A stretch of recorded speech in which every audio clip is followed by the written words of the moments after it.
The telephone is boring. I'm scrolling and I'm scrolling.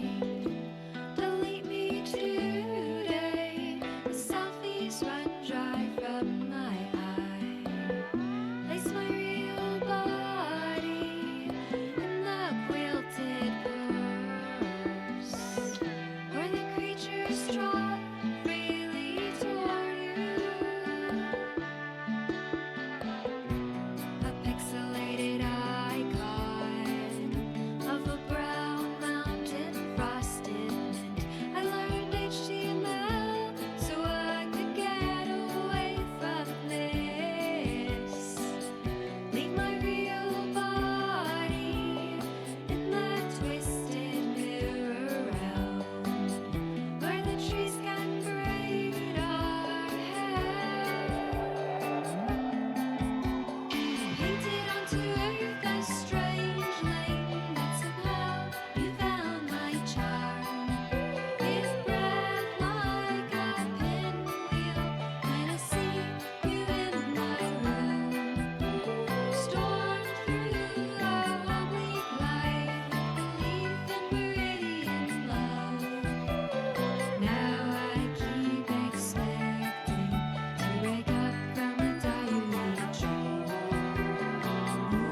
Behind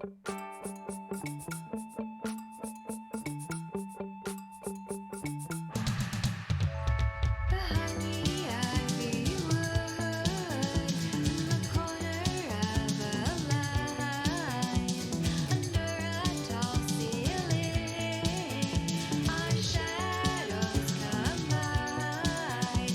As your ovals speak to me, the swirl of a tiger's eye,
is boring.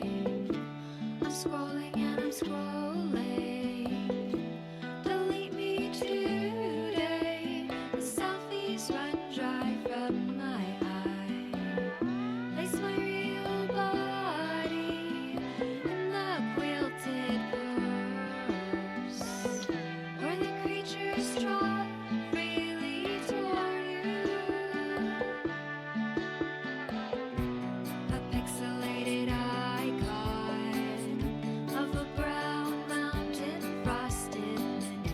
I learned HTML so I could get away from this. Leave my real body in that twisted mirror realm, where the trees can braid our hair. Painted onto earth a strange lane that somehow you found my charm. Give breath like a pinwheel when I see you in my room. Storm through our oblique life, belief in meridian love. Now I keep expecting to wake up from a diary dream.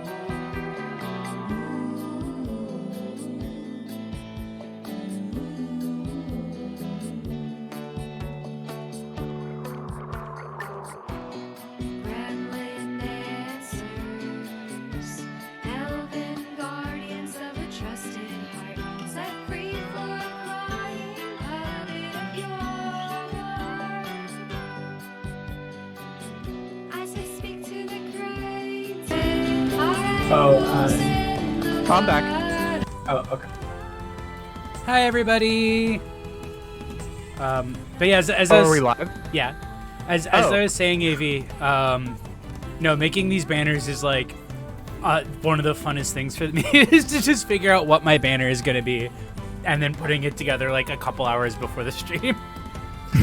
Me and Fern always like forget about the stream before it happens, but lately I've been putting them together.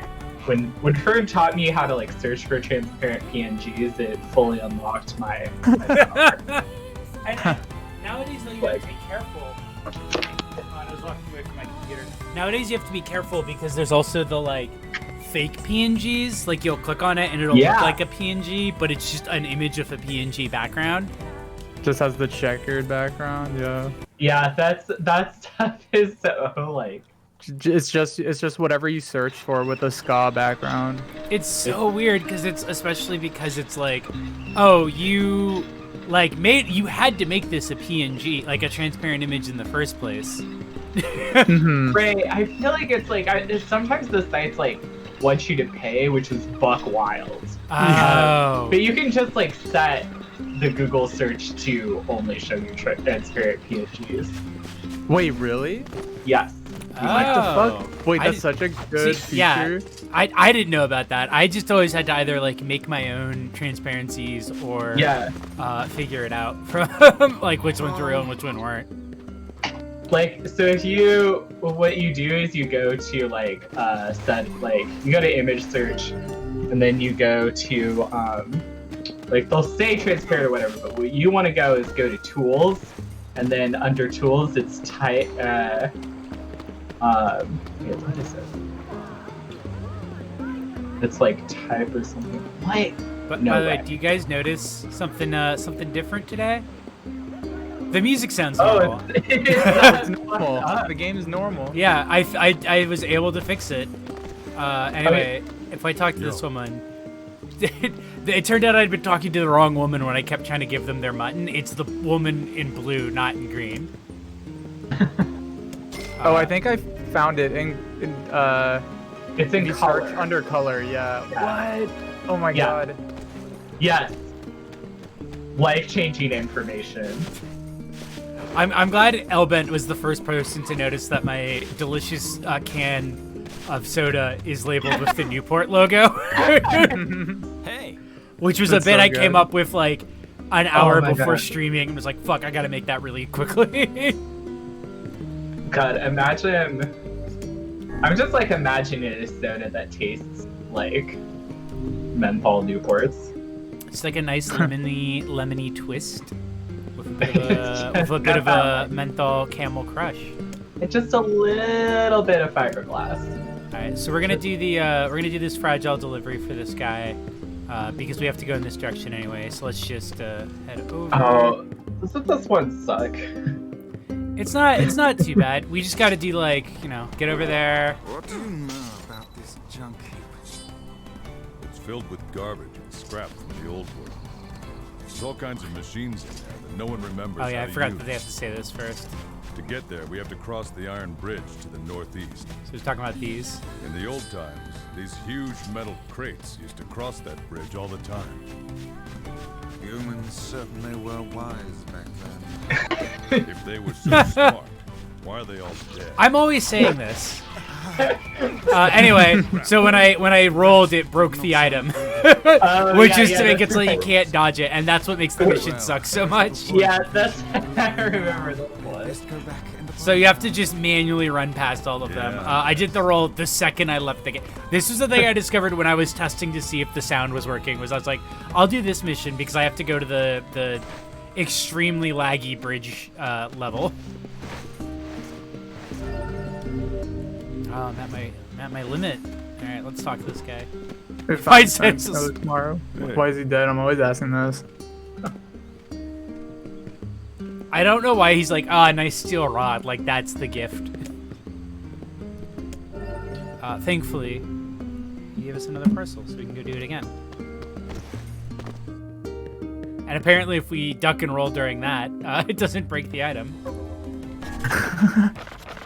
It's only when you're out here. I think it's just because it's in that like weird loading zone, so it just doesn't really like register it. Oh my God. Where is it? Fragile delivery. All right, cool. So we just gotta go.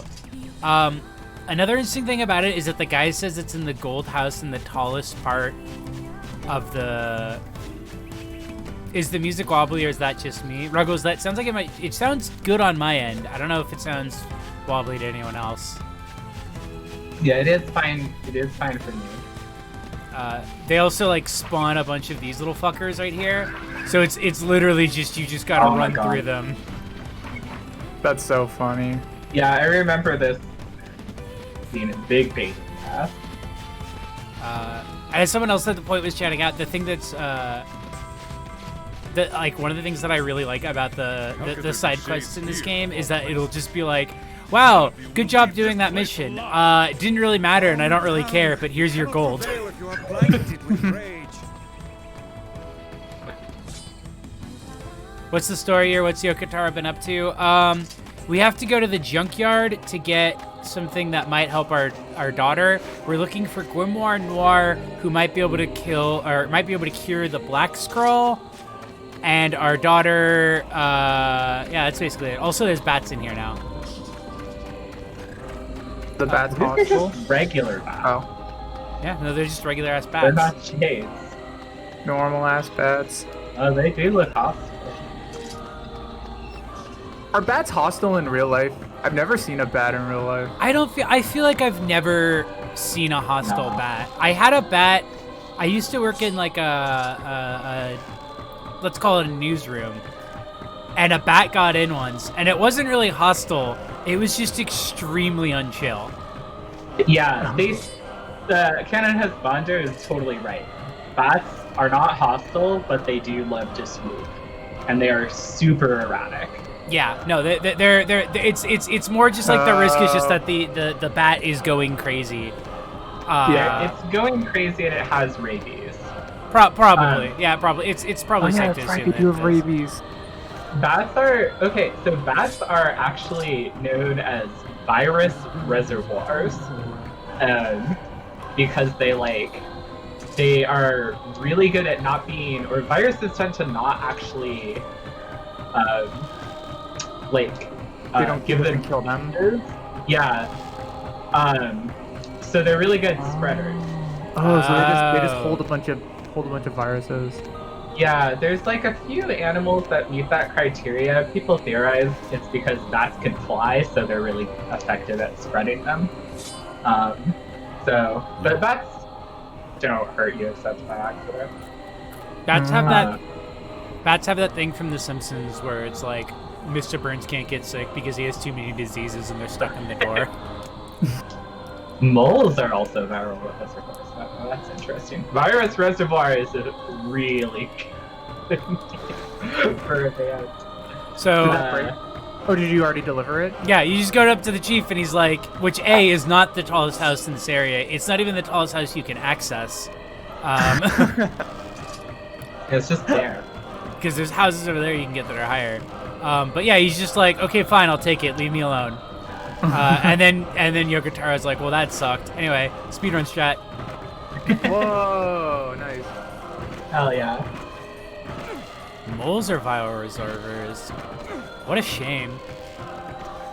It's too bad for moles. Alright, I guess it's perfectly fine for moles. Yeah, no, I think the problem is that it's great for moles. It's bad for everyone else. It's bad for everyone else. I actually saw a bat for the first time this summer. Like, I was just like walking home from my friends down the street. And I thought it was a really big bug, but it was moving so weirdly. It dived and then they swoop down and then go up. It's like they're constantly losing control. I juggle. I was like Bastard. this weird attack move they do where they just make you repeat the ooh, ow, ooh. I just wanted to pick up the item. I just wanted to see what the bats drop, and I can't. This is some very Oh yeah, you're getting that's good. Yeah, these bats are doing Marvel 3 combos on you right now. No. These bats have instant knockdown. Yeah. Oh my god, frame locked again! That is about to show you how to do an infinite. Also, I got his bat wings. Hi, Jenna! Hello. I guess I'll use one of my medicinal herbs. if I Sorry find for something being in there. for the infinite joke. Kind of fun. Oh, no, that's fine. I think. Hey, I don't know anything about fighting games, but I know it's huge. So the more we can squeeze, more references to it, we can squeeze in here. I think the Amazon algorithm picks that up and is like, oh, Yeah. okay. Oh, they're wow. making Yeah, these are gamers.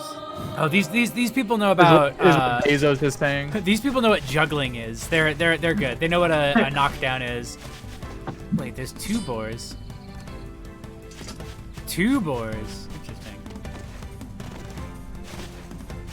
Alright, so we're gonna go back to the guy, and then we'll head on over to the junk heap.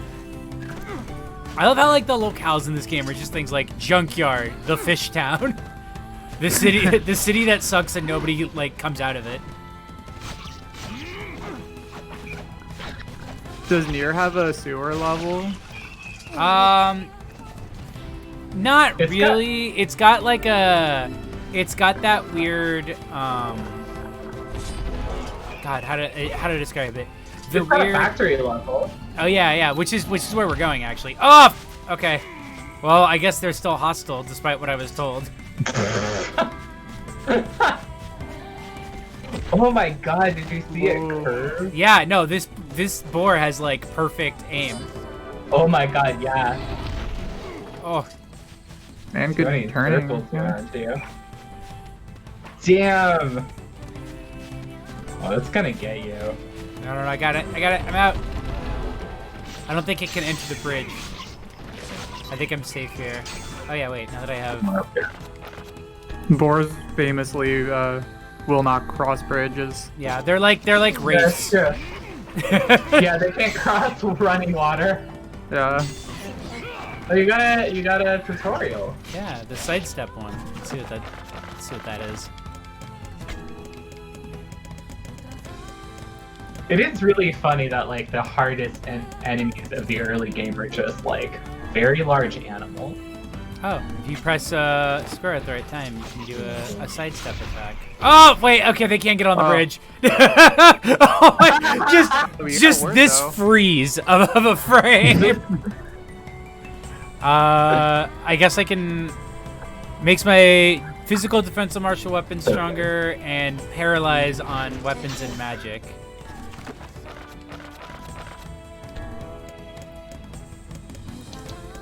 There are status ailments in this game? Jeez. Oh yeah, no, there's a lot of weird stuff on this game.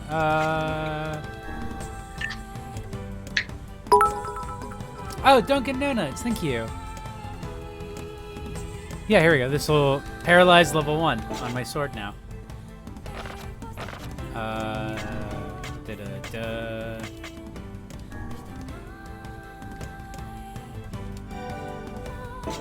And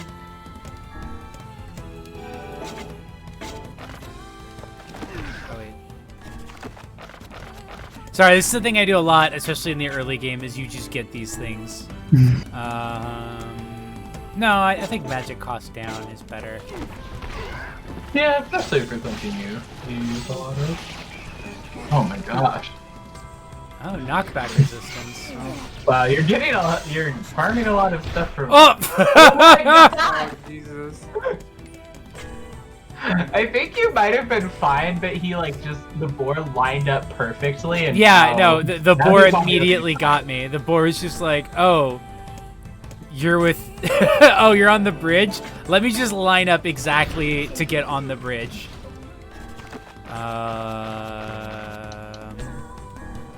Well, I already have 10 of these again, so I might as well do that. Where did he go? I don't like that I can't see where he went. Oh, there he is. I forget that the shades also will just attack the animals sometimes. Oh, really?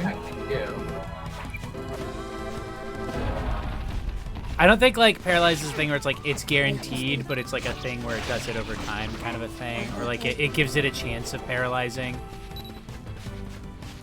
I know poison, if I remember once I get that, is like my top one. Rugos, thank you for immediately clipping me being proved a liar again about a game that I am playing. Boars can't cross bridges. It's fine. The boars can't cross the bridge is immediately annihilated by the boar crossing the bridge. What's up? Yo, Yeah, he can be a real pain. He's a good guy at heart. Anyway, here's a bunch of money. Didn't somebody say on the last stream that 1 gold is equivalent to 1 cent? So that was just like $14, or was that a joke? I think that's actually like not far off. The money becomes very, very useless. So, Canada's Bando, the thing that's weird is that I did kill the boar on a previous stream by doing the trick where you stand on a rock so it can't quite hit you. I don't know why that one got aggroed. I assume I must have hit it by accident, but there was also 2 boars spawned in that area, and usually there's only a boar that spawns like right near the entrance because you can ride them. Oh, a dented metal bat. I'm pretty sure all this junk is just literally garbage that you can like sell. Is there some crafting type thing in this? I know there's. I remember farming weird. Oh, you need this shit to upgrade things, don't you? I think so, yeah. Yeah, was this game like pre crafting craze in 3D in like most games? I don't think so, because I'm pretty sure a lot of the stuff that's in this game is essentially like not taken from other games and like, oh, they stole it, but that it's like it's very much so a game that kind of disguises itself as a generic like action RPG game. Because there's like a bunch of stuff where it like very explicitly references what hello? Where it very explicitly like is referencing other games clearly. Look. Yeah. Oh yeah, that guy's dog we were looking for. I forgot about that. I don't think it's doing too good.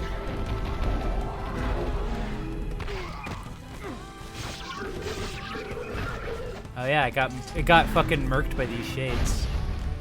Woo. I feel like crafting may have gotten even more intense, but crafting was still like a big thing. Yeah. When did would this have been like what, Fable era when this came out?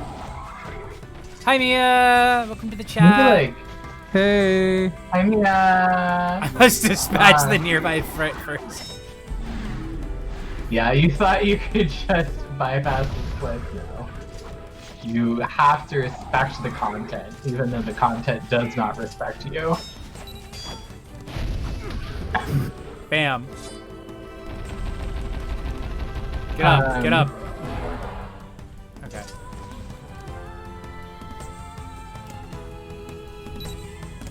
What's this? It's a letter to him saying, I love you, master. This is Thank you, location for Well, we Leaf found it. Mountain. It looks like we're too late. For allowing sluts. This is gonna be hard for that old timer to deal. I swear we already They'd all permitted Hey, that. Tiny. No Word. living thing can escape. We've that definitely old- had to permit sluts many a times. That include you, Vice? In truth, I have never Alexa, permit the I slut. suppose. Alexa, add permitted term / slut / sluts / Doubt I'll live long enough. Our to see chat is that. still finding new ways to get Biffas banned. I like. I cannot believe how many versions of bimbos. Oh my god, there's another slut.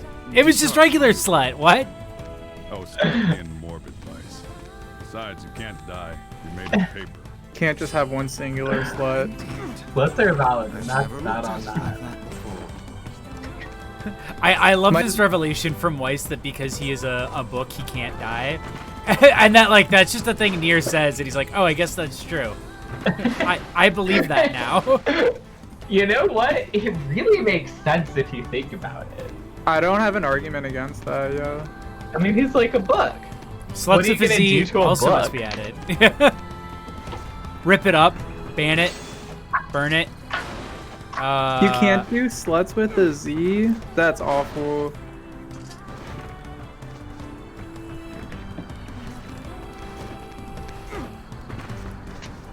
Automod is like has a weird anti-slut agenda that I'm quite frankly not here for. And I shall be writing. Is Jezebel still around? In some zombified form, or did they get like? Teen Vogue. I'll write it for Teen Vogue. That's the Teen one. Vogue. Actually, Teen Yeah. Vogue is the place that you would write it for now. I like that there's just these like different like fronts for like the same kind of joke article, and they just like rotate out like every couple years. I love it, like wandering. Automod, is it a sword? Oh my god. Anyway, I just picked up a rat. I do love the idea that there's like that, like somehow people are like hustling like low-grade feminist takes. You know, like we need like a front to get this to move like vast quantities of this through the market. Listen, I got hot takes fresh off the back of a truck, and I need to get these out in the public now. Netflix is dropping 5 new shows. I need think pieces stat. Yeah. Hey, me and my cousin just moved in a bunch of hot feminist takes from outside the state. Yeah, it fell off a truck. I know. Hold on. Maybe we have some old bread here. Oh, here's the weird brothers. Oh, Me looking for food to feed my brother. Hey, Oh, welcome. Please come in. What was that? I don't know why like half their lines aren't voiced in this scene. So this guy can make my weapon stronger, and they build items into scraps. This is the thing we were just talking about, where it's like they literally all the garbage we're collecting is to make our weapons better. And they work at the jump heap. Used to be a military base. Yuri Lowenthal, has anyone made a Yowie Lowenthal joke?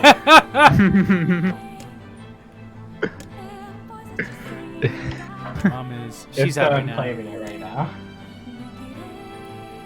Uh-oh, Mom's been gone for a week. It's getting harder to find good scrap these days. I'm so Look at his hungry. little- I'm look at his so little hungry hungry I'm gonna da- do this Is this- very strange? I don't Is have this any- child wearing a onesie made of a potato sack? Yeah, he is kind of just wearing like he's like wearing the pajamas of a British orphan. This is like Yoko Over Taro's Twitter. only direction for this character was like ragamuffin. create some sort of low poly ragamuffin. Oh my god, it does look like he has like the like button bottom as well on it. The Yeah. butt flap, yeah. Well, yeah, you can't take that whole thing off if he has to pee or shit. That's so true. All right. A sleeping cat and a candle on a plate. Yeah. Those are definitely items in that child's inventory. All right. So here we go. We're doing the junk keep level. Kid, I don't know your mom. I don't know why you're asking me this. Kid, you're in a Yoko Taro game. Hey, kid, how many God. moms do you have?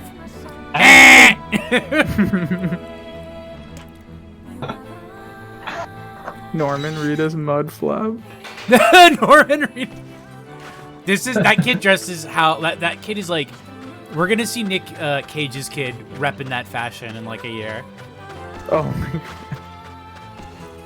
I love how there's all these celebrity kids that basically just exist to have the fucking strangest fits and nothing else.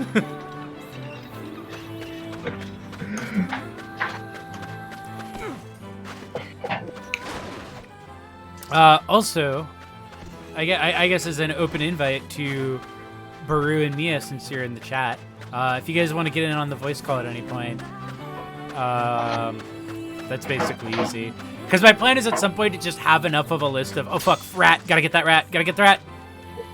Get that I got it. My plan You. is to at some point just have enough people who are able to hop in that people can just, if they're around and want to hop in on a stream, they can do that.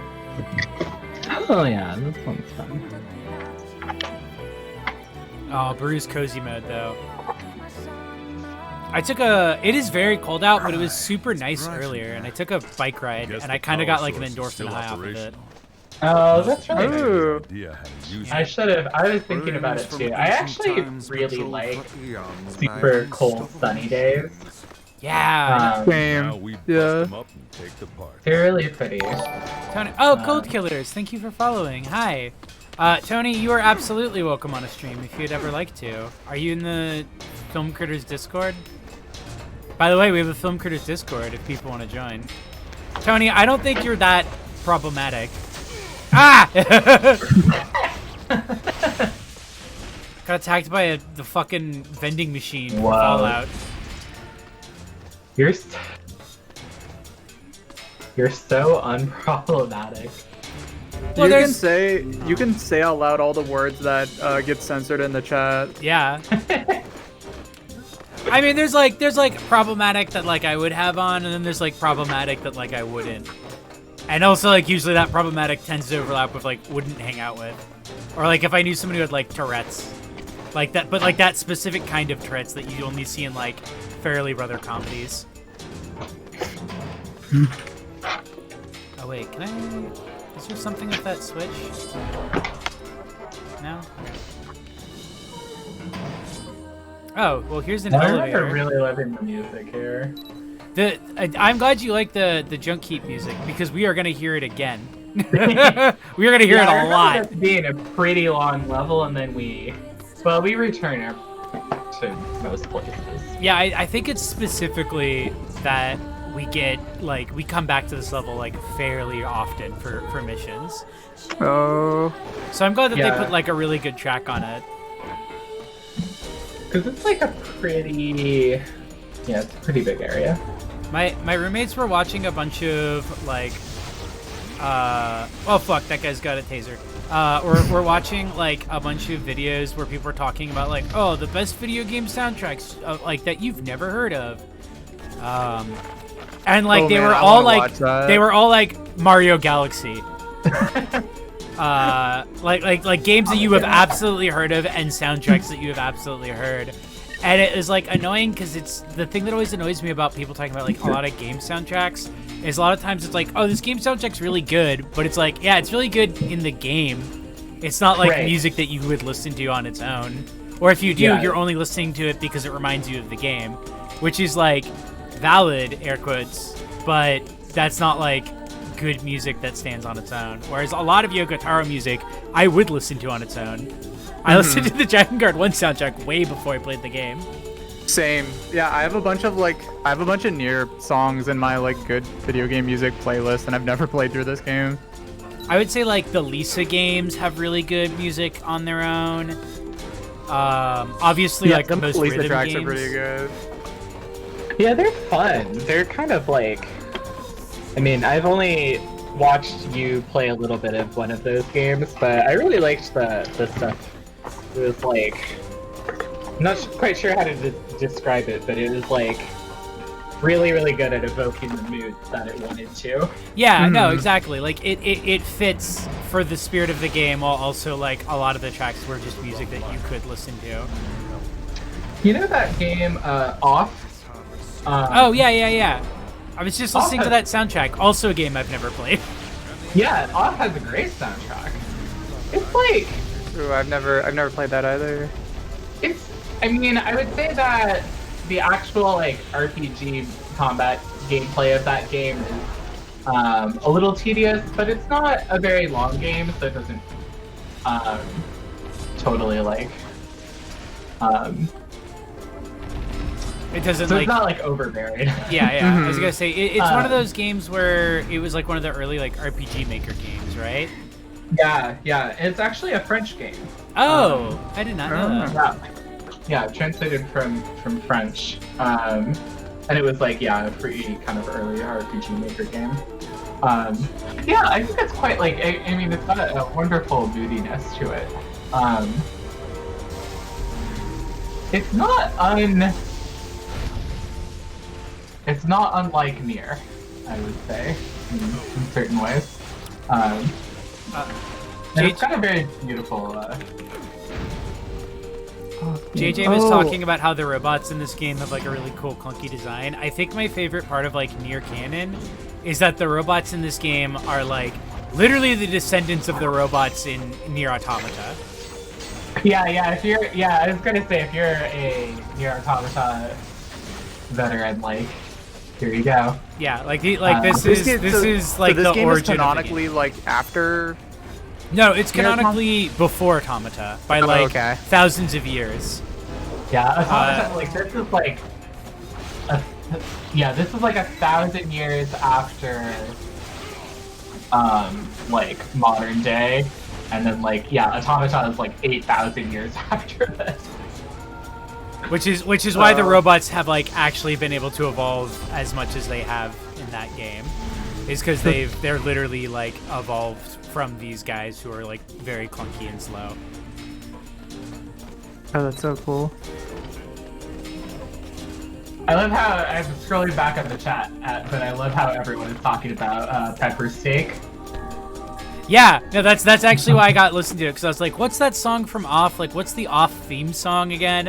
And I looked it up, it was like Pepper Steak, and then I was listening to it, and I was like, fuck, this song, like, bangs.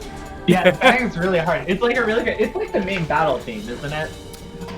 Yeah, also, don't get no nuts. Yes, 2B's butt plays a key pivot role in a pivotal scene of the independent film Tito, released this year. For people who haven't listened to the Film Critters episode about it, it's basically like the director plays Tito, who's this like super socially anxious, sort of heavily implied like abuse survivor, and it's her playing him in drag essentially as like a boy, and he like ends up in this super codependent relationship with like a skeevy like basically Connor O'Malley character. And there's just a scene where the guy's like, do you have a computer? And he's like, oh, we're gonna watch porn on it. But the porn he puts on is like the shitty SFM maker porn. What? What? So there's just a scene where it's just a close-up of like a massive dick fucking 2B's ass. And it's like very clearly 2B. Wait, I gotta watch that. Yeah, that movie like rules. It was like a super surprise hit, and it came out like I think this year. Like we watched it as part of our like when we were doing a bunch of virtual cinema run stuff. I was like I deadass thought that it was some sort of joke. No, it's they just watch a bunch of like shitty like were setting that up. like the porn that you see like on the side of a porn site that's like, don't play Yeah. this game, you will come forever. It's like that. Like that is what they are watching.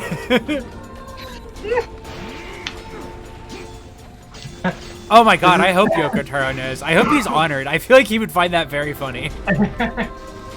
This is really cool. On Rotten Tomatoes, Tito has an 80%.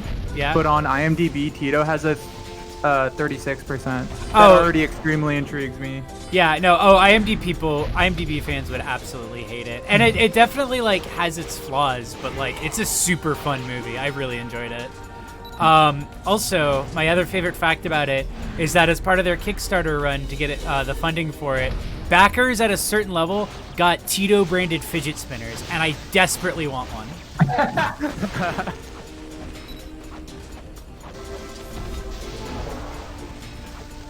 Have Yoko Taro join on voice. I would. How is his English? I don't remember if he actually can speak English very well. It's kind of rough, but he's Oh, we got one. got enough to make funny clips in interviews, I think. Yeah.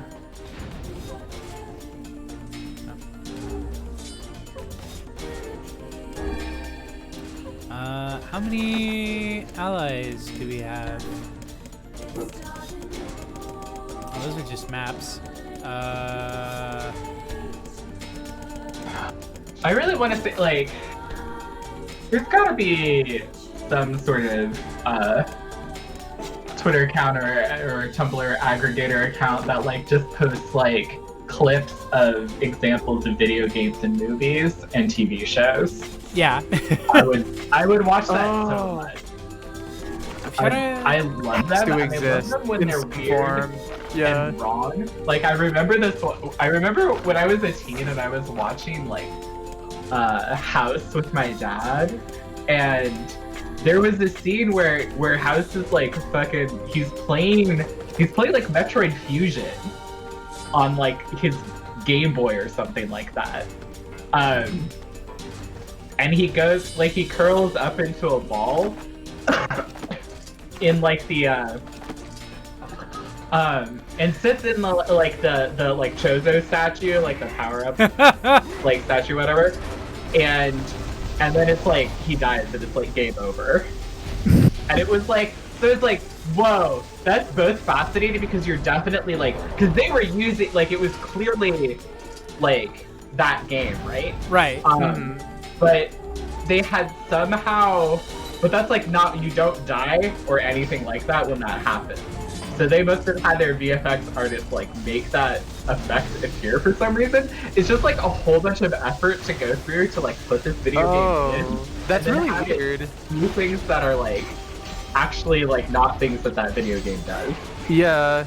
I'm trying to That's remember. really interesting, actually. Oh, I think I have 3 Titan allies now. I'm trying to remember one of my favorite video game like representations. And I think my favorite is that in X-Files, whenever they show people playing games, it's always the wrong sound effects. So there's like this one where these kids are in an arcade and you hear Sonic music as it's like panning over, like the theme, the rings, everything. And then it cuts to an over the shoulder like shot and he's playing like Mortal Kombat. But like the sound effects are still going. So it's like they had to dub in Sonic music over the Mortal Kombat music. Like Video game sound.mp3 just over it. Oh yeah, I was literally about to bring up Kevin Spacey saying fucking Monument Valley in House of Cards and that whole arc. And the very I think there's like one shot of Kevin Spacey playing fuck what's it called? Some like other indie game. Not the Beginner's Guide. Oh, I think he was playing the Stanley Parable for a minute. That's so funny. That's fucking wild. that is crazy. Just Kevin Spacey's like southern voice saying the words Monument Valley Yeah. is forever seared in my brain. That is so wild. I am actually gonna be surprised if somebody hasn't made a Twitter for that. That's Gordon Freeman. That is wild. Why? Why is Kevin Spacey a gamer in House of Cards? Why didn't you tell me that? I 100% need somebody to post Kevin Spacey in the Gordon Freeman drop. Hold on. I'm googling this right now. I need to see this. Gordon Freeman, Kevin Spacey.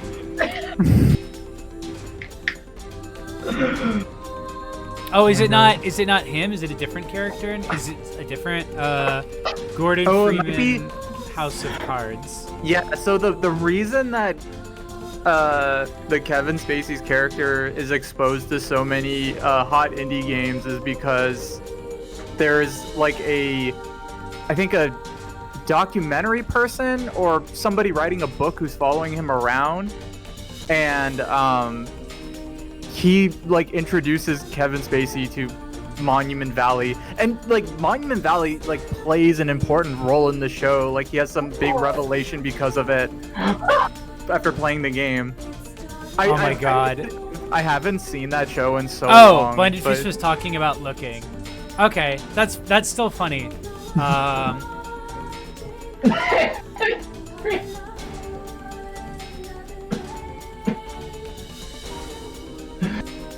Good lord. So the chat knows what we're talking about. It's this. Oh my god. Yeah, I forgot about looking for many reasons. Would you rather suck your dad's dick and save your mom's life, or just let your mom die? I mean, in this question, is my dad alive? Because currently, no. So is this like some paradoxical setup going on? I'm like actually answering this question. Like this isn't me trying to guilt you. Like I need to know. There's parameters to this question in order to answer it.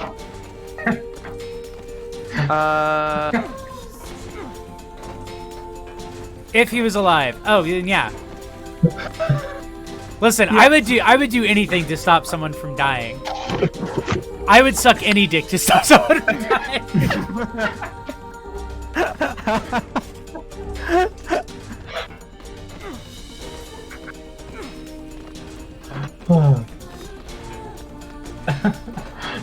Damn, maybe I need to raise the points for Would You Rather as well. That was I think that's like the first one I've had redeemed. Well, it's only. We can only go up from. Oh my god, I can't remember where the exit of this level is. That's setting the bar now. Of the type of questions you get out. Give us an anecdote. Trying to think of the problem is like my immediate thought is like anecdotes about my actual. Actually, no, an actual anecdote about my dad. Was that like? So I feel like of my generational cohorts, like I feel like this is just a thing where like our parents were like really weirdly bisexual, but like not aware of it. Does that make sense? Like, do you know what I'm talking about? I feel that I've had friends' dads who have that energy very strong, but not my dad. Okay, because like in this case, it's like my dad. I have a distinct memory when I was like 15 of like my dad taking me mini golfing and trying to talk to me about like dating and stuff, and probably picking up that I was like some kind of queer, and so like trying to be cool about it, and it was just like, because this is after my mom and him got a divorce, and he's like, oh, like it's fine, like I know like things are like crazier now, and I was like, they sure are, Dad. And then he's like, like I had a threesome like like last month with these like two women. Whoa. And it was like kind of like by like and I just like immediately cut him off like, Dad, I really don't want to hear this.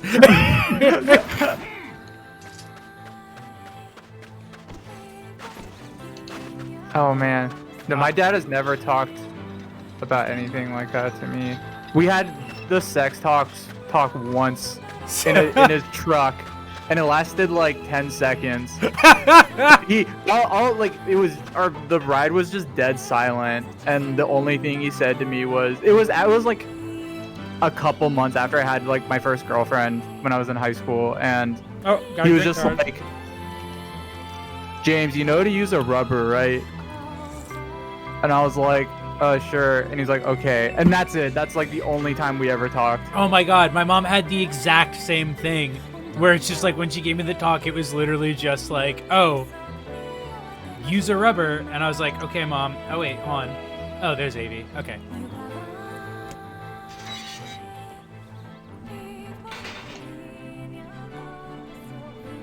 My sex talk was my dad handing me a stack of 3 years worth of Penthouse and a box of 3 condoms. years? That's so much. That's like 36 magazines.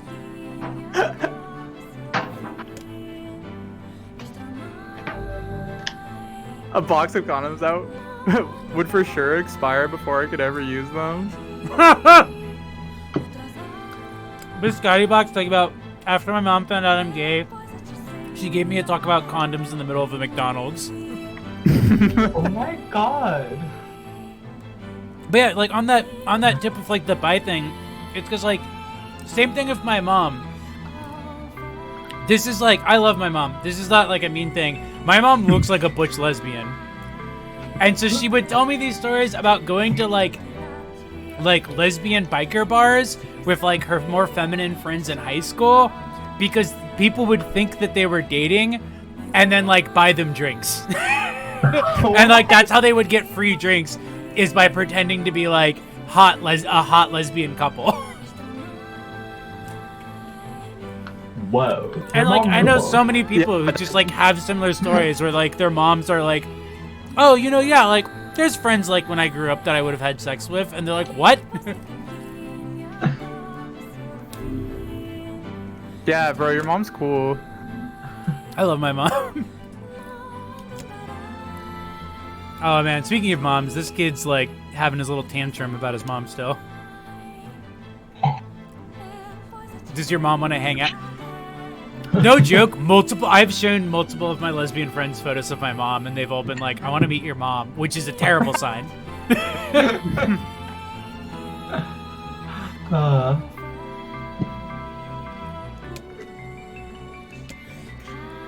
I love this kid's like default tantrum animation. Tantrums. Tantrum.fdx. Hungry.fdx. Weird, wavy dance. Yeah. Weiss just like, oh, Weiss, I feel so guilty. Weiss, my guilt.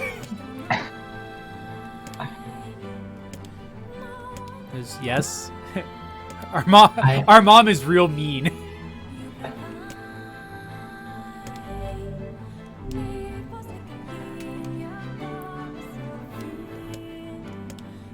I'm ready to strengthen your weapons anytime. So we can get things from him. Thank you for clipping those love lines. Those are forever. Cap. His dad takes the mini culping. Look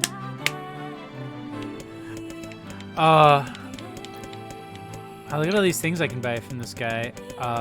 And I won't. I know I can't imagine buying old school book, which is the thing that the enemies drop like constantly. What can you use with old school book? I actually don't know. I don't even know. I'm assuming they have to be used for some upgrade. I think maybe some like weapon upgrades.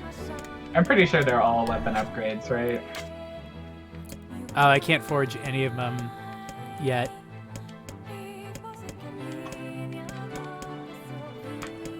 Oh well. All right. Let's see. No, there it is. Okay, so he upgraded our nameless blade, but it's still weaker than the lily leaf sword. So I guess we're going with that. You need several dozen of them to max out everything, so on a long enough timeline, you might actually need to buy them. Oh, God. They're so expensive, though, aren't they? They're like 1,600. Yeah, they were just like 160, so $1.60. Are you 100%ing this? $1.60. That's a good question. Are you 100%? I am going to get all the endings. I will probably between the second ending and the third and fourth endings, because that's the ones where you need all of the items, I will probably off-screen do a bunch of grinding. Oh, probably like similar to what you did with Yeah, same thing I did with like Drakengard. Drakengard 3, where it's like in order Yeah. to get that last oh yeah, this is where you come out at the end. In order to get that last drop, you had to do I'm not gonna do the flower growing side quest. Fuck that side quest. Unless I need it for a sword, in which case I'll do it off screen. Yeah, no, I'm not gonna do, because I remember when I beat this game and I got all the endings, like I didn't 100% it then either. But I know that like I will Said she'd be doing all the grinding shit off screen, where like I have to do a bunch of side quests to get swords, I have to upgrade a bunch of swords, etc., etc. Growing up without parents is tough. I just want to Yeah. help however I can. I can't. I think I just need to get them, because I'm pretty sure if I remember when I did it, like my first playthrough, I had only got like there was only like 2 swords I hadn't gotten, and one of them was literally like a sword that you like go to someone and they give you the side quest to go find the sword, and then you go and find it, and it's like under a bridge. Oh, good night, Gertrude. Have a good night. Good night. Good night, Gertrude. It's Wednesday, right? Yeah, Okay. garbage Yeah. day. Oh yeah, it's garbage day.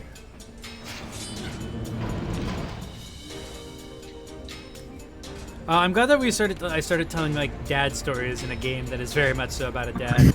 Yeah, it's a perfect game for dad stories.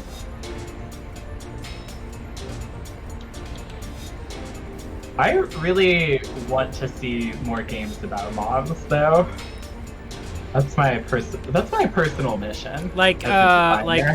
where you play as moms, or games like about moms?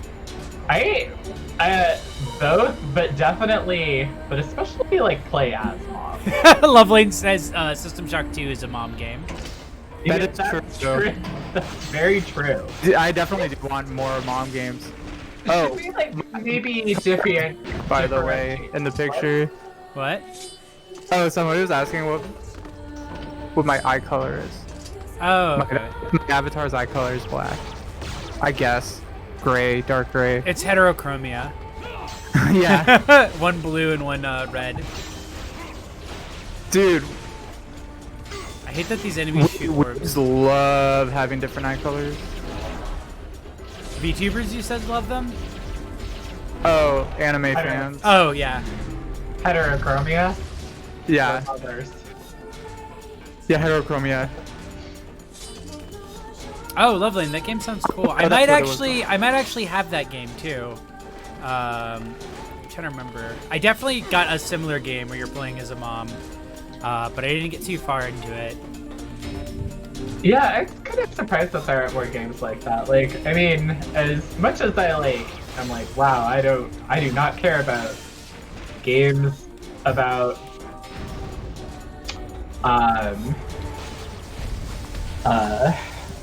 like Last of Us, Yeah, The the last- dad rescue game. the dad rescue game. Oh, I gotta would- level up. I feel like the mom version of that would certainly be Oh. interesting. I have being a game dev, I have like a whole bunch of notebooks full of game ideas. There's one game I've always wanted to make that is literally like a Silent Hill. I guess not really Silent Hill, but it is like a mom rescue game about a mom trying to find her son in like a place she's never been before, and then, Oh. like it being a kind of Oh, sort of mystery, like finding clues and stuff. I'm pitching this game very horribly. Fuck it. oh. But that's like a literally like I've always wanted more mom games, and that was an idea. Yeah, I feel like that. I don't know. I just feel like that concept is, well, it's certainly more interesting to me, and I think that like, I don't know. I think it certainly would be different for once. Like, I like say that, but I feel like there's gonna be like eventually some sort of AAA game dev is gonna be like, it's different, it's the mom this time, and it's just gonna be and Last then of I'm Us. just gonna regret it. Yeah. Yeah. Well, maybe I'll develop my idea and then I could be that person. Yeah, you did it. I trust you. Oh, the weight of Uwu. Thank you for following. I don't know why it broke your. It's a really good name, especially for this stream. Have I ever seen the movie The Tunnel from 2011? I haven't, but that sounds. If people are willing to call a The movie Tunnel. genuinely frightening, I'm generally willing to give it a try, even if I otherwise wouldn't. And a lot of times I don't find them necessarily scary, but I do find them interesting. Oh, this movie looks kind of familiar. Never mind, no it doesn't. I've never seen this.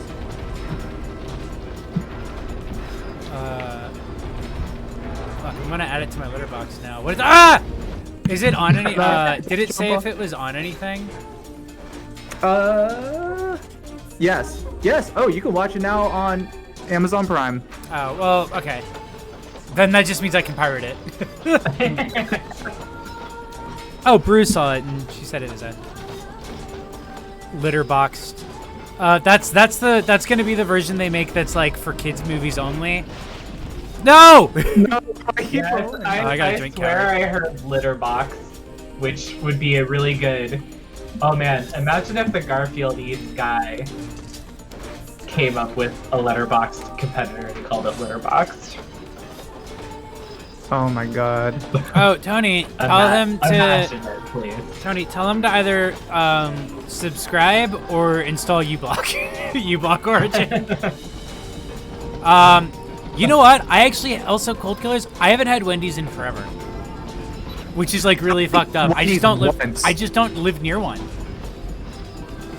The only time I've had Wendy's was me and all my friends were coming down from acid and I got a hamburger. I just like I couldn't look at it. I couldn't eat it. It was disgusting. And I was so repulsed by it, and then we just walked home. Attempting to eat fast food on acid is literally the most challenging thing that has ever happened.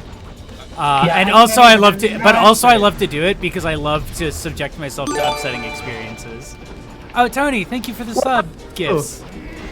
Whoa, 10 gifts up. Holy shit. Oh. Tony with a hookup. Thank you, Tony. Tony, you're the best. Oh, can I hit the think emoji? Yeah, I can. Cool.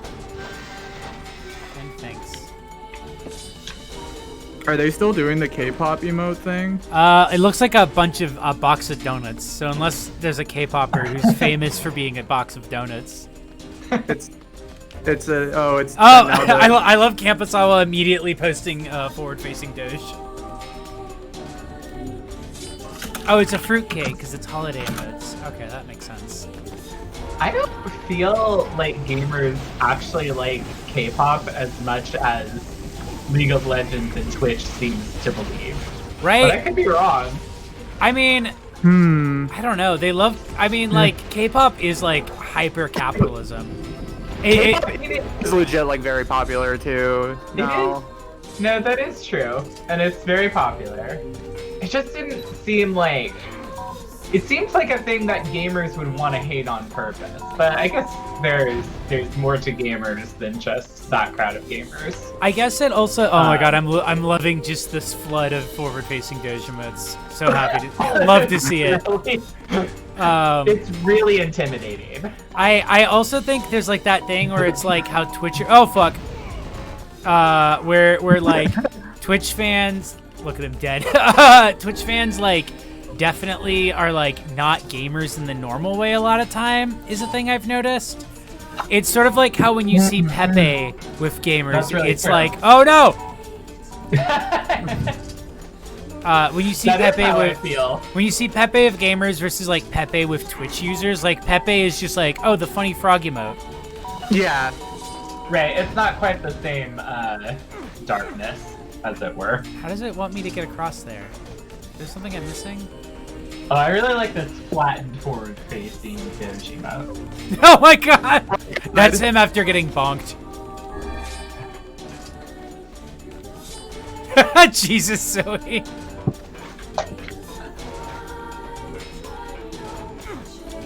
How does the game want me to get over there?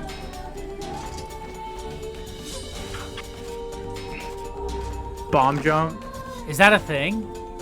Yeah, I can't imagine the sort of person who Oh, plays. can you shoot the thing up there? Above the door? Is that like a... Maybe. Yeah, it didn't look like it did anything. Oh. Yeah. Is that door on your right open? No, this door didn't open. I definitely had to blow it up so I could cross it. I'm just trying to remember how to do the jump. Oh, fuck! I forgot I can do a double jump. I straight up forgot that I could double jump in this game. I was gonna be like, alright, should you double jump?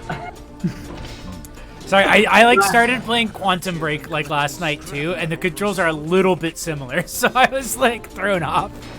Open your eyes, fool. The woman's clearly... Yes. That's enough, Vice.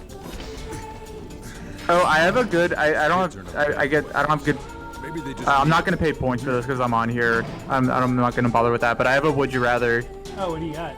Miracles. It's a would you rather that a kid asked me in middle school that I've like always remembered. He asked me, would you rather you find your soulmate and be happy for the rest of your life, or would you rather have the ability to double jump?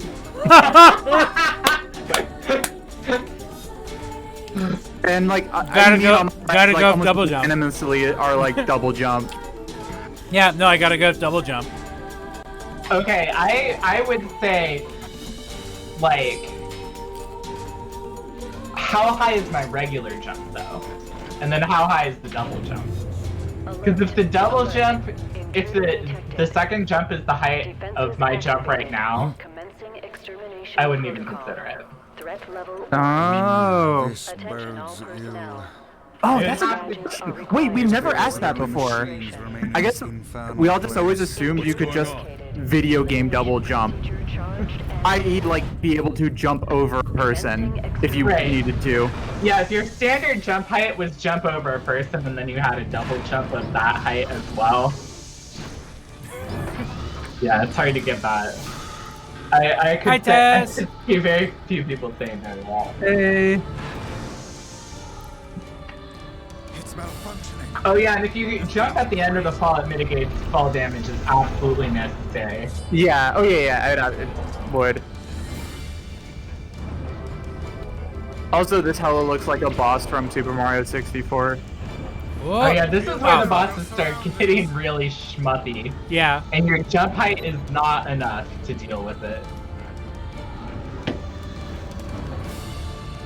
Yeah, this is a Zelda boss too. This is Bongo. Yeah, no, like I the said, Mecha you're gonna Pyramid start boss. to see a lot of enemies that are like very clearly whoa fuck, Mere machine can defy us. that are very clearly Oh, God, like trying to I feel be like- riffing on like actual bosses and stuff. Oh wait. No. Fuck. That's what I wanted to do. I was like, oh, I should change that to Darklands. Because I can aim that. Yeah, I can't believe Mario ripped off this game. Whoa. Oh, whoa. Fuck. There's a lot of games. Oh, what are you gonna do? Bring Yeah, it back. they have real ass bosses in this game. Oh, like, fuck. He's bringing Nier- it back. Like, Nier is a good video game. Yeah, no, like it plays very It's- clunky, but as far as like flaws for a game, is Manicure.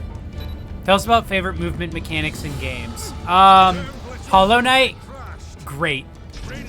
Hollow Yeah, Knight just Hollow feels Knight- good to play. After the first couple of hours is my caveat for that game, because until you get the air dash, that game feels bad. And then as soon as you get the air dash, it feels like the best 2D game you've ever See, played. I would disagree because I would argue that. Oh my God! Wait, that doesn't work. I would argue Right. that the wall jump in that game is like one of the most useful ones for like making it feel good. But it's like I also feel Yeah. like I feel like all of the skills are like gated in a way where it's like as you build up, you don't really like think about the fact that like this game was like not as fun to control because like everything kind of matches Right. what you can do at the start. I guess my opinion is because I feel like that dash is so essential to like getting out of the like dodging enemy attacks and getting out of the way. Like whether it's the air version or the ground version. Yeah. That like I kept on wanting, especially at the beginning of the game, like, and this may like was sort of how I was playing it, but at the beginning of the game even I was like, I want to go in, hit as many times as I can, and then quickly like duck out. Yeah, yeah, and, yeah. like the jump is like very, very vertical and barely horizontal at all, so you can't really fake it with the jump. You really need the dash to do that. So I kept on being frustrated that I couldn't do that. How soon do you get the dash? Because I restarted playing recently and I feel like I got the dash like immediately. It wasn't like, I mean, I think we were because it's non-linear and we were fucking around. It felt like it took us like a couple of sessions because I streamed that whole game with Fern. Yeah, no, I remember that. So it's, like, I think you kinda, guys streaming it was what got me to start playing it the first time. Yeah, and it was like, don't get me wrong, I think that game is incredible. Like, I feel like that game is truly, truly amazing. And even when I was like having that trouble, but like I felt like the air dash is really made things click together. Yeah, no, that makes sense. I could see the argument for like it should be in the base game kind of a thing. Yeah, I would say that I would say that it would be, I would put it as like the first thing you get after like the first real boss rather than like the fireball. Yeah. If I was designing armchair game designer things. I do really like when games give you all of your moves up front and then you are kind of able to master them all. Oh, Yeah. that makes About them. that makes sense. Vert is saying that it's because you get it from the second boss, but you can skip the first one.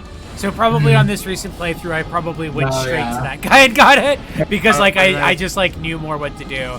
It's been really fun playing it because I'm like playing it in a different order than when I first played the game. Yeah. So occasionally there'll be moments where I'm like, wait, why can't I get here yet? And then it's like, oh yeah, because I don't have this item yet. Because you don't have the item. What you're just saying about giving you moves from the start. I think the worst offender in recent memory, and I feel like others will back me up on this, is Sekiro. I think Sekiro is one of the worst examples of like making you go through upgrade trees because there's so many abilities. Yeah. Actually, I never even thought of that for Sekiro, but like, yeah.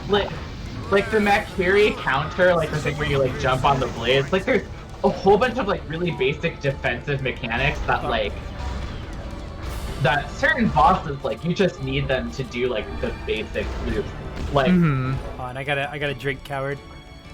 Oh, it's specifically the Makiri counter, but it's also a couple of other abilities in that game. Where like upgrading your ninja tools is like fine, but like some of those abilities, I was like, when I got it, I was like, oh, you should just be able to do it. like if you can't do it, then you can barely like deal with it. Yeah. Pick it up. No, I agree. I agree No! with that with Sekiro. Oh no. I'm pissed. There's one game that's Chloe and I like really love this one indie game called Rain World. The controls in it are very notorious for like people don't like the controls because you're controlling like this very wobbly weird creature. It's got great form though. I love that game for that. Yeah, the cool thing is like when you get really good at the game, you learn how to.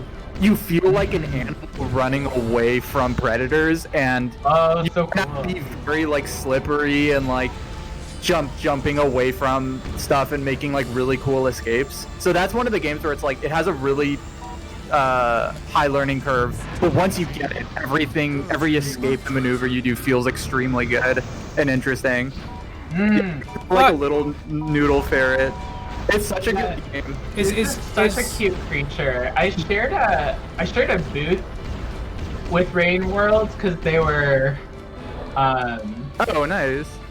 yeah, or no, we didn't share a booth. It was that like Sanchi was doing both of our merch at the same time, so I like came and did like a short demo of like We Know the Devil, and Rain World was there, and I watched somebody play it for a while. I didn't actually get a chance to play it myself, but it looked really beautiful, and I love that weird noodly fairy creature so much. I love the cat slug. It's really cute. Is Chloe still streaming Rain Worlds? Oh, I got another drink, coward. Oh, thank you, Jay, for giving me the drink, coward.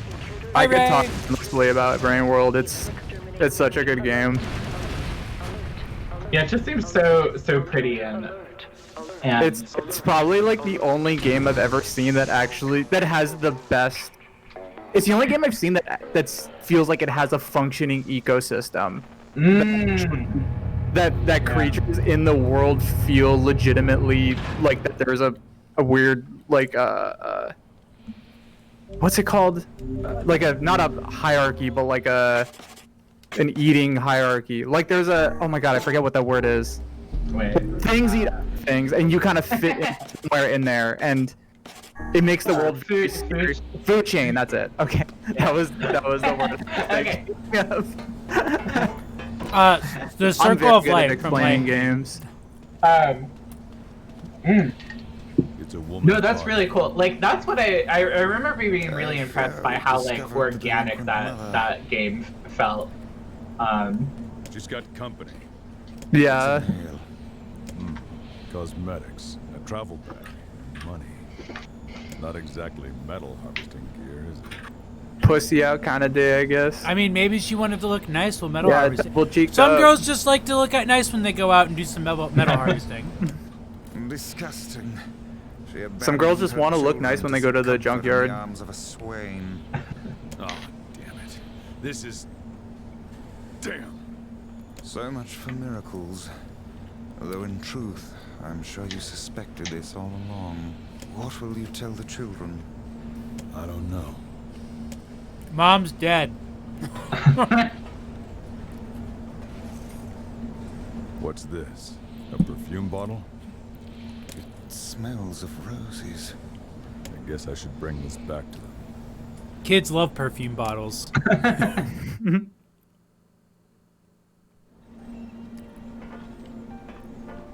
Well, Kid, are you hungry? yeah. Hey, kid, guess how many moms you got?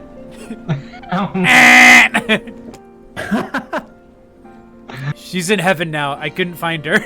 Oh, wait, those are my options. All right, what do you guys think? Should we tell him that he's dead or that we couldn't find her? Oh my god, I forget what I said right now. Heaven? I feel like heaven is kind of like what I feel like. Dead. Everyone's dead. She's in heaven now. She is in dead. What? Your mother's left this world. Liar. I don't believe you. There he I was goes. expecting the kid to just be like, "Oh, my mom's dead." And then he does his default temper tantrum animation. Kid got fragged.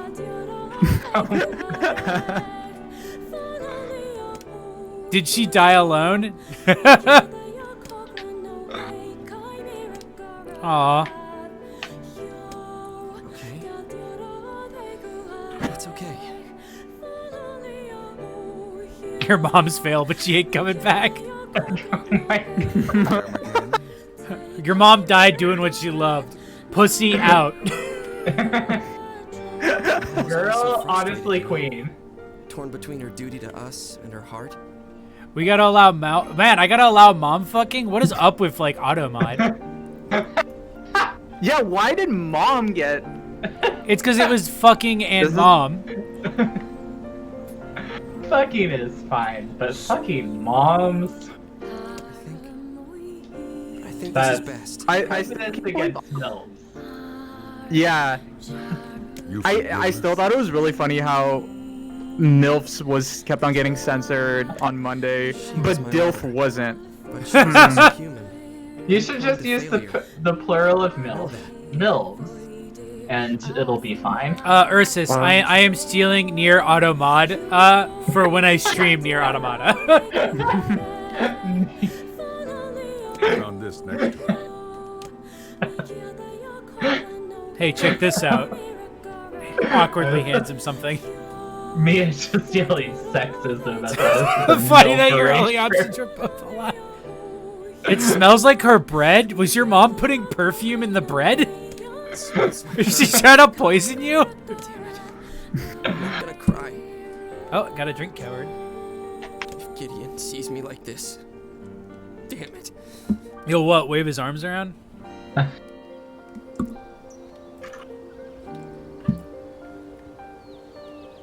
Well, We've been trying to get him. I to guess I gotta stop. leave now. Oh, wait.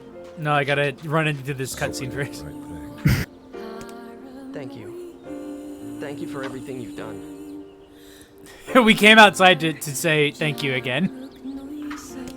You did the right thing. Never doubt it. I like that Weiss is like trying to be nice to like humans, even though he's like this big arrogant book. Yeah. When the part when he's like actually like feeling kind of bad for Nier and trying to make him feel better, really sweet. I really like that the game has these characters where it's like, it actually makes their like Visit the kindness area. towards Got people. shades there. Let's go to the area. Hang Indeed. out. And we may just find a sealed verse. Also, I besides. keep on forgetting that you named the character Yoko Taro. That's not just the character's name by default. But yeah, no, I feel like the game actually like earns the characters like pathos and stuff because you see them be Yeah. shitty and also empathetic. So you know like that they have like that they're normal people and that they're shitty about some things and empathetic about others. Yeah, the fact that they are like, I mean, it doesn't try and presume. It doesn't presume your interest from the start. It like earns it. It shows that they're like, and it also is like very. I mean, it's a classic sort of move, right? To kind of be to showing the character not being very nice or like nuanced or sophisticated. And so when they are, it like actually it feels a lot more significant, you know? It hits harder. Yeah, exactly. Like. Is Weiss Tsundere the greatest argument? I love this fact from Loveland though. You can What? double jump and break your fall off that bridge. However, there's a spear attack that stops your downward momentum in midair, and that attack does not break your fall. You will stop in midair, do your spear attack, then slowly fall and immediately have the impact as if you fell from the top. Damn, that's so Welcome to a Yoko good. Taro game. Yeah, well, welcome to Kavia. Welcome to. Got him.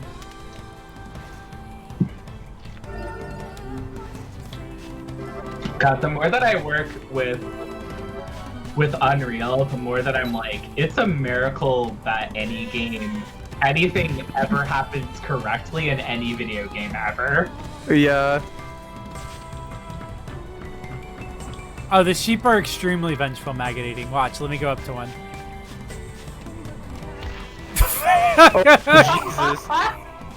Jesus. Immediate puddle of blood.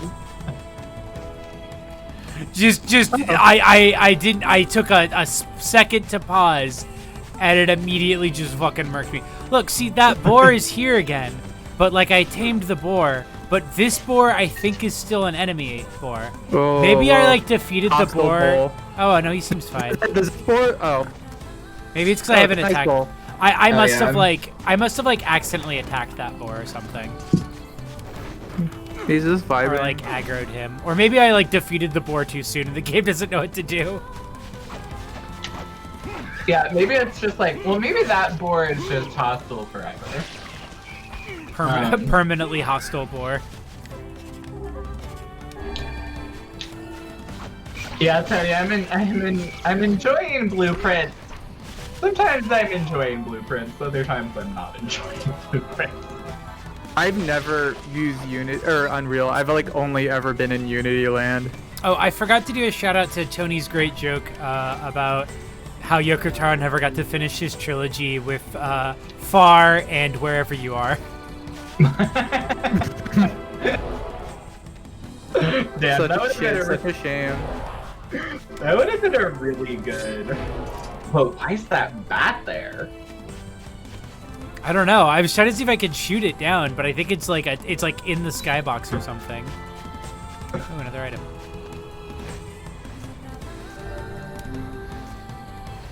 Yeah, I feel like.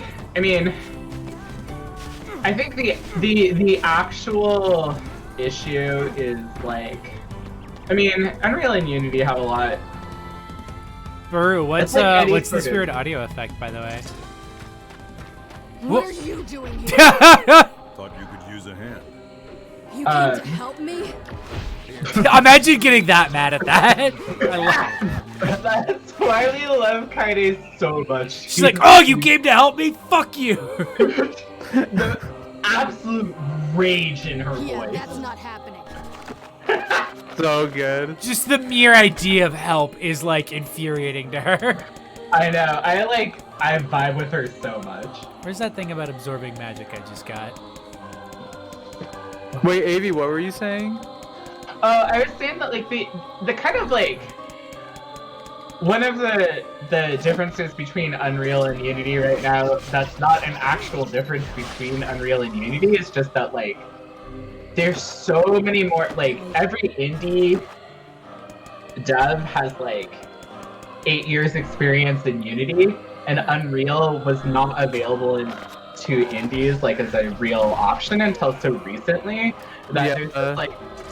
there's just like way more industry experience for it, which kind of like creates this almost like a self-fulfilling loop for it.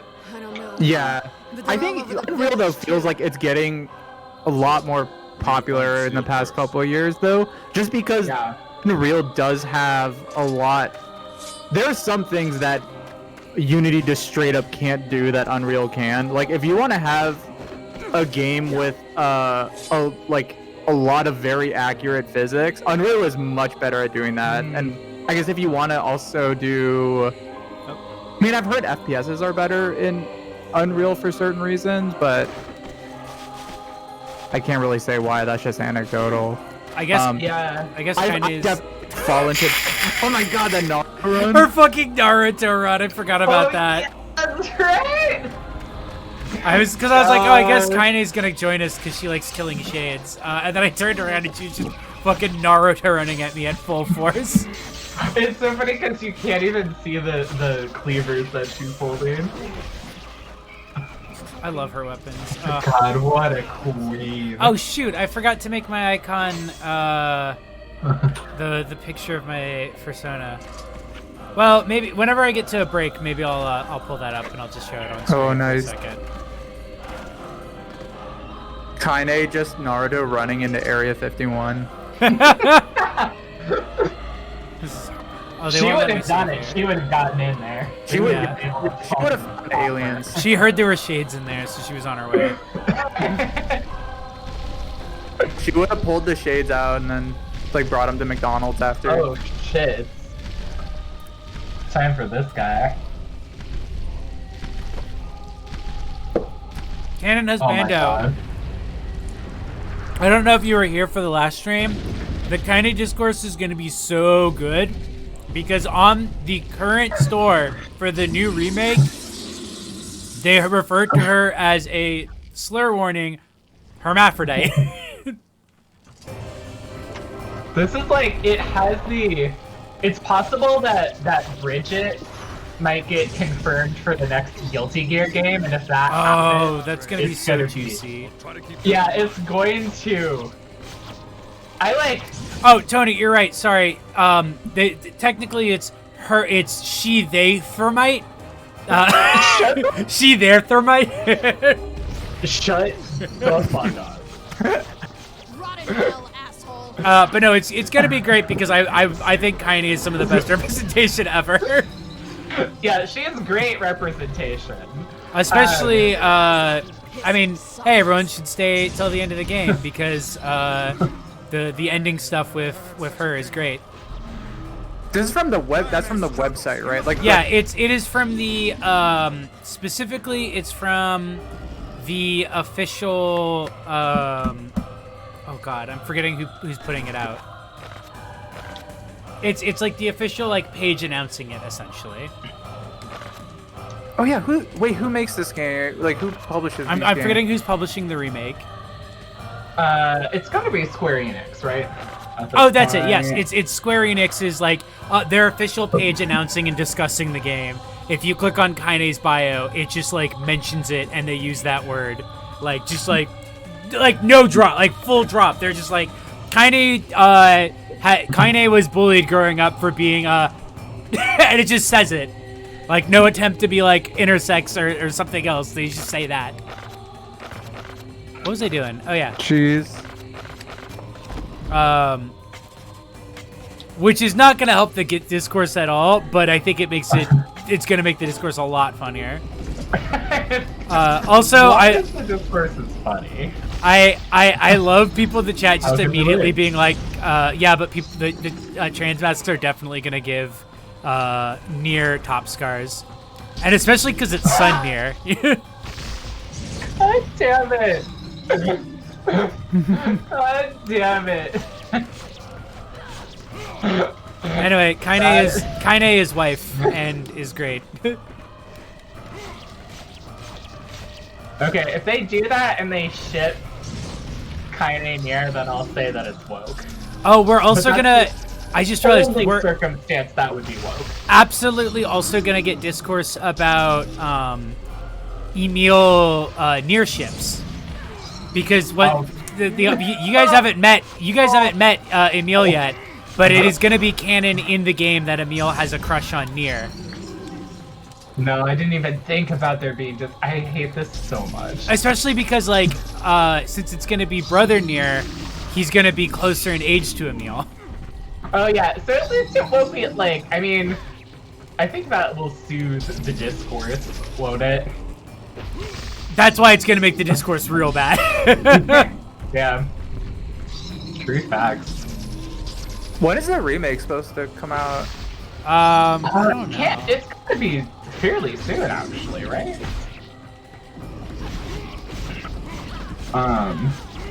That's wild that there's so many, like, remakes. I'm so glad I have a job and can't parse any of that. Unfortunately, Tony, my job is to parse all of this. Oh, April is what I was saying. Oh, April, yeah. It's kind of wild to me that, like, the highest profile next-gen titles are going to be remakes of, oh my god, the pop. They spawn in the houses to get destroyed.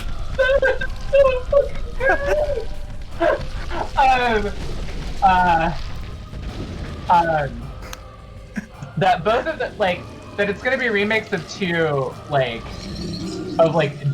Demon Souls and Nier both, like, came out. I'll take care of the boss. I mean, there were a few years, there's a good chunk of time between those games, but they're both, like, games that were, like, huge cult hits, but, like, were very, very much, like, reviled outside of, or, like, did not meet contemporary standards at all, so it's kind of funny to see them.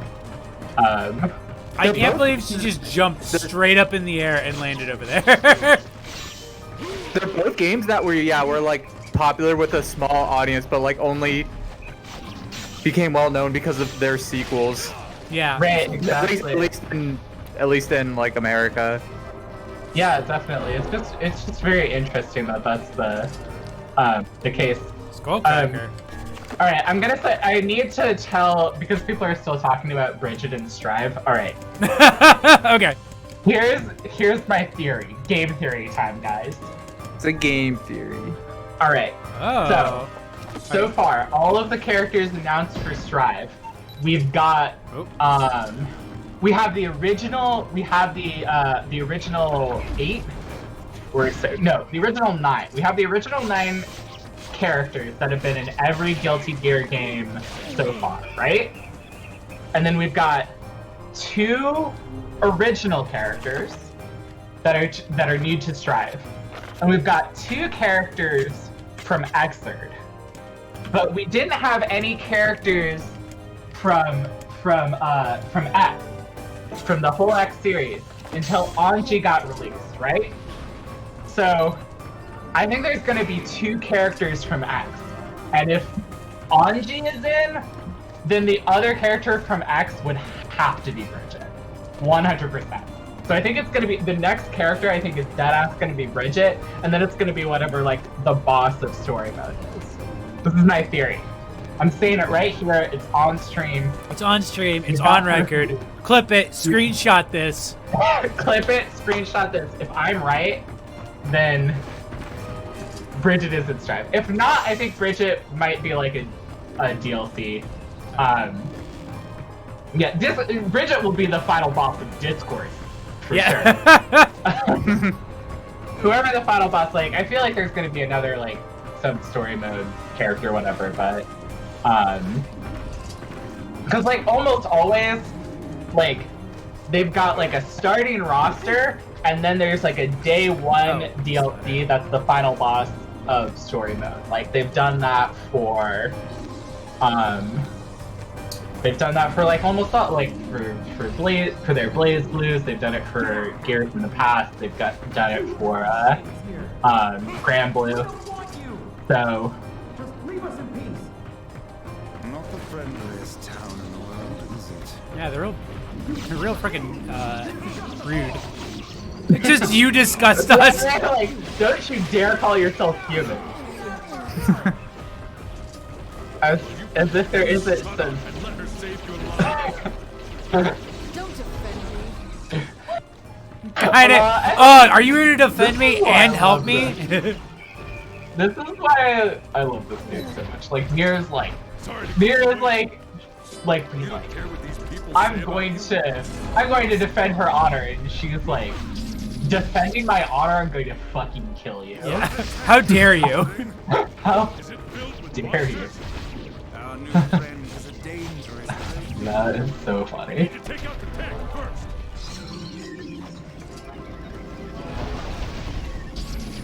I think wholesome cross-dressers are immune to discourse at this point because people don't care enough about boys.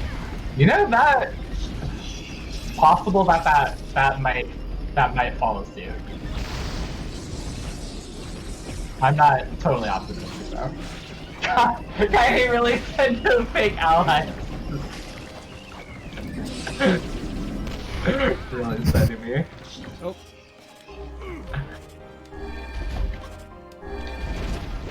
Oh, I'm stuck. Okay. Yeah, you gotta show up for Kaine, guys. Show up for Kaine. If you see Kaine, defend Kaine. Time to use the really big, does Kaine know memes? Kaine knows memes, but she pretends she doesn't because she thinks they're cringe.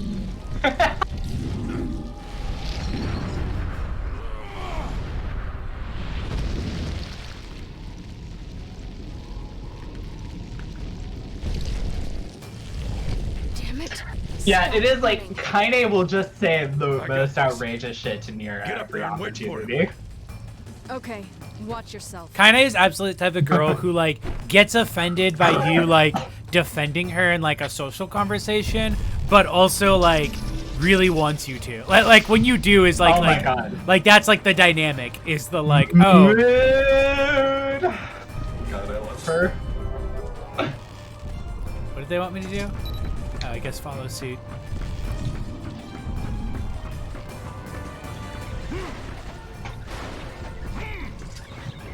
What the fuck is that thing over there?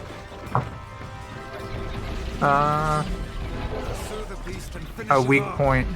Almost there. Once Kaine and I surround.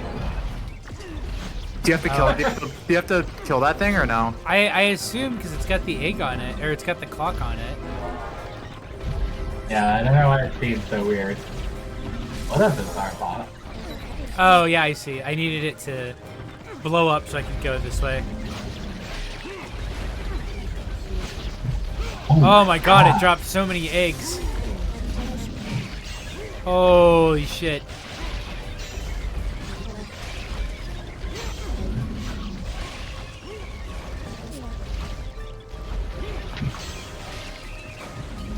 Oh. Okay, medicinal herb. I always push the wrong one. I don't know why.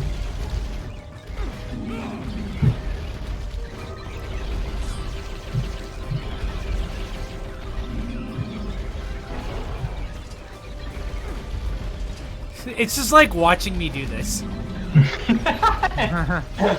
It's like, hey, what are you up to? What do you think of my level? What do you think of my eggs? I showed made you them my just to eggs, piss you now off. answer me. It like forgot that we're in a boss fight. It's just like, what you doing? What you doing? I think you're meant to use the lance here. Oh, whenever I'm in the 2D sections, I have such trouble with the lance. So that's why, like, I just was like, oh, I can't use the lance here because it won't be very useful.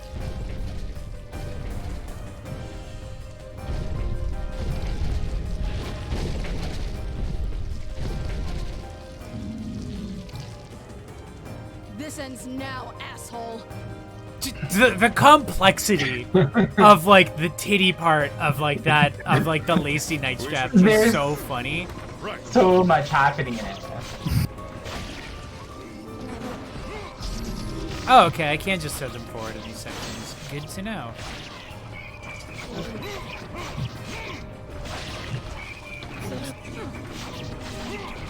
Dive into these assholes. Oh. Wait, am I full up on herbs? No. Yeah, take it. Oh my god.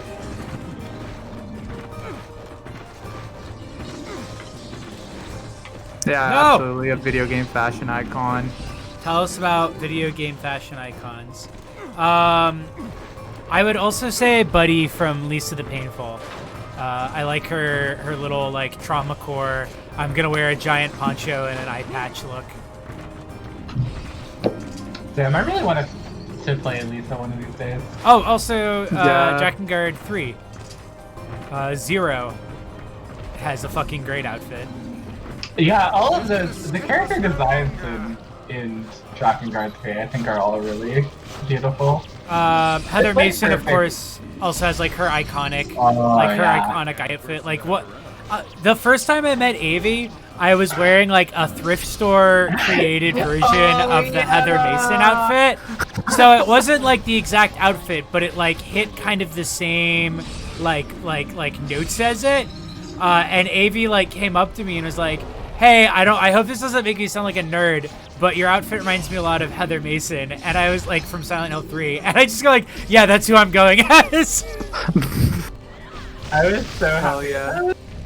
But like her It's icon really is like awesome. her style is like recognizable enough that having a similar-ish looking outfit is immediately recognizable. Right, yeah, it was very easy to do that well, you know. Oh, she's fine. I know. It's Oh, I forgot about this. Grandma. Oh, how you've grown. Kaine, what's wrong? Oh, it gladdens my heart to finally see you again. So the lizard was her grandma the whole time. Grandma? Come, Kaine. Come to your grandma's side. You have been lonely for so long. So much pain, so much despair. Is that why the lizard's packing jugs? Living anymore. Is that it? Are you done talking? Kaine, don't speak to your grandma like that. You're going to stop talking now. And then I'm going to walk over to you and very carefully extend my hand, reach into your chest, and pull out your fucking heart! I love Kaine. So powerful. Really, so good. So yeah, basically the lizard had a weird Grandmother would never say that. ability to like hypnotize people. Never. I've spent my entire life searching for a way to avenge her death. She gave me the strength. Ah! This goddamn Whoa. body. Do you know how long I've been like this? How much I loathe myself? See, she's so relatable. How bubblegum is made, they take previously chewed up bubblegum and they just recycle it. Yeah, we're chewing the same gum that the dinosaurs chewed. Yeah. Cause like matter can't be generated, so like I don't know where else. That's actually the big reason why they're always telling you not to chew bubblegum. Oh, I died. It has nothing to do with like you can't digest it or anything. It's that it takes it out of circulation and eventually we run out. Yeah. Yeah, the reason you have to put it back in the wrappers is because at the recycling plant that's how they can find it. They just take it out. Throw it back in the pile. She gave me the strength to deal with this Ow. goddamn mutant body. One thing that I like about Yogotaro games, I feels like pretty unique is how much dialogue there is during boss battles. Oh yeah, absolutely. Yeah. They'll have like 8-minute long conversations while a boss battle is happening. I remember when I was playing Nier Automata, there was like times where I like let a boss fight go on a little longer than it should have because I knew that there was more dialogue coming. Yeah. There's like even I remember the end of this game has like a lot of like the whole party is like talking for most of it. It is like I very much like that. I think it's one of the better ways to stick a lot of dialogue into an action game like this one, where like as there's a certain game that I was working on where we found through playtesting that people just couldn't tolerate like stopping the action for cutscenes. It just like was testing really, really badly. And I think if we had the ability to like put it during like actual gameplay, then it becomes like way easier for people to tolerate. Yeah. Some people don't respect the content. And on the other hand, I do think that it's like nice if you're doing an action game for people to be like talking during it both feels better. It's engaging. Like it's the same reason why people play podcasts during games that don't have a lot of dialogue. Right. Like it's engaging. It's engaging a different part of your brain. So it's like not competing for your attention. And it also gives like a lot of personality and reality to the characters. Like they're not just they're just not just vehicles for delivering sick combos and something like that. They are like who dies. She's alive. They are Kaine is planking. And worth. We're gonna save her. Before we go, Everyone has something to live for. go do that Even cutscene. Kaine. Mikey, Diet Coke versus Coke Zero analysis. I like Coke Zero better. I like the aspartame. Yeah, it gives it a taste. Diet Coke has a weird flavor. Coke Zero, just at this point, I almost favor Coke Zero over just regular Coke. Yeah, no, I go for it just by like flavor test alone. And then I got give us an anecdote from Ruggles. I'm trying to think of a good anecdote. I was trying to think of one during the fight scene. Oh, I do have a fashion icon that I wanted to bring up. Oh yeah, what was it? From earlier. I guess it's kind of like an anti-fashion icon, but like still a good one is the outfits that Kane and Lynch wears in Kane and Lynch 2. And also just like, I mean, one of the scenes they're just butt naked and all like their entire bodies are cut up. And they're just wearing like just the most like disheveled, like shitty outfits. And you look so ugly in those games, and I really love it. Damn, that's awesome. Tell us about how many questions before you make this tier cost more points. I might. Oh, what was your anecdote? Sorry. Oh yeah, I was trying to think of a good anecdote before I got to it. Did I tell the story on stream about the creepy doll photo that we took? I think we did. Okay. In Santa Cruz? Yeah, I'll tell that after this cutscene. Unless I think of a better one. I was gonna say, I think Lightning from Final Fantasy 13, specifically in 13.3, is a good fashion icon because she has like a ton of different. You can really play them all, and you can also like palette swap her and palette edit. It's the first game to feel very Barbie-like. There she goes. Over here. Don't give up. You're stronger than that. Don't you dare give up now. This woman is more trouble than she's worth. The underboob windows. The underboob windows. Dude, yeah, underboob from any angle. Oh, Ruggles says a FurryCon anecdote in remembrance of MFF would have been this weekend. I can definitely fill that up. What for? Tess, yeah, the lacing is great. I love the. It's such a great like battle lingerie. I had my revenge. Now, Like it's easy to call any now video game anime underwear Victoria's Secret, but hers is the only time that it actually looks like a real Victoria's Secret. Yeah. How can a fighter so skilled be cursed with such a thick head? A true warrior would fight. They would give all in the service of their friends. friends. Yes. You and I are friends now. Here, that was hardly I love how like that's such a weird line from like a 40-year-old man, but like would be fine from him being a teen. Fool, Yeah. You can't just invite her along. There are many issues that must be carefully weighed and considered. For example, how will she possibly affect our overall abilities? Cram it, book. How dare you! I like how she just sees them bickering and is like, yeah, this is my friends. Yeah. Yeah, these are the people I want to hang out with. You're an Yeah, ass. we're friends You're now. also right. I need to live for something besides revenge. Then you'll join us? That's how the best friendships are formed, honestly. Just listening to each other's fucking bicker. My swords need a true home. But you'll do for now.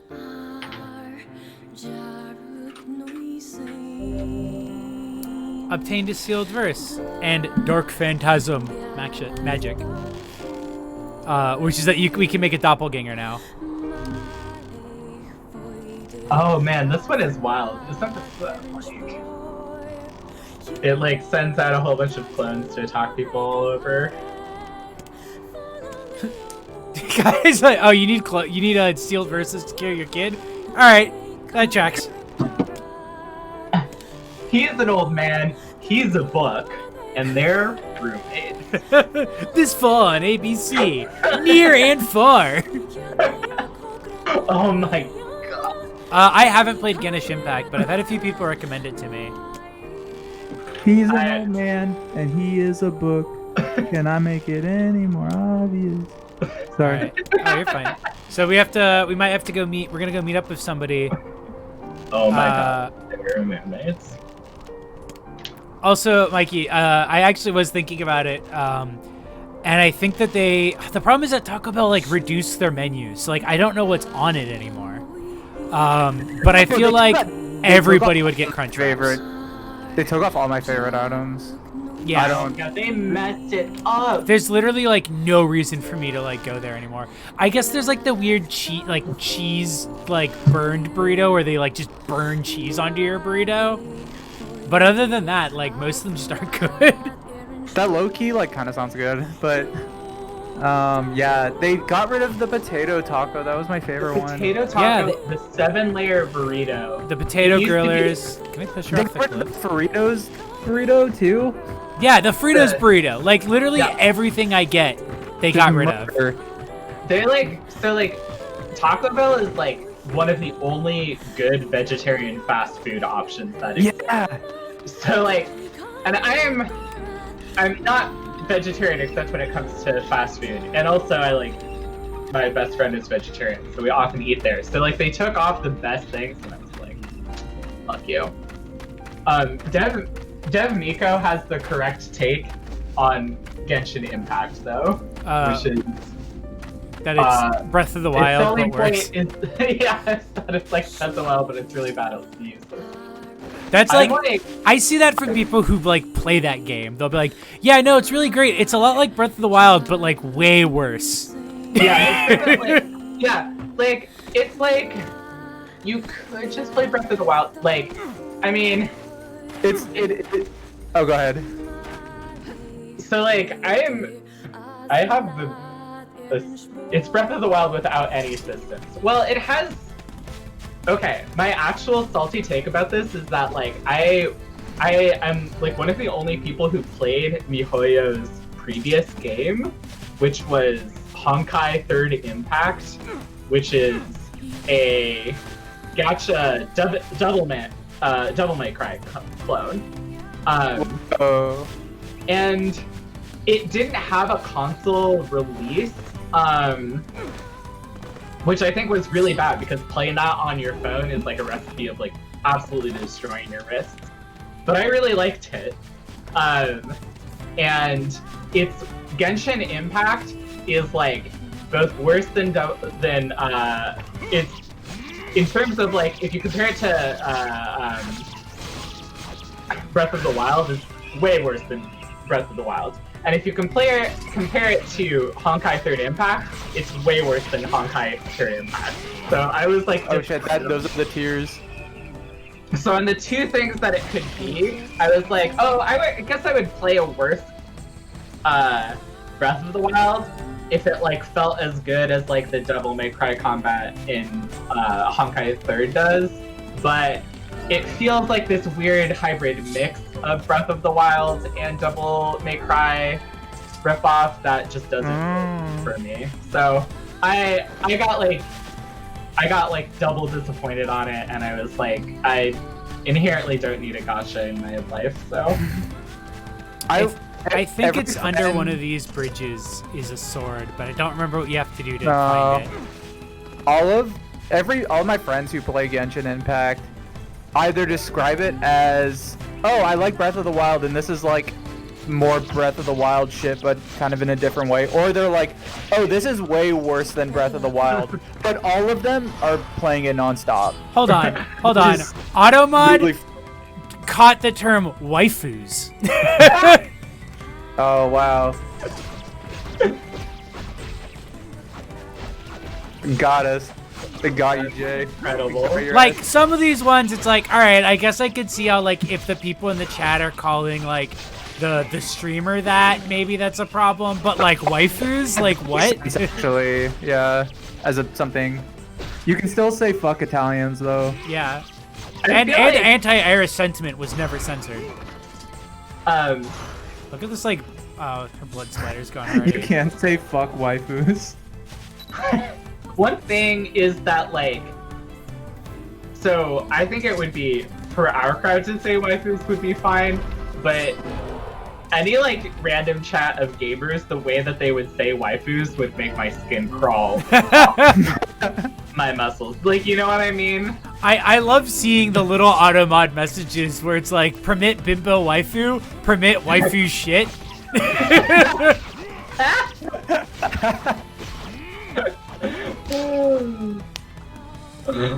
So good. Well, Mikey, so that's the thing that's interesting about the Automod thing, is that it automods it for Italians, but not for Irish. Like, that's what was, like, weird. Like, we discovered that in one of James's chats. Oh, yeah, I remember that. Did they censor fuck Greeks? I forget. I think so, but only some of the ones. Okay. Can we talk about Italian waifus? Those are called gumods. Did you see that shitpost that was going around that used the phrase Italian X? Yes! Oh my god. That was fucking hilarious. It's pretty good. Fuck Byzantine. Did you see the Italian X post? The Italian X? No, what was it? I think it was just a troll post. Oh, okay. But it was like saying that, I think it was,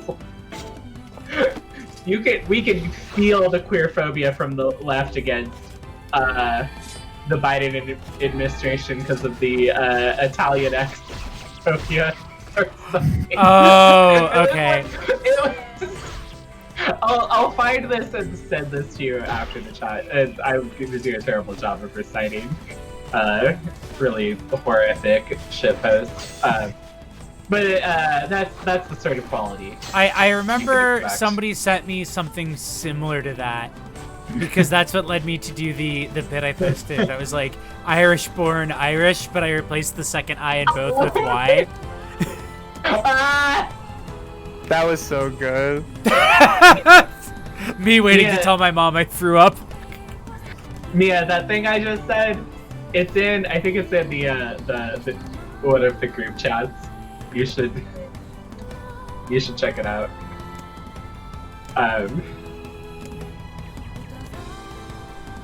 I love kind of just like, oh, I don't really like going into cities. I'll just hang out like here. Like when your mom's going shopping and you don't want to spend like 2 hours in the Nordstrom rack. You're like, can I? Yeah, I'm gonna go to GameStop.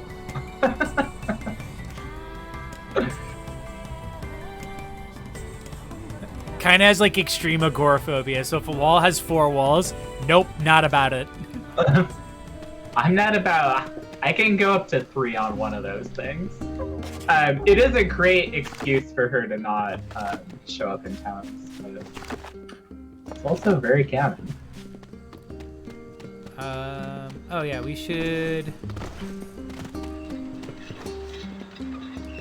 go find that dude whose dog died. Oh, I was also supposed to tell an anecdote about a furry con.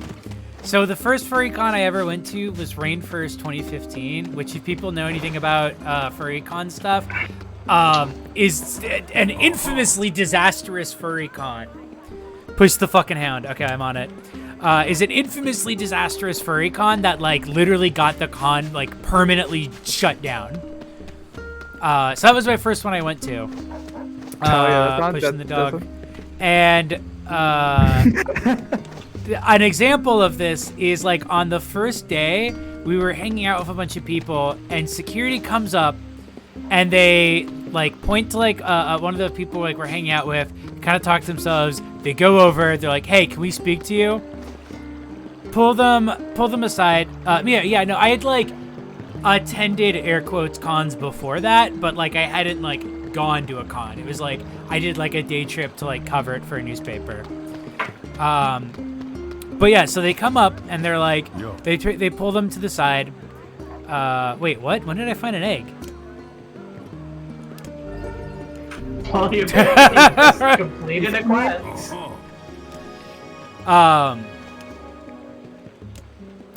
And so, you know, they let our friend come back to us and we're like, hey, so what's up? Like, what happened?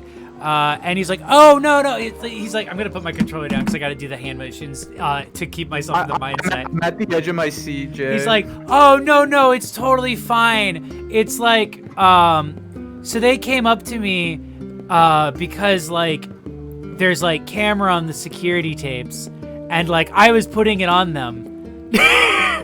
And I guess they somehow, like, identified me. He's saying this while holding the tape that he was using. Oh my god, wait, he put tape on the security cameras? He put tape on the security cameras. He's like, but it's fine.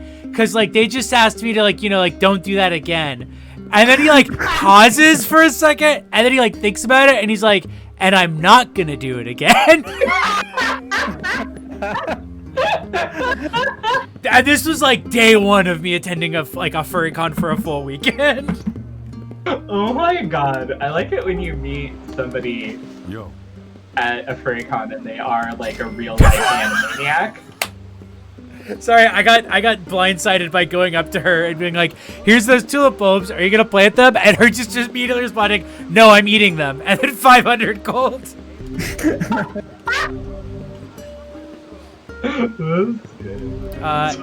Yeah, was it just wait, hold on. Okay, so they put tape like over the camera lens, I'm assuming? Yeah. So the idea is that it's like if people try to go to so basically the idea is that people can't see them fucking around and doing stuff.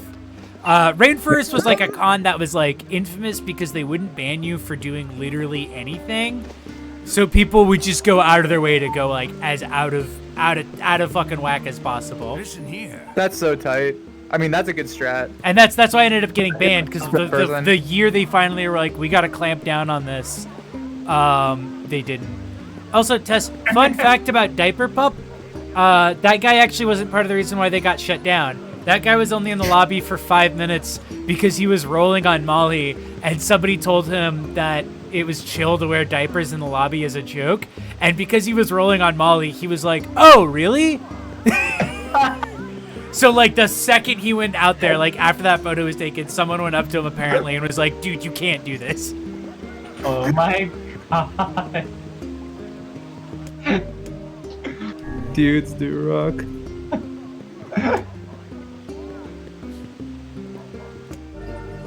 Oh, I have to go to Seafront. It's fragile. Damn it! This question about chips is making me think about these peach flavored chips that I got from one of the Asian grocery stores on Aurora. And they were really good. They tasted a little bit like fabric softener or like Febreze. But they were pretty good. Like peach potato chips? Yeah, they were Lay's. They were Lay's branded. What? Flavored potato chips. Was Yeah, this at they were, like like, the for- Asian market? for Because free. you'll see some like wild tastes there. Anyway, Yeah, it was Asian market. I'm trying to think what the next like chip flavor I would take would be that I'd really want. What's like I'm trying to think like what's the thing I get cravings for? Hello. Hello. Honey butter sounds dang. Cucumber Maybe. chips. Oh, you know what? Like She's so young. Her um, life is ahead of her. like a roasted red pepper sandwich. Like, have you ever gotten like a basic like Ooh. sandwich from like a bistro where it's just like roasted red peppers, some oils, maybe some like feta cheese and stuff? That I think would translate to a chip flavor really good. Because it's a simple flavor. It's a simple flavor, and sometimes I just want that taste of red peppers, but I don't want to get like a whole sandwich. Yeah, roast red peppers and olive oil or something. That sounds really good. Yeah, that would be a good kettle chip. Oh man, I can't think of a good Hello. new chip flavor. Oh, does he have any weapons? Oh, heck yeah. He's got the Beast Bane. Oh, I don't have enough for the Beast Bane. Beast Bane of my existence. Yo. There's one chip. Sorry. It's like, oh, hey, where's the guy? I gotta tell him his dog died. Oh, him? He died. Oh my god. Looks like he went with his best.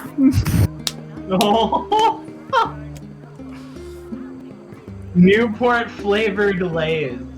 Oh my That's gotta god. be it. Oh my god. It's like the fucking story where the guy's like, I sold all my hair to get you this pencil, and she's like, oh, I sold all my things I write in to get you a hat for your hair or whatever. I don't remember how that song goes. The Gift of the Magpie. Yeah. Oh, there's one. So there's one chips. I don't know what they're called, but they're at Asian markets. They're like pizza flavored chips. They kind of look like Ruffles, but they have Hell yeah. they have. It sounds very gross, and it is like kind of, but they have like congealed cold cheese on them, like What? melted cheese, and they're extremely good for like a little bit. After too long, they get kind of gross, but in the beginning, like early to mid game chips, like rule. Early to mid game chips. Oh no, not this task again. I accidentally accepted What they're Fragile called. Delivery. Need to go slow. Take it easy. I am a creature of I love that love the pizza. shades are just like killing animals whenever I run into them. Well, I'm sure as hell not. They're gonna have hungry. time. They gotta eat. Oh, they're Calbee pizza I'm chips. sure the hussy's foul language Early to would mid-game reduce chips, our yeah. precious cargo to dust. Less bitching, more moving.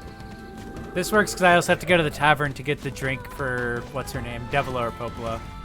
One Hey, of the Jay. twins. Oh shit. Jams, remind me next week when I'm doing the banner to have Devil and Popola represented by the twin scientist girls from Johnny Test.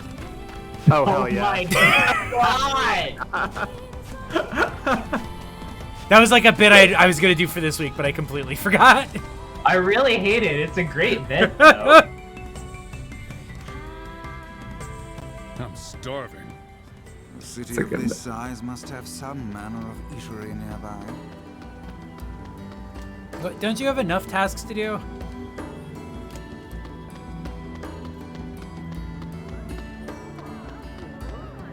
Dude, I was gonna say the Twin Towers. Yeah, I'm gonna represent Devilo and Popola as the Twin Towers. I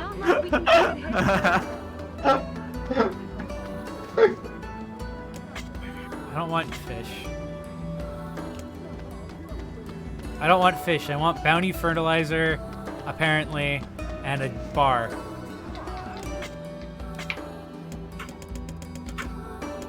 There we go.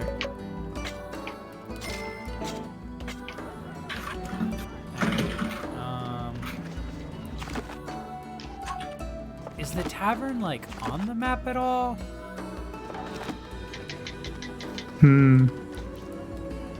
You're friends with that sexy postman. Oh. No Country for Old Twink says, what kind of dream crop projects do you guys have that you'd like to make? Oh, man. I've had like a bunch of ideas of things that just like have never come to fruition, and maybe someday they will. I had like an old Twine game I was working on ages ago, and I'm saying this because I probably won't finish it. That was going to be called Aya Brea Heather Mason Second Date Sim, and it was going to be an elaborate like choose your own adventure game, basic like featuring only appropriated survival horror characters. And like part of the bit was also going to be that you play as Heather Mason getting ready for your second date with Aya Brea. And the only good endings are the ones where you either ditch the date completely or like realize that the date's not going to work out because you two like have nothing in common. But so there's like entire arcs that I had like kind of like paneled and like scripted out where it's like you completely cancel the date and you go and smoke weed with Rebecca Chambers from Resident Evil.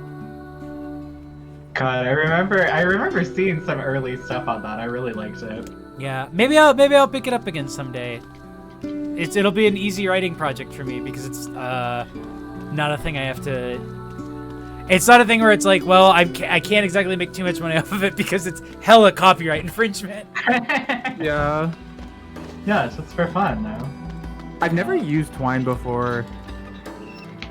All right, here's It's Mr. Boop level. I'm actually gonna go pee real quick.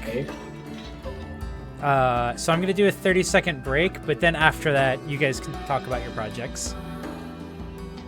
I'm gonna give a hater's take while we're waiting. Okay. Is that I don't think that. I mean, I think Twine is useful. Twine is super useful for a lot of different things, and for a lot of different people at a lot of different skill levels. That being said, it is not good enough for writing a whole game in. Oh. I don't think because of the interface, or like it's. Yeah, like so. For me, I like at least for the larger projects I've worked on, and we know the Devil is not even that long. You're writing such a large script, and it's going so many different places. And there are blocks of text that go on for so long that a node map is like just really like a really terrible interface to try and like work in. And certainly like writing a whole script in like Twine's default interface is just horrible. You need like something that like resembles a word processor. And I found that I've really preferred, I really like using Ink, because it has like, it's a scripting language. It's kind of like HTML or something like that. And it just, even though there's a little bit of a learning curve, it's still a really short learning curve, and there's so much you can do with it. Like, You can store variables, you can do super minute branching, you can like do things for a long time. It just like, once you start, it even beyond like the complexity of the sort of stuff that you would want to do with more advanced scripting or as a designer, they're the very basic like UI that you are working in as you like write that whole script. If you want to like quickly port it into like a game that you're working on, I think that's something that is entirely text-based, that has like little nested folders where you can kind of like break up the whole script into like all of this character's lines are in this or in like this file, or like this section of like part 1 of the game is in like this file. Like if you look at, I gotta talk about this. You can find a write-up of it on my Medium, but like I used Scrivener at the time, and like Scrivener is a really good word processor because it kind of like lets you put like I decided like when with writing like We Know the Devil, for example, it was like, okay, here's the first scene, and here are all the branches that can go off of the first scene. They live in this bucket, and then like there's the second, and then there's the third, and so we like put them into all of these different places. That sounds like, I mean, that sounds really well. It's easier to compartmentalize and make things modular. Right, yeah, like when it's just a bunch of like folders and text and stuff like that, like it's actually way easier to see. Like I would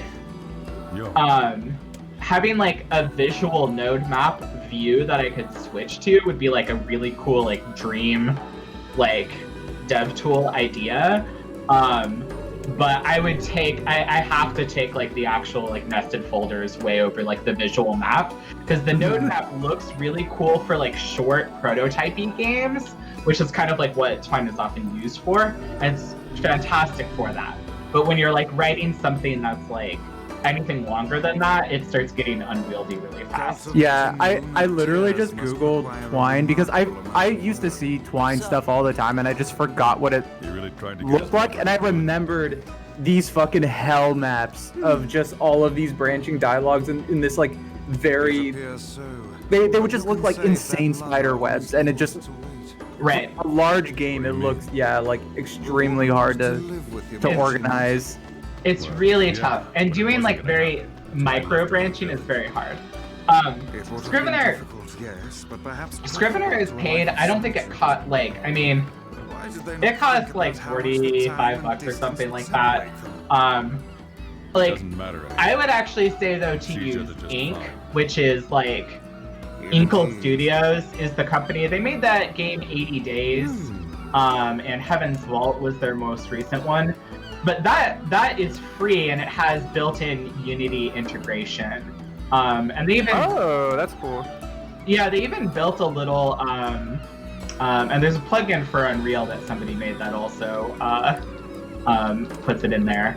And they have like they actually wrote not only like the scripting language that you can use in any you can use it in like any sort of word processor or text file, but they also have like their own editor, which is, it's okay, it's not super great, but it like checks all of your logic for you.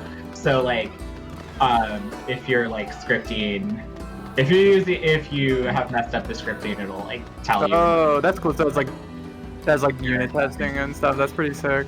Yeah, exactly. So that's like good. I wrote like a game that will someday come out in that, and also Heaven Will Be Mine, and it was very useful for me in my purposes. But like I think like different games have like, you know, really different needs. So like I know Christine Love wrote her own when she made Lady Killer, she like wrote her own completely bespoke like tool just for the game and the way that like dialogue and branching works in that game. Oh, that's awesome. Yeah, because it's so weird in Lady Killer, like because you like wait to like interject into a conversation, and there are different like ways that conversation can go, and you have to like bring all those branches back to a root at a certain point. So yeah, so she just wrote something, and it has very pretty UI because Christine's also very good at UI. I remember seeing It's important for an engine to have actual good UI because you're gonna be staring at it for hours and hours and hours. Oh my god! And if it looks bad, you just hate your life when you're working on something.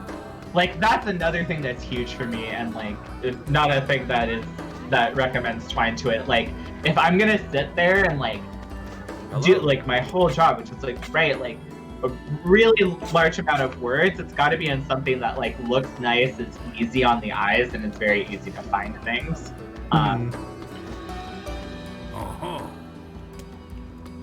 Why was that guy French?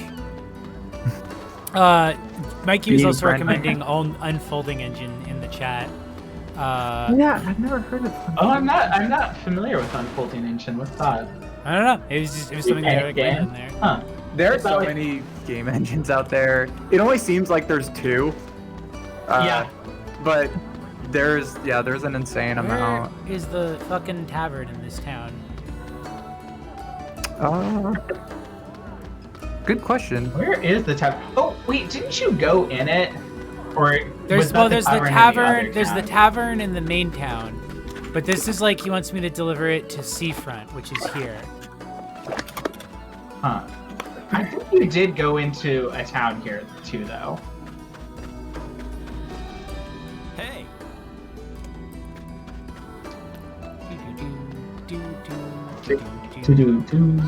Oh, this is cool. You paint a game in Unfolding. This is really neat. Oh, here it is, I think. Since it's the only door that I can go into. Yeah, here we go. Perfect. No, not you. You. Yo. Yo, bartender. Sadly, I don't have the ingredients on hand. Papa's stupid drink that she wants. 5 lizard's tails and 5 mouse tails. That's one hell of a drink. Yeah, damn, that's what she needs to get drunk. Anyway, are you gonna ferment them? Sup?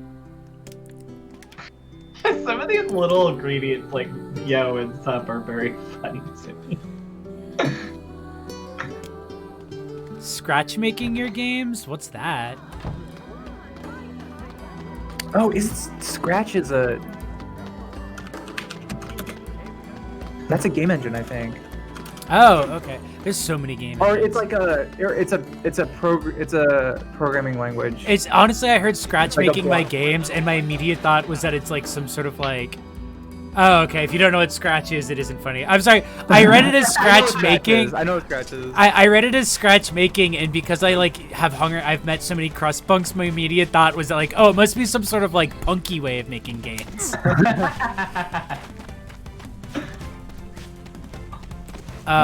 Real Scratch core. It's like it's a block-based visual programming language. Also, I thought about it a little bit more, and I've decided that my other ideal project I will name is that I think Kate Wirtz should be put in charge of an Adult Swim show, and that is a project that is like a project I'd love to work on.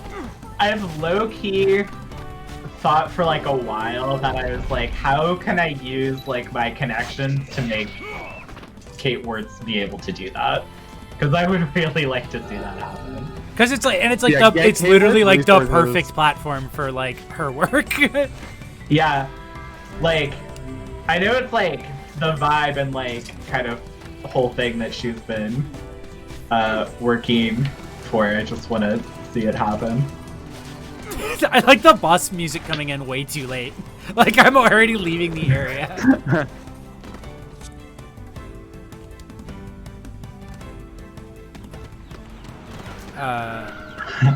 A monkey way of making games that looks like kid pics. Oh, that's what I will. That is what I will use now. I have decided. Are you the one who needed? No. Who needed the stupid? Oh, it was this lady over here. Yo.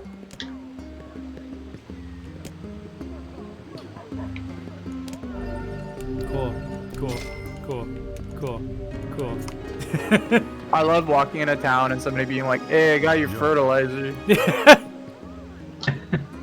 I delivered the tray. Oh yeah. Cool. You're welcome. All right, and away we go. Ah! And away we go. Falls in the water and dies. I wonder if there's like a speedrunning strat for some areas where it's like, yeah, if you fall in the water here, it spawns you later down, so you don't have to run there. Oh, Yeah, you save 3 seconds. On to be like, especially because the respawn is so quick. Damn, I really do want to see a speedrun of this game, actually. There's got to be some out there, right? Like it seems like a game that's God, like sure. that's want for it. The Nier Automata one, I didn't watch all the way through because it's multiple hours, but it's actually pretty wild because even though you look at this game and you're like, oh, this is so janky, and like Nier Automata is clearly really well put together. That is super not true from a collision volume perspective, because you can like, there are so many walls made out of paper in Nier Automata that you can just pass through, and there's a huge amount of like clipping through stuff in that game. The current world I love the way that for he Nier is 3 hours, by the way. I am such a fan though of the way that he waters plants by opening his hand above them. And just like pouring water from his hand onto them. There's a speedrunning strat for skipping a lot of the intro by glitching through a door in the Shadowrun's castle in the beginning. That's wild, but I love it. I want to see if my failed daughter has anything to say. Hold on, let me reach into this wall and grab the strength drop.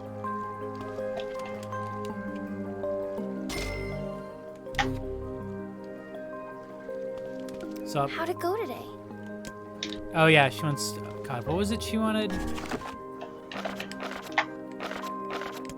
I think she wanted to be cured of her illness. No, the other thing. The thing I can do for her.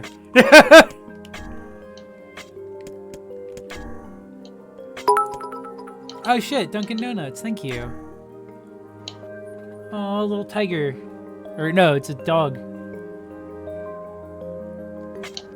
What do you want? Oh, the area, who gives a shit? Her wheat and meat stew, which I think sounds great. I don't know why he's being such an asshole about it. Wheat and meat. But I've got the wheat planted. Oh, and I've got mail. My daughter sent me a letter. Aww.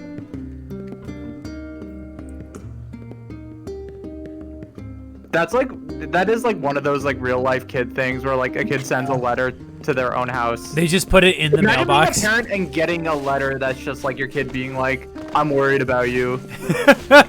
Stop worrying about my black scrawl. Yeah. I'd start worrying about your getting bitches. It totally is like a sort of thing though. It's like, oh, like I can't too intimidating because I'm a small child to say this to you. So Got my lizard tail. Oh no! I'm sorry, Tess. No.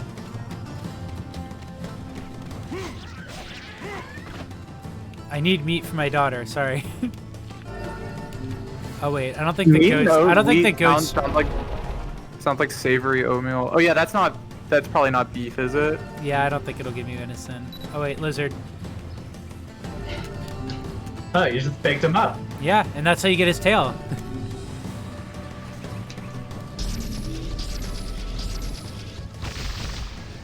Okay, good. I did get it.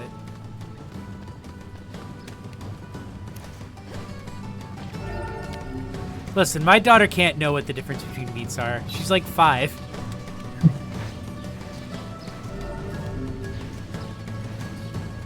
I am very excited. One of the things I'm like most excited for the Nier remake is to like see how much stuff is like just suddenly more contextualized. But like, oh yeah, the character is like an actual teen.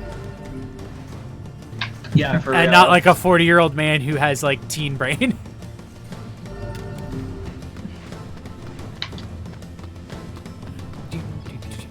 Okay, you guys were mentioning that before, and I'm confused. Is this character not actually 40 years old? So this character is, but like, because he's like a dad. Because of the dad Nier and brother Nier version of the game. Oh, that's right. That's right. Okay. So that's Now what I we keep remember. referring to, is the fact that there's like the dual versions of it. But the game was written very clearly with the expectation of the younger brother version. So it's definitely changed around a little bit, but like not super thoroughly sometimes. Pokemon Dad and Pokemon Oni-chan. That's the thought that just popped into my head. Alright, now it's out. What is this? A That's fountain? A fountain for ants? Fountain for sand.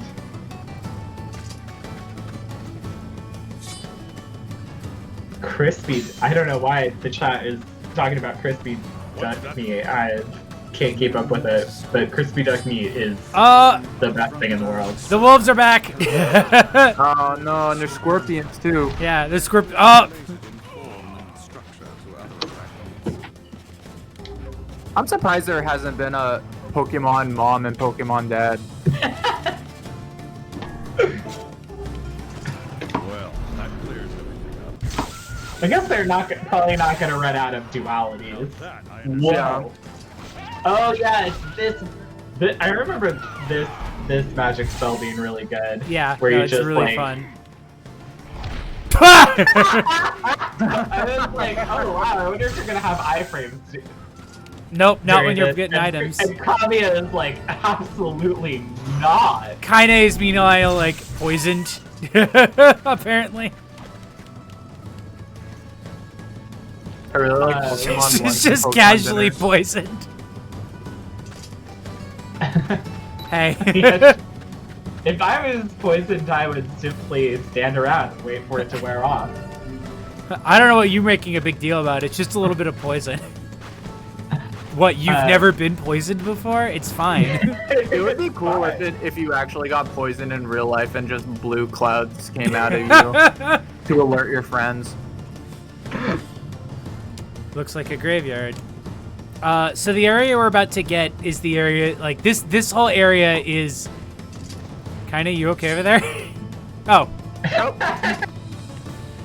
Is, I assume, supposed to be very clearly like Iraq like inspired, because of the fact that this is kind of like around where the game especially starts to get a bit more overt in its Iraq war metaphors. Oh, by the way, I forgot to mention this at the top, but the reason why the title of this stream is what it is because there's a diary entry in one of the loading screens from Yona where she says, "Today is my dad's birthday," and the date at the top is September 11th. Folks, That's still blowing my mind. this game is about 9/11 and the War on Terror. Which is why, Oh. again, like, it even has the right political metaphors and it is still kicking Spec Ops all the way. Gates It's closed just continuously. Doesn't look like we'll be getting in very easily. Now see here. Oh my god, the sputtering Weiss is just so good.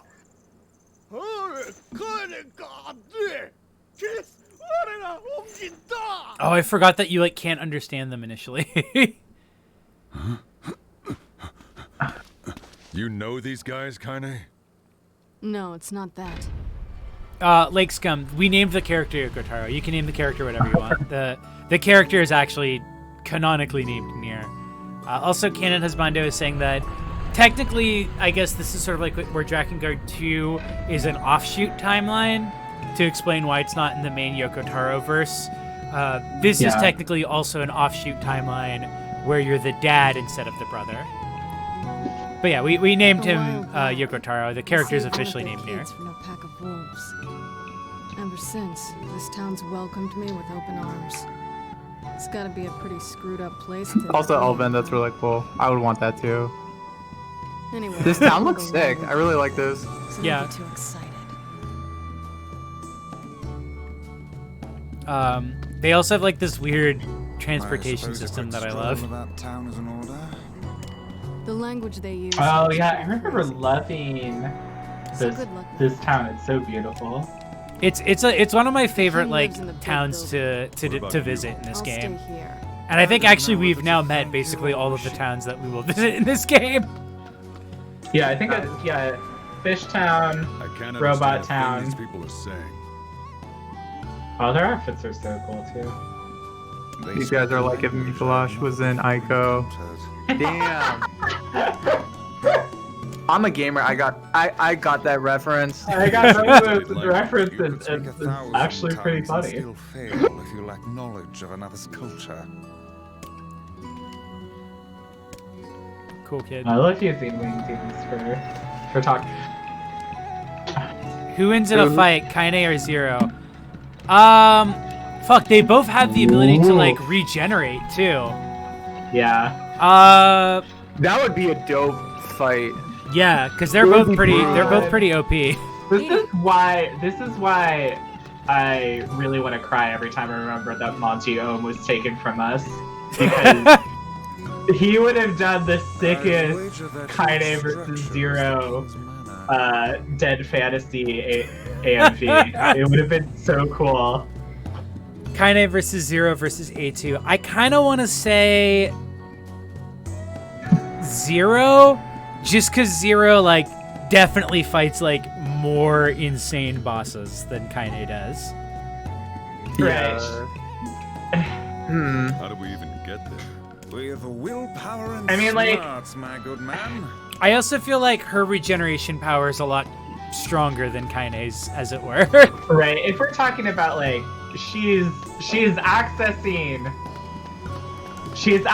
the entity that is probably responsible for everything bad happening in every of the Nier Drakengard series games. Yeah. Yeah. Whoop.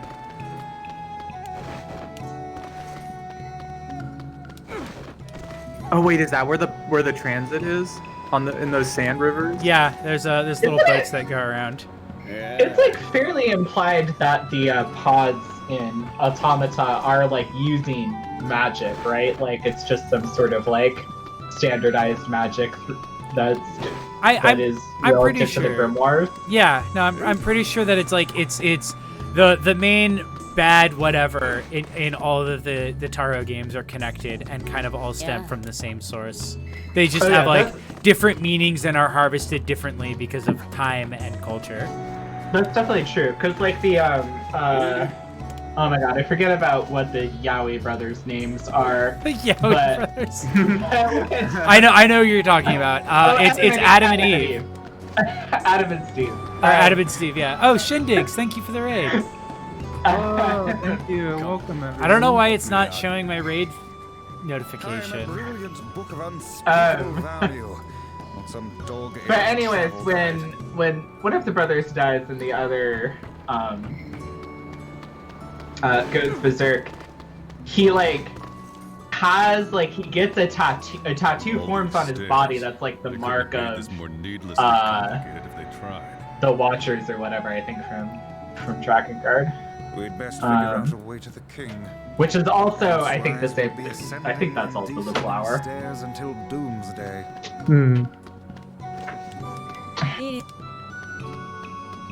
God, that game is so good. I definitely think I probably will just play Nier Automata after Nier. Just make Friday my like Yoko Taro day. I'm also debating after at some point, like maybe if I add like a consistent third day to my schedule, starting to do Remedy games. Ooh. So doing like Alan Wake, Control, Quantum Break, and the first two Max Paynes. I was trying to play. I wanted to stream Max Payne 1 a couple weeks ago. Yeah. And I tried playing it. Like I own it on Steam.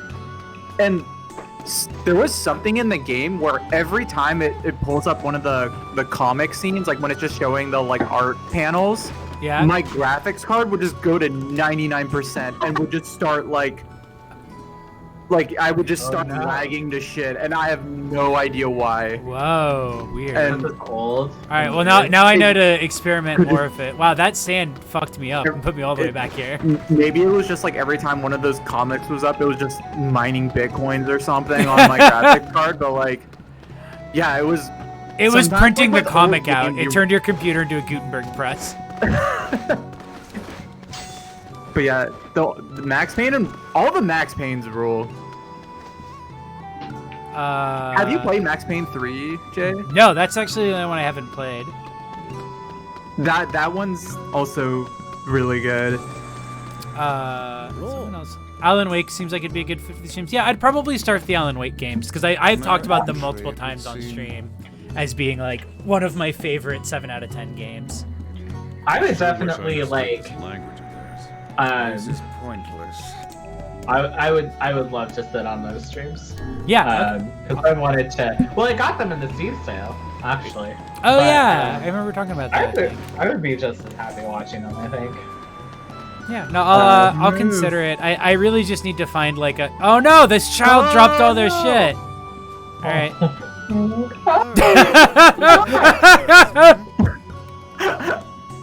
Oh my God! Owns my wife. Oh, you're picking up all of the individual little things. That's really cute. This kid like fell and just like gave up. Just died. This kid is just giving up on life. I really like this. That was a pretty bad L, to be fair. This take that Tito is a sequel to the joke ending to Taxi Driver's. Pretty funny joke. Good one. Oh, look. This one lacks the power of speech. Perhaps she can communicate through gesture. Let me see. Okay. Thank you. You're welcome. I am Fira. I love this like weird loophole where it's like, oh, this kid speaks sign language, which I can speak, so we're fine now. You in trouble? No, we just need to ask your leaders about something. But I can't do that unless I can understand them. I can. What is she gesturing? Let's see. Give me back my shit. Oh, she will act as our guide. How fortuitous. But first, I must explain this town. I'm not here for a tour. Oh, I forgot about the gimmick of this town. Here we go. No. There are rules to follow. Follow me. Well, there you have it.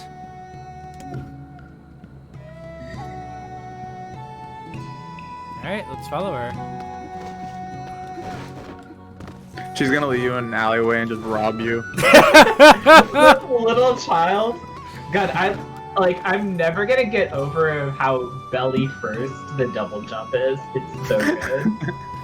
Why is she Pyramid Head? Oh, everyone in town wears that. This is an item shop. Must buy followed by the following rule. Rule 106: do not live on level ground. Rule 106.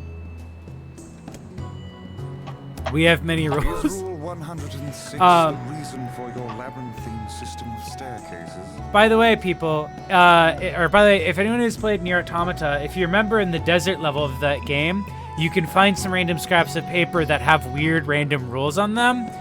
It's because that desert is supposed to be this town. Ooh.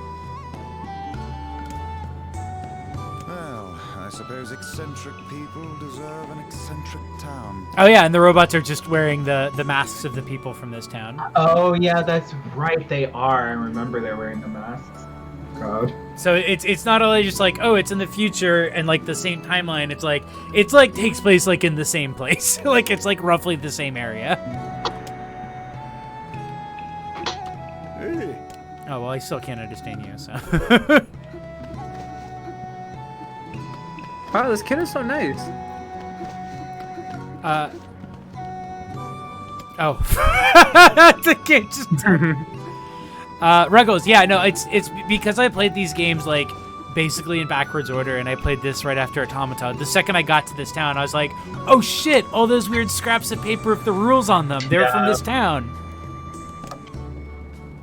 115,017. You must view this town by ship before purchasing any items. Oh, come now. What could possibly be the point of such an absurd rule? We don't know. It's just a rule. Hold on. Your people are still making rules? I completely forgot about this and how it's all just part of like Yoko Taro's thing, this thing about like respecting cultures. Oh, the idiocy. There he goes. Goodbye.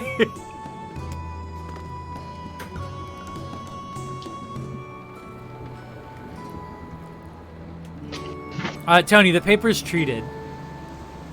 So it's fine. I like that this guy's like making a motion like he's rowing, but he's like not even close. Like he just has a spear on you.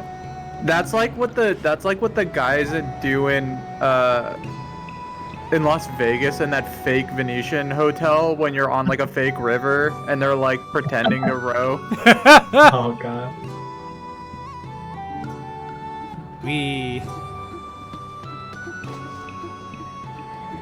Her little like dubbed in like huts.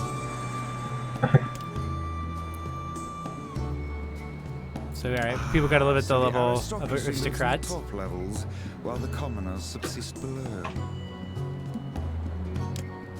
Seems like a rather unpleasant rule for those on the bottom.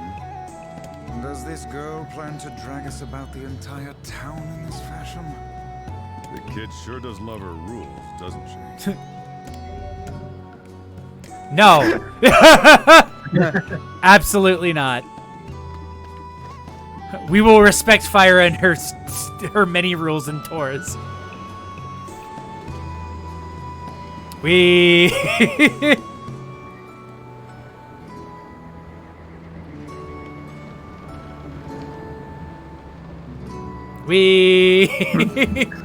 I do love this beautiful sand boat. Yeah, I love this town. No, this is like I said, this is like one of my favorite like places to visit. It's just very chill. It has like the same atmosphere as like an Animal Crossing town. Mm-hmm. Yeah, I remember being very charmed by it, and I've kind of like forgotten about this, but the rules were so fun. I like when raiding is fun. I like when people are having fun with their lore and world. Vegas, fake Italy, almost as bad as real Italy. Bada bing. Hold on. A strange things store. Yes, a store that sells strange things. Such as? I don't know. The things are strange. That's pretty strange. Can I buy them now? Can you buy that stop sign? Or surfboard? Oh yeah, he does have a stop sign in his surfboard. Those are strange things. Here we go. Stuff in the old world. They have an Ouya in there.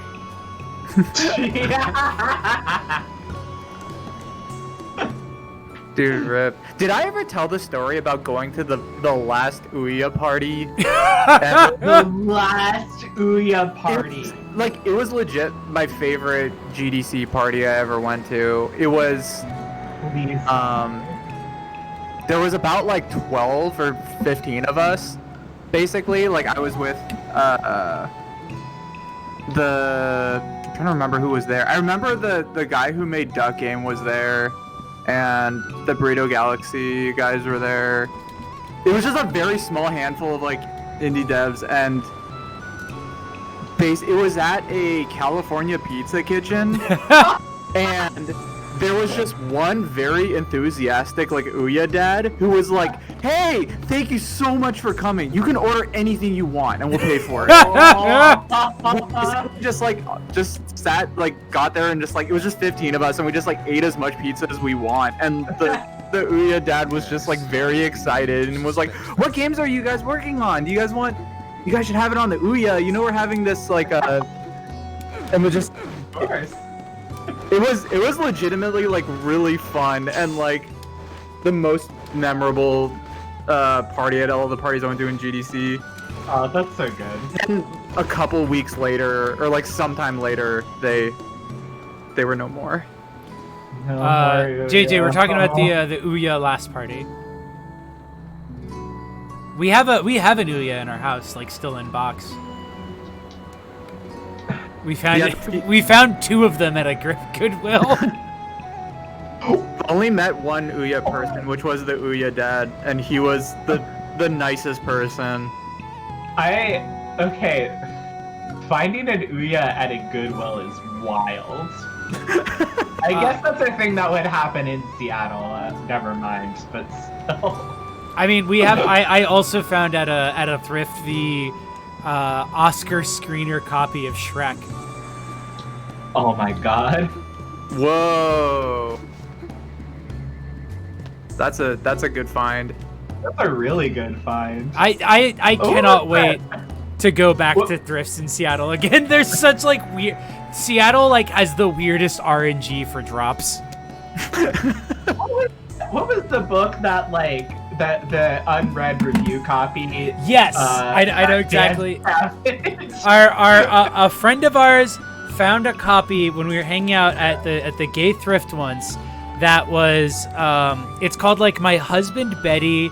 It's one of those like early 2000s like here's my brave story of my spouse transitioning and how it affected me. Like one of those kinds of stories. And like my friend picked it up and was like, oh look, it's this piece of shit. And then she opened it and she was like, oh, whoa, it's signed. And I was like, what? And she's like, yeah, like this is like signed from the author. And I was like, what's it say? And it's just like, hold on, there's a business card over the name. Lists the business card and they're just in pure script font, Dear Dan Savage. What? So she found a copy of this book signed to Dan Savage from the author of the book, thanking him for helping her on it. And got it for $1. Like I said, Seattle has the wildest like RNG drops for thrift stores. Drop, yeah. Holy shit. You survive in a place with so many inconvenient prescripts. The funniest part was that like he definitely never opened the book. Like completely uncracked spine. God, just imagining the events that like you were do you think like Dan Savage himself just like went to the thrift store and returned it? He probably just donated a bunch of books at some point and was like, I'm never gonna read this shitty book. And so he just downloaded it and like had no idea. It's too much. Look at it, they don't bother. Whatever gets you through the day. So yeah, she just explained what's like, no, the rules are here to help guide you so you know how free you are or whatever. Yoko Taro will teach you to respect other cultures. Ray Saturn, no, it was this Dan Savage because she specifically thanks him in the note for doing consulting on the chapter on how to have sex with her trans spouse. Which Dan Savage, I guess, did help her on. Also, he lives, like, in Seattle, so it makes sense that it would show up there. And in case you're asking, Ray Saturn, yes, it is weird that she asked a gay cis man for advice on how to have lesbian sex with her wife. Dan Savage guided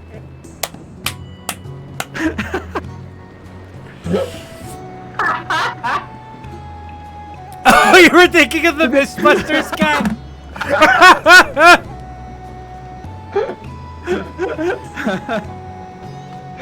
I was thinking of the Mythbusters. Yeah.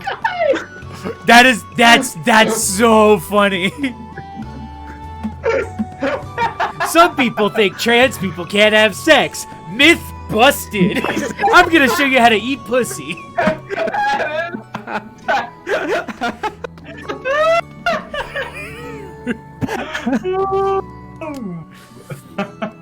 Holy shit. I'm gonna lose the No king. No king.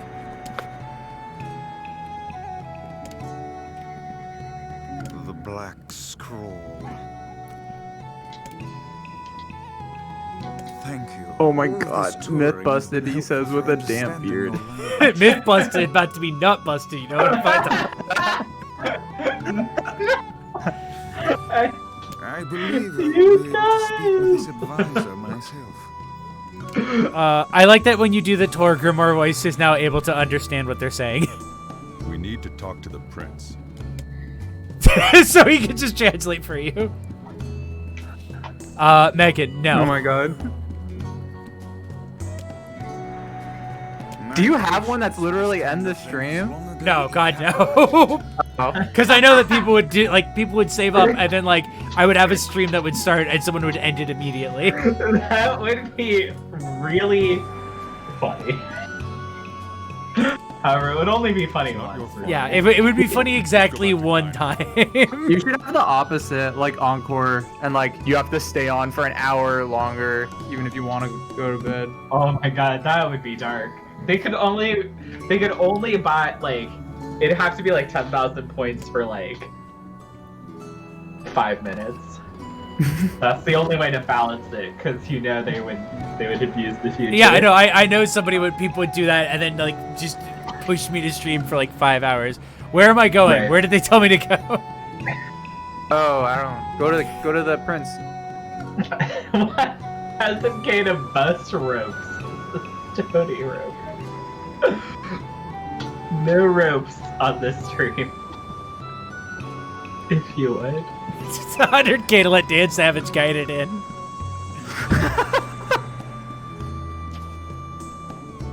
I'm almost at 10K. I'm trying to figure out who you should roast or who you should start shit with. What is the actual thing called? It's like start beef or something. Start some beef. Hold on, she's like stuck in running animation. Take another lap. Oh my god! Oh, you gotta do it. Yeah, I think the King's Mansion is where... Oh, sorry, Ray Saturn. I already started it. Too late. Yeah, you paid for... You paid your 500 points. You're getting another lap. So far the game command thing has only paid off as being really fun, so I'm enjoying that one. Yeah, I don't mind at all. This town has an excellent vibe. This music is great. I love this Sand River. I want this dude's outfit. Oh, mate, shit. Maybe I can go as like one of the. I can go as one of these guys for like Halloween in 2 years, when Halloween is legalized again. Everyone in this town is amazing drip. I guess I can go see with the store owner. No! I almost jumped right into the sand. Oh, that's just the grocery store guy. Isn't there another? Take another lap. No, you can't do that. That's too much. Oh. You can't do duplicates.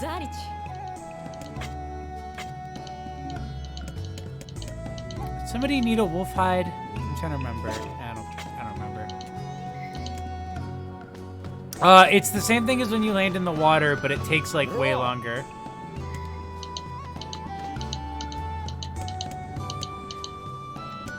I'll go to the Strange Things store.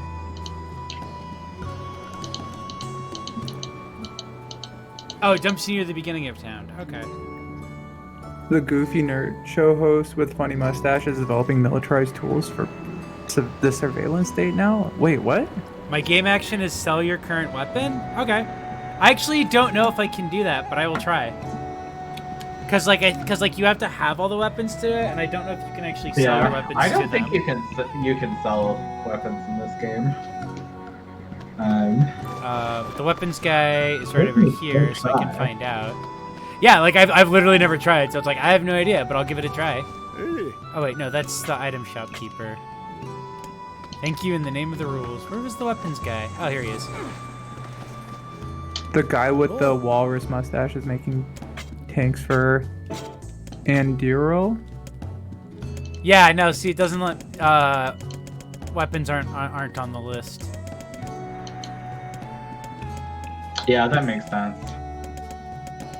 I didn't think I that. don't know anything about the Mythbusters, guys, except just I that can. they- I can't believe it. Oh shit! I can buy my Earthworm's Claw, my Earthworm Gym attack.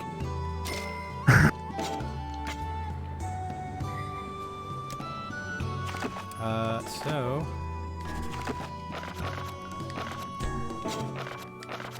Weapons, Moonrise. Ooh, 30% more magic power. So we'll equip that. Whoa. Ooh, that looks cool.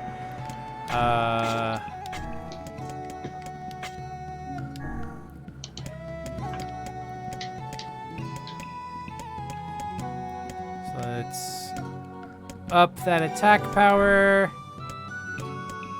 And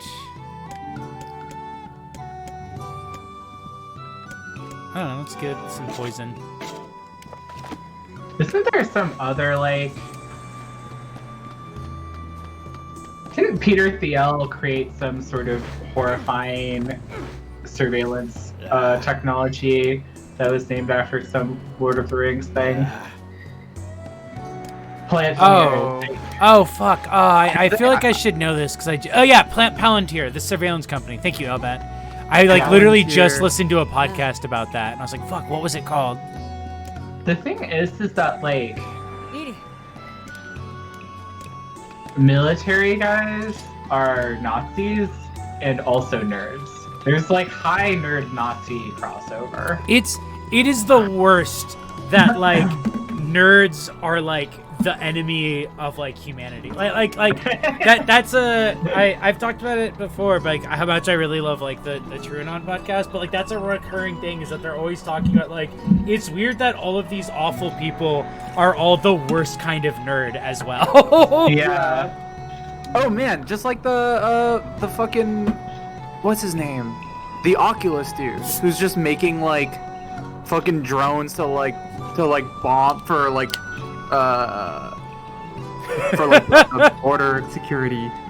Yeah, I'm pouring myself That's a a freak. little drinky. Yeah, I mean, it is maybe because they think that they're smart and they don't have access to any signifiers of being smart other than like Ready Player One level references. So My favorite line in Ready Player One is still when he's like, I want the same things you want. I'm gonna make all the schools the school from Breakfast Club. I'm reading Ready Player 2 right now. why? You guys done? Okay, so I think I talked a bunch about this on my stream. I think Ready Player 1, listening to the audiobook, because the audiobook is read by Will Wheaton at 1.25 speed, is just an assault of nerd references thrown at you. So it's like By somebody who is a living nerd reference. yeah. I think it's I feel like if you want to understand like This is their way in a system of laws. modern like late Gen X or sorry, early Gen X like late millennial nerd culture, like you have to read Ready Player One because it's reading that book is like reading American Psycho, except instead of like talking about like instead of talking about like sort of like empty hollow like 90s like pop culture 80s and 90s pop culture references, it's just like gamer references, and it's also done in a very like with zero self-awareness. Right, like that's the part that I don't know if I can handle. Oh, and sorry, I mean, I'm very quickly getting a screenshot of it seems the hussy is not moving.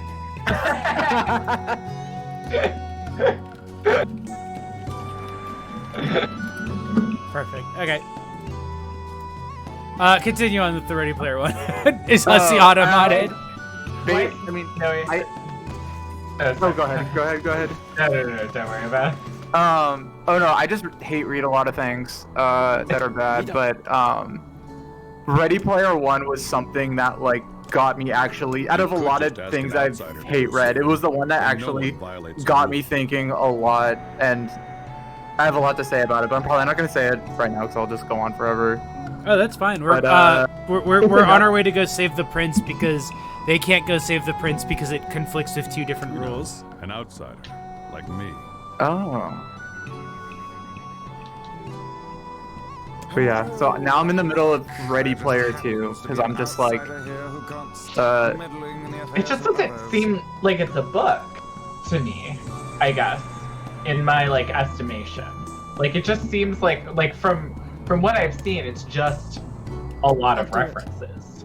yeah, I think Nier like told me one of about the Rule 1024. when I first read Ready Player 1, my first initial reading of the book was that it's sort of a very specific kind of nerd power fantasy where it's just like, oh, Ernest Cline was like very bullied when he was little because this book is basically is a power fantasy where all of the useless information he's accumulated from shit that he consumed when he was younger is now something that is a weapon he can use and is actually like currency that puts him on top over like basically all the people that made fun of him or told him that you know all the shit he was doing was like a pointless waste of time. It is just like, I mean, I guess the thing that's always baffled me about that book is that it feels too dated for the era. Like, it is very weirdly dated this too. Is like, I mean, like, Not not even early. It's not even early Gen X. Like, yeah. I am an old lady. Like, and like I'm like an older millennial, and that's like a while ago at this point. So to me, it's just so strange that it's like these are like Patton Oswalt like sort of bits and yeah, shit. Like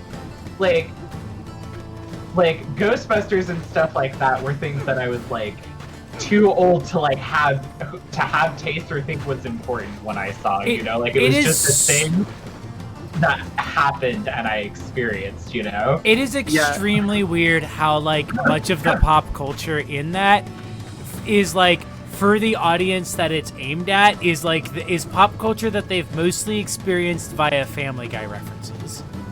Right, and I know that like, and I remember like my experience growing up was like, I feel like millennials may have been the first people to, maybe Gen Xers, who experienced culture entirely through references to. Yeah. But it was like, it still feels wild even for that. And I mean, I guess because we live in such a referential culture, even like Zoomers or whatever would probably know all of these references simply because they're just so omnipresent. The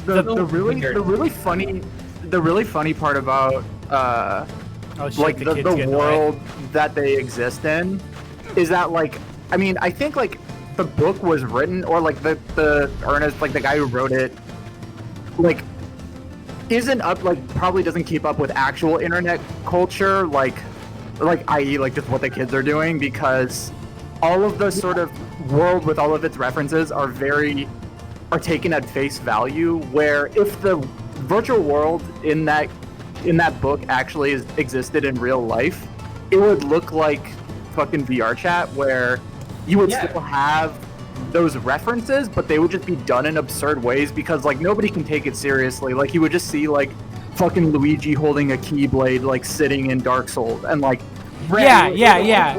Oh, Castlevania, thank you. There would be I like that name.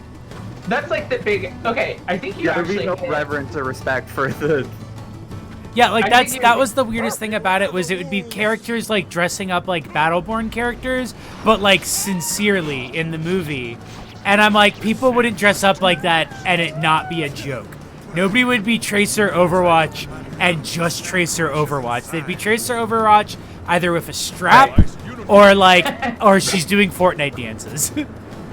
Right, like that's actually, and I feel like that's the big difference between like Ernest Cline, like Gen X, like nerd references and like current eras, like the reverence towards it versus the absolute like, oh, this is like the culture that is just like around us and we have no choice about it. Yeah. Therefore, we're going to think that we're going to we're not going to take it seriously.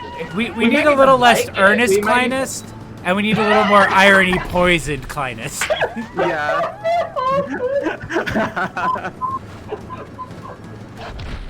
Oh, this wolf is So kicking my true. ass.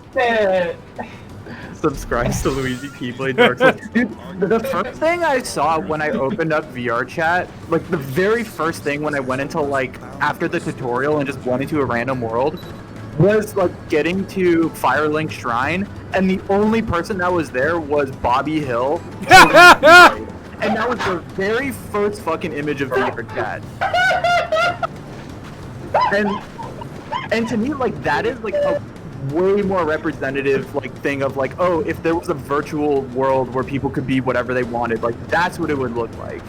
And I think like Ernest just came from a time where like, I mean, they didn't have internet. Like, I mean, he didn't grow up in a time when culture and information just moved so rapidly where a thing could like a new game or a new IP or something could come out, and on the same day people would just fucking rip it to shreds and make 1,000 memes out of it. And right, that it was like this, like, that they treated them as this like super precious like thing that was like, oh, this is like nerd culture, this is our like special thing that no one understands. It's like this one thing, and it's like everyone, first of all, everyone is engaged with that stuff now, and now there's like an endless amount of it.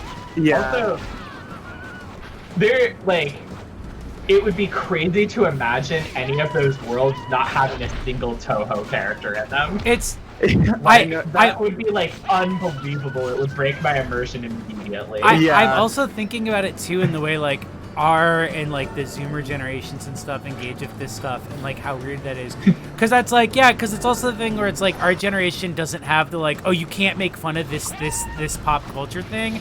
But then I'm like, no, there's definitely people where it's like, I will see stuff where it's like how I can't believe this person would criticize this thing or say that this thing is not good or whatever. But they like, there's no like respect for it in the sense of like, you can't make jokes about it.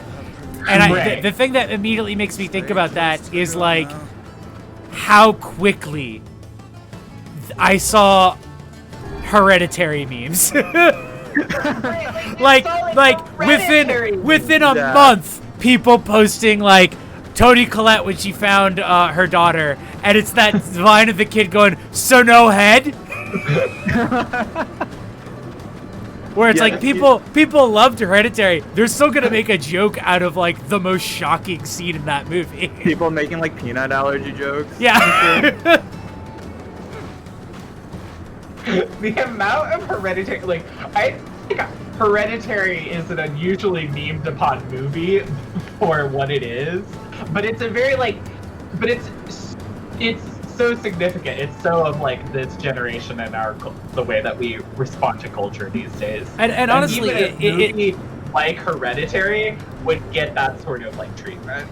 And it's also works because it's like it also is like in line with Hereditary itself, because like Ari Aster's thing is definitely like his films are like filled with dark humor because he uses that to like relieve tension so that he can make the more tense scenes even worse and like more upsetting. They're so funny, like his movies. Like, I remember when we saw it, like, we didn't know anything about it, and, like, our little row of gremlin friends was, like, Mia, me, I think Baru, Rory, a bunch of us, and we were just, like, laughing. Like, we just kept laughing because, like, that was the only way. Ben, I did see Good Time, and it is fucking incredible. I love that movie. Good Time is one of, like, top 10 favorite movies. I rewatched it recently. It's so good. Gonna go pee again real quick, so I'm gonna run a quick 30-second ad break, and then I'll be right back, and then we can get to talk about this because I love this conversation. Wait, I'm gonna click on this Imager link. Everyone. Oh Jesus! Okay. Everyone in this chat should watch Good Time. Wait, what? I was just laughing at that link that Parkmail posted. I will be right back. What's the link? Dare I click on it?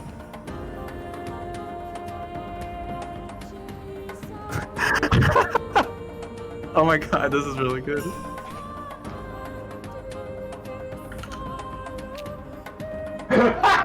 Oh my god. Yeah, Hereditary was a really good theater experience. There were so many like very nervous laughs during that movie, and Yeah, I mean, it's almost the opposite of like, I was gonna say this because we started talking about it because it's the Yoko Taro's style, right? You know, like he's setting up all of these funny jokes and stuff like that to make you care about and sad about the characters later. I feel like humor also has like a very similar function in horror. oh yeah, Jordan Peele talked about that a lot actually,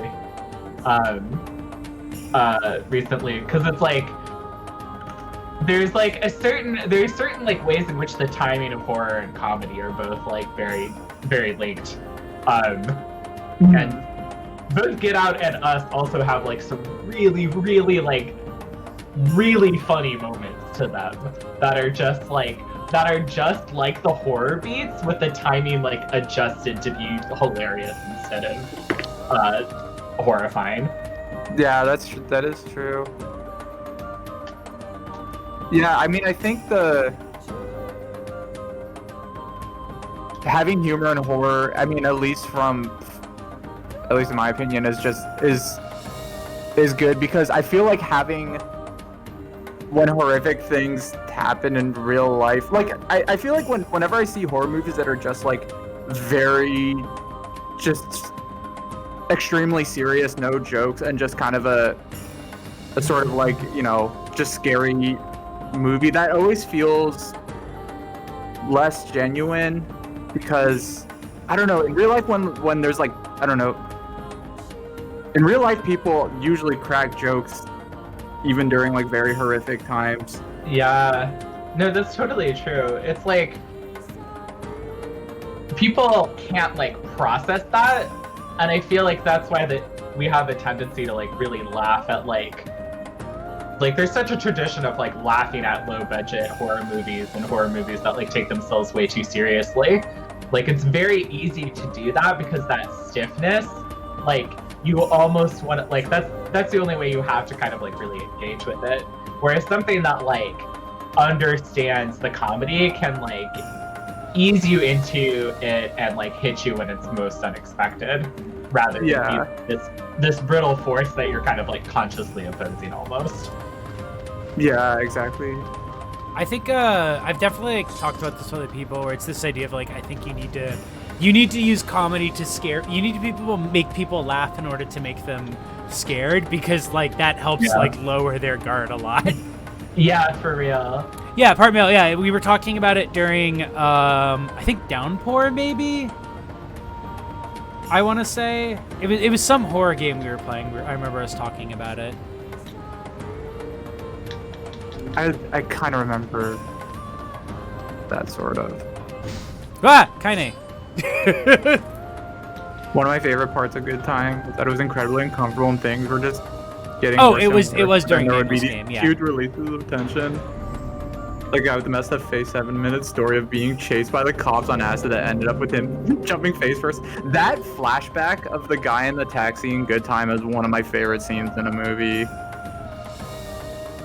What was that supposed to mean? Anyway, let's just. Ooh. Oh, I don't know this movie. What is it about? I guess we'll have What, Good Time? Yeah. It's a Safdie Brothers movie. It's the one they made before Uncut Gems. And you know what's telling me about this. It's with Robert Pat.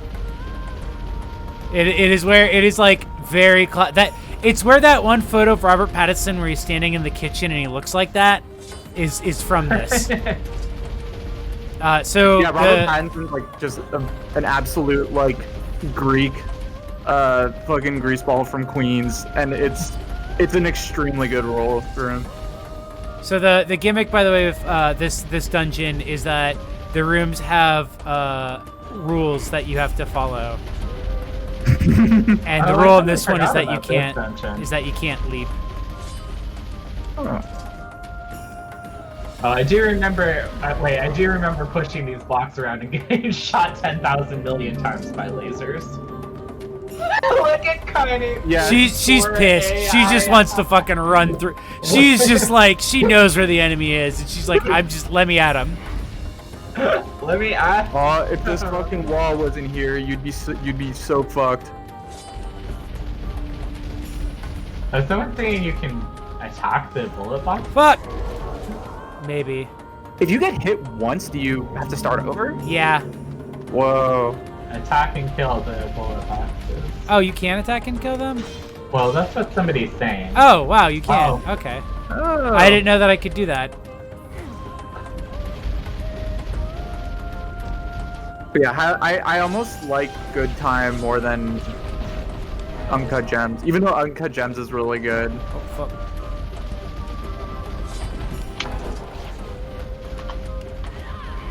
Okay, so it temporarily kills him. I see. Also, they made one movie called Heaven Knows What, which I think you can watch on Amazon. That's a really good movie too. Heaven knows what. That's one of the ones I haven't watched yet, but it does look really good. Heaven knows what will be mine.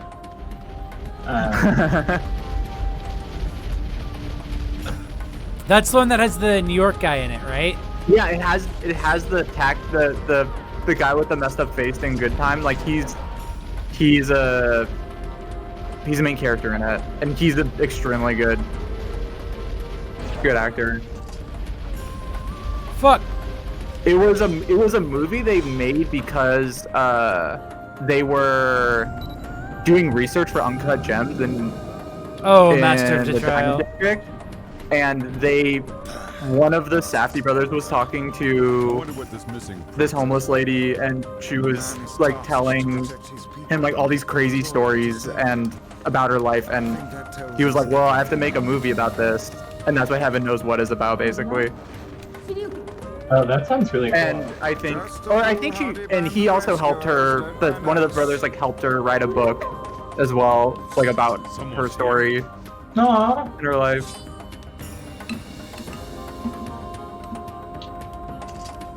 Wait, why won't he? Did I go the wrong way around? Oh, no, okay. It unlocked the next door. Oh, in the next cutscene, watch Kaine's face is what Canon Hesmondo is saying. Ooh. Yeah, this game, so like, basically for people who, whoa! Oh yeah, here it is, this scene.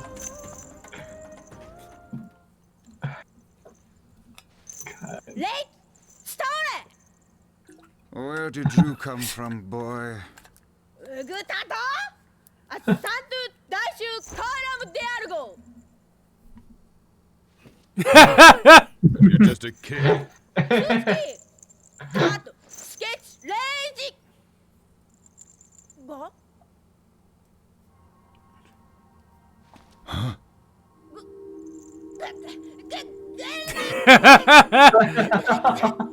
No. Oh no, he's been kidnapped by a box. His jingles. Goodbye. And now for another puzzle. So yeah, for people who missed out on it, the prince is missing, and now the prince is in this area, and we have to solve a bunch of Zelda puzzles to get him back. And he's been abducted by... Anyway, let's Let's go save him. Anyway, let's just Abducted go. by a damn box.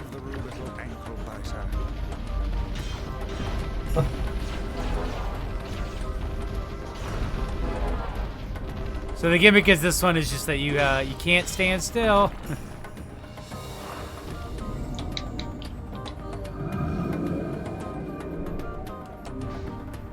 This is unrelated Nier fact, but the fact that they're using a fictional language makes me think of, was it like, there's a fictional language that was made up for, I think it was Panzer Dragoon, one of the Panzer Dragoon games, and it's also used in Ico and Shadow of the Faucet. and it's also used in Breath of Fire 5. Really? Oh. Yeah. Is it like a language that has a translation, or is it just like? I think it's like a weird. I think it was created to be like have like a consistent sound.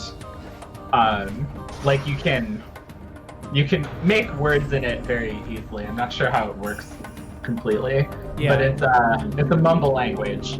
Yeah, it's like a. Oh wait, it's I think here's the scene Cosmo Desmondo is talking about. This shit's starting to piss me off.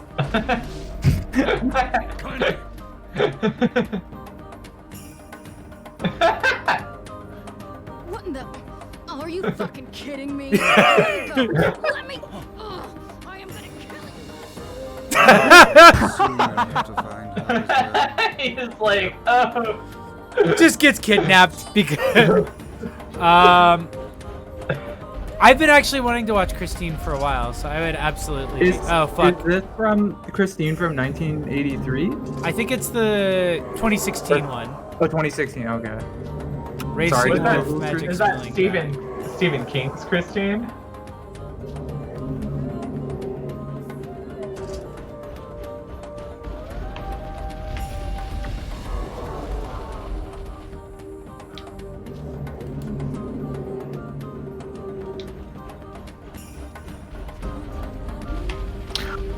Oh. Oh. I know about this movie. Chloe's been Fuck. wanting to watch it. Yeah. That's the one I've heard of. That's the one I've been interested in. Chloe's telling me about this movie. All right. I hate this. Oh, Yeah, jeez. it's on our watch list. Oh my god, that sounds very dark. Yeah, it's a very dark film, but it's supposed to be really good.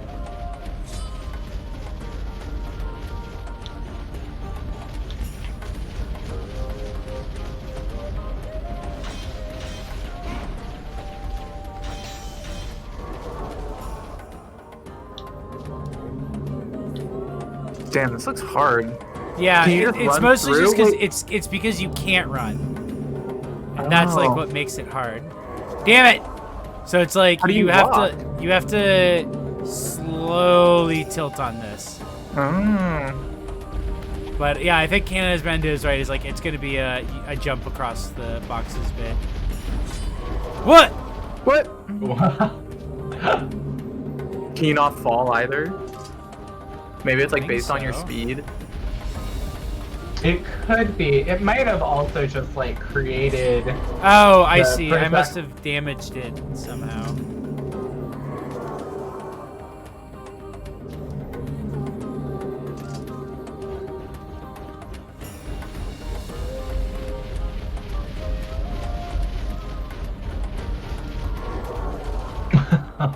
I saw you run for Yeah, like, it was the one frame of running. yeah.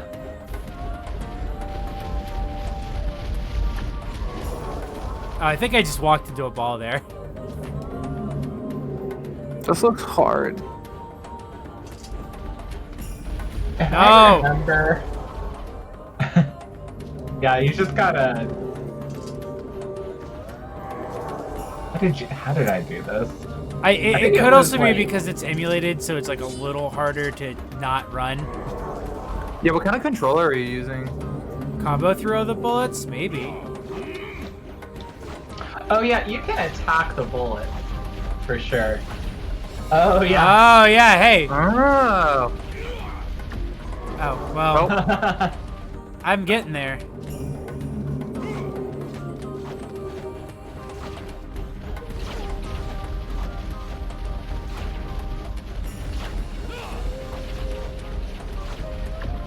Okay, it's just about getting that timing on that last part. Or maybe if I walk here.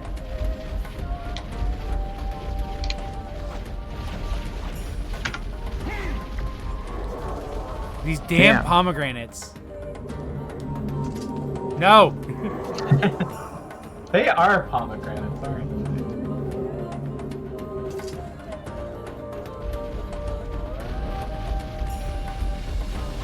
So what are some other dark movies that we consider must-watches? Besides come and see, because that's like my always recommendation. That was The the last Joker. movie I saw in theaters before lockdown. Come and see sounded really interesting. It looks like horrifying, but I'm interested in that movie. It's a really good movie.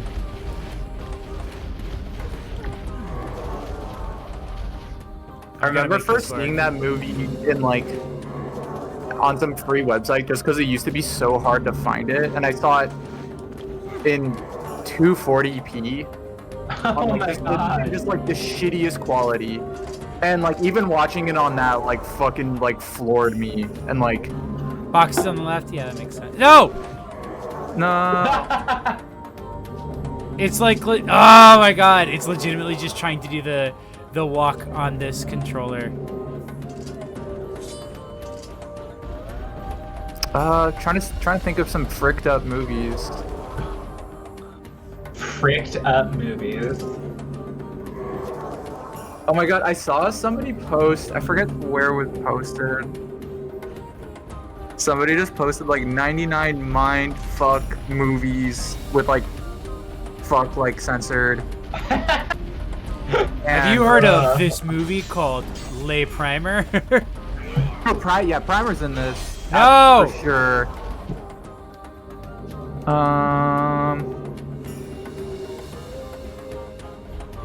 I don't have the context for what movie is in messed up. this. Oh, we were talking about Christine, which is a movie about a real life person who committed suicide on air at her job. Oh my god. Is there... Let me see if there's maybe something up with my controller. Possession is my favorite movie, probably. 1980. Possession, 1981. It's a very... God, it's such a strange film. It's like... Oh yeah, I love Possession. You should watch it if you haven't. It's like... It's about this so there's this guy who's like, it's implied he's perhaps some sort of spy or something, and he comes back home to his wife, who's played by Isabella Johnny, and it's like, God, I forget what, it's European, but I forget where the movie was made. Anyways, she's just like completely distraught and like doesn't, like, wants a divorce, wants to like leave the family. They have like a kid, and he like keeps on trying to like rationalize with her and like get her to explain why, and she keeps on like just freaking out more and more as she like doesn't want to like talk to him or explain, and then it just like starts getting stranger and stranger from there. And she gives like an incredible performance of just absolutely like losing her shit and like refusing to give like any sort of like anything that her stupid husband wants to feel like rational and able to like control her, understand or predict her. She just like responds to that by like giving the most freaked out performance I've ever seen anyone do. It's very much so like a spiritual predecessor to Antichrist is a good way to put it. Yeah, I think a lot of people have compared the two.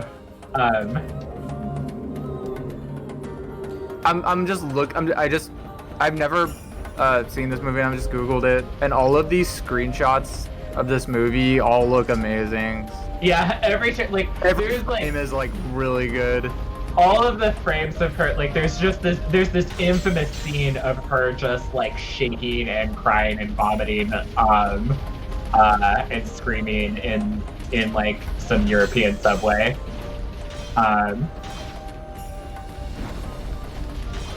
Oh wait, I just realized it's also Nia's screen name. Yeah, it literally was just like Nia's screen name.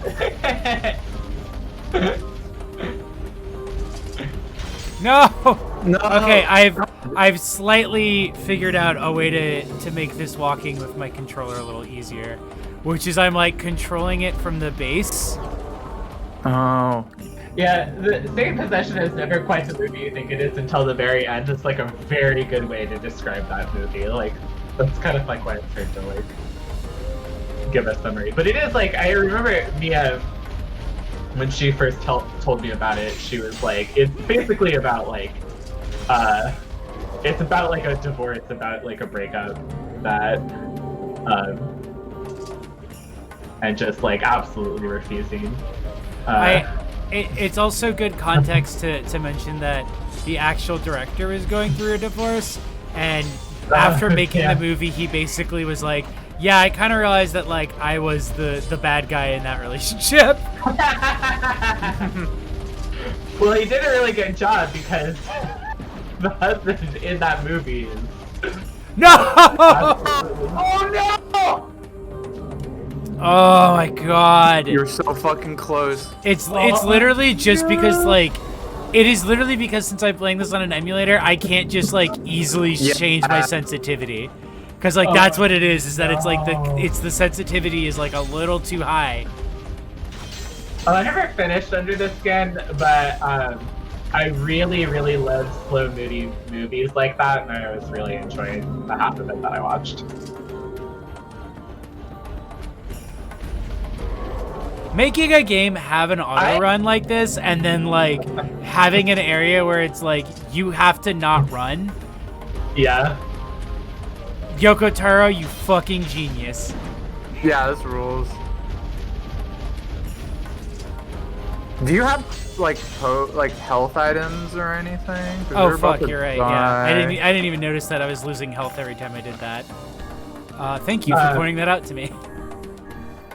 One movie I really want to rewatch that we saw not too long ago is called The Reflecting Skin, which is it's a 90s movie. I think it's from a Canadian director, but it's just about like how fucked childhood is, and it's very. It has a very like Lynchian like Americana fucking vibe, and oh, that sounds interesting. It also has very young Viggo Mortensen.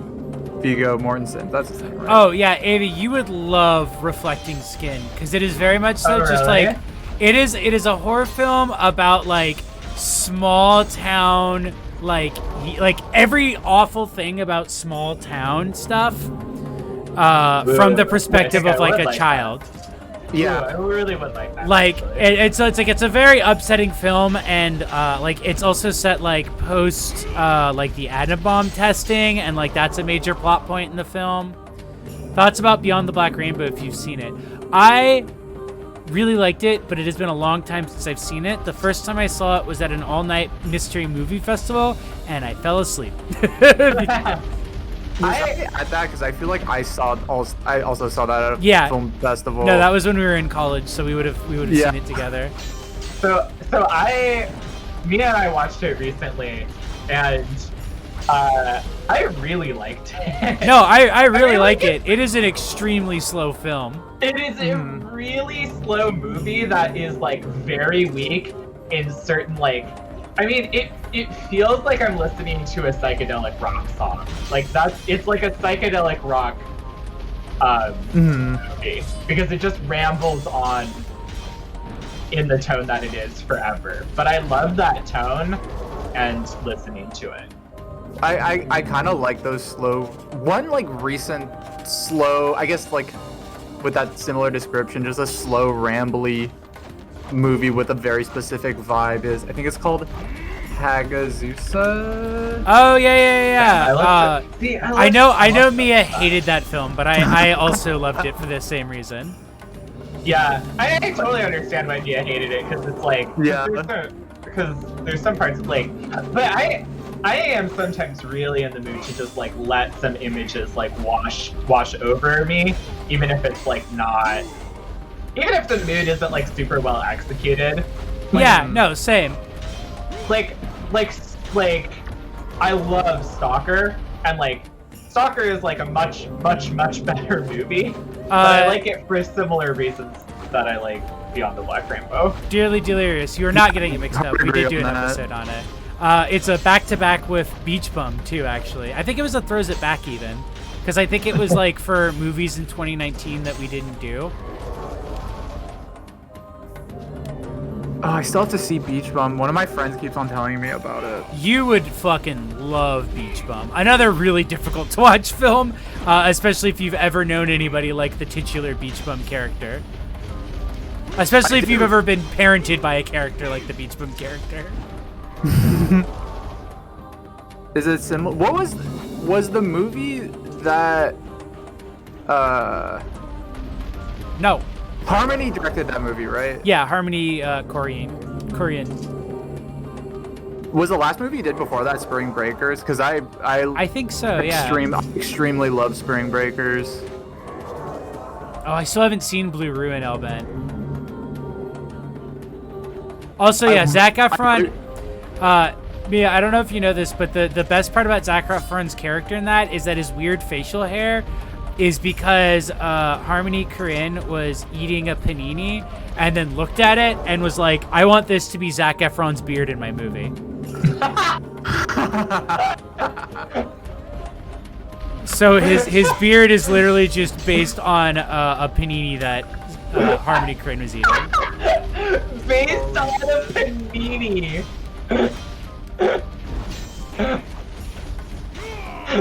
Oh god, that's so good. That's the funniest shit I've ever heard.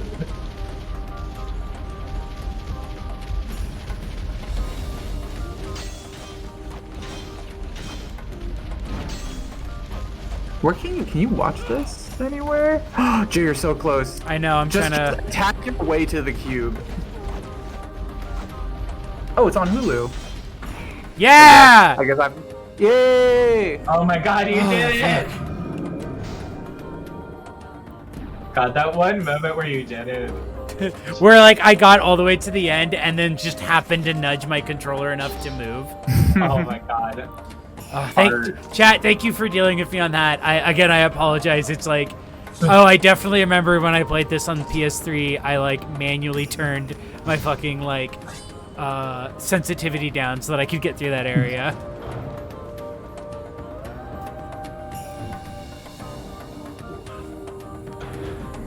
I haven't seen Blue Ruin in a while. I was hoping that director would make a red movie, so he could have the RGB trilogy.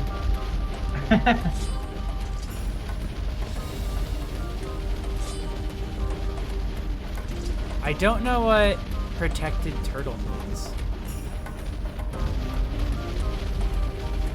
Oh, I know how you would do this. Can you jump? Yeah. Oh, I mean, I think you just have to move those boxes, and you have to put them in like a sort of put them in an arrow shape so that it's facing the other way, and you kind of have to like slowly kind of drag those boxes along so you're protected the whole time. I'm assuming. I bet they disabled your block, and that actually probably might have been helpful in some of the other ones. Oh fuck! Oh, yeah. I forgot about block. I completely forgot. Yeah, it's block that they disabled. Yeah, I did it. No. Fuck! I'm trying to jump on top of them because I can just run across them if I get there. Oh yeah. Oh! Oh, they explode. Oh, but that didn't stop you. Oh, nice. I was I definitely remember on this one they give you all those blocks and it's like a fake out. Like you can just jump over them. Nice. Speedrun strats.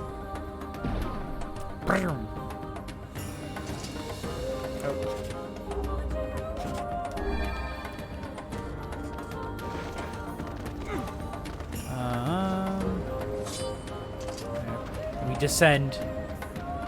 Oh my god, part meal.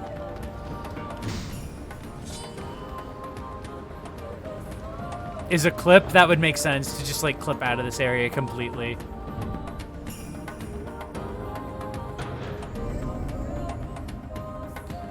Accordion dog. Accordion. Oh, he's goes. making a lot as you do that. Okay, so I can't use magic here is the bit. I can hear that noise.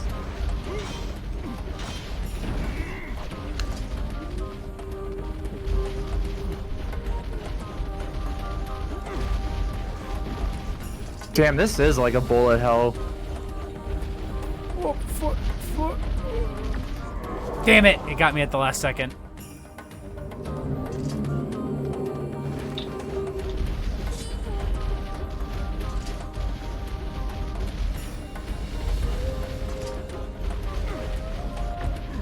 You can't shoot, can you? No, I can't. I gotta run around. Okay. Yeah, that would break this puzzle completely.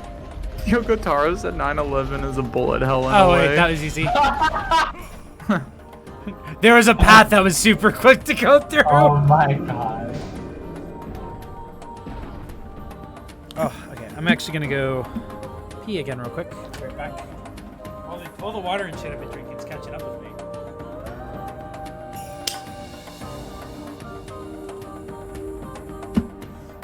Damn, I miss going to movie theaters. Yeah, right? I haven't thought about that in a while, but dang. That is the thing that we used to do, wasn't it? Yeah. It's always really fun. I used to, like, I tend to, like, not see movies very much myself, so it's like, it's usually with other people, and most of the movies that I've seen in recent years, I've seen in Seattle, because that's where everyone's at. So, like, God, I'm trying to think about what the last movie I saw in a theater was. Oh yeah. What did it have been? We watched, I mean, right when we got here the first week, we saw Come and See because it was playing in a small independent theater. I forget, it's in the University District. I forget what the theater is called. It was just a very, like, small place. And it was really good. And I think the movie before that in, like, a big theater that we saw was Sonic the Hedgehog. I still love that was like one of your last films you saw in theaters. Like that and Come and See. What a fucking double feature. I almost saw that because Fern and I saw Premiere together, and when we saw Premiere, they showed us like the wrong version. They showed us like dubbed instead of subtitled, so they gave us free tickets. So we were gonna see Sonic the Hedgehog together. Oh, nice. But we never did.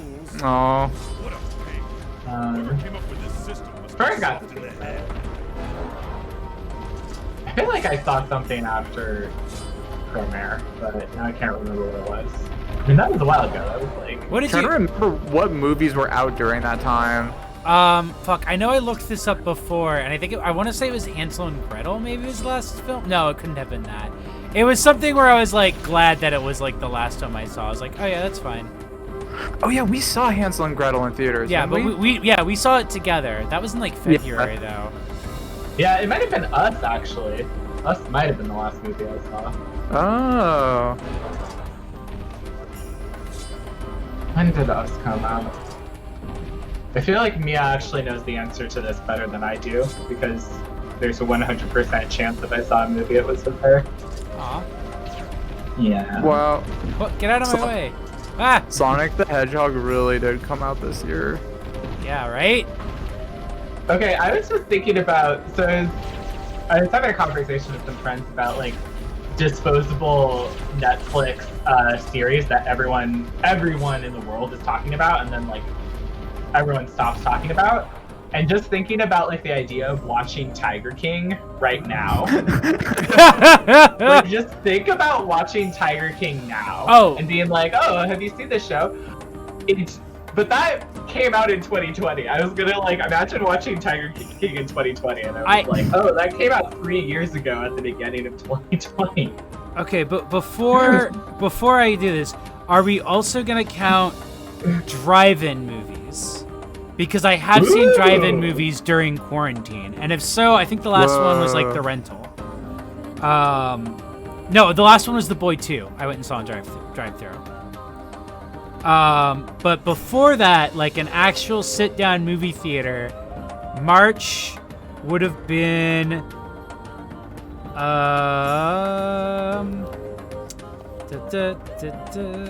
oh no, oh fuck, I forgot. It was The Lodge, which fucking sucked. It almost was Portrait of a Lady on Fire, which was great, but instead I saw The Lodge after that, and it was terrible. That sounds, Should I watch The Lodge?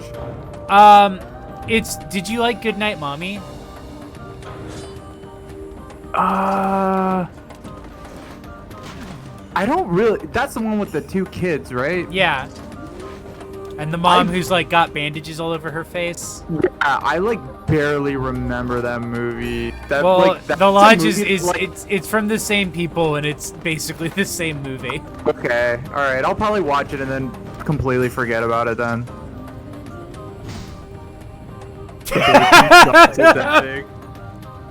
Confusing The Boy 2 and Boyhood. They are the same movie though.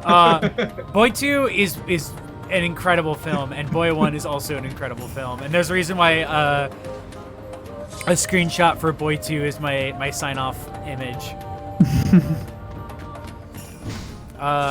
Gretel and Hansel 2 and The Boy 2 were incredible background noise movies. Never have to pay attention to. Plays so safe. Gretel and Hansel was like kind of disappointing because I really like Oz Perkins' work, and like most of his work, it looks really great, but it doesn't really say a lot. Okay, so I can't use dodge in this room. The boys too. The boys are back in town. Good lord.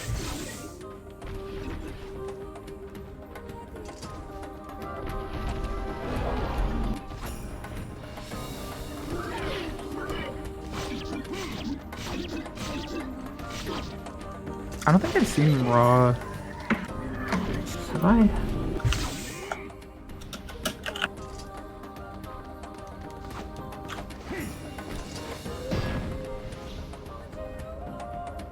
Oh, I did see this movie.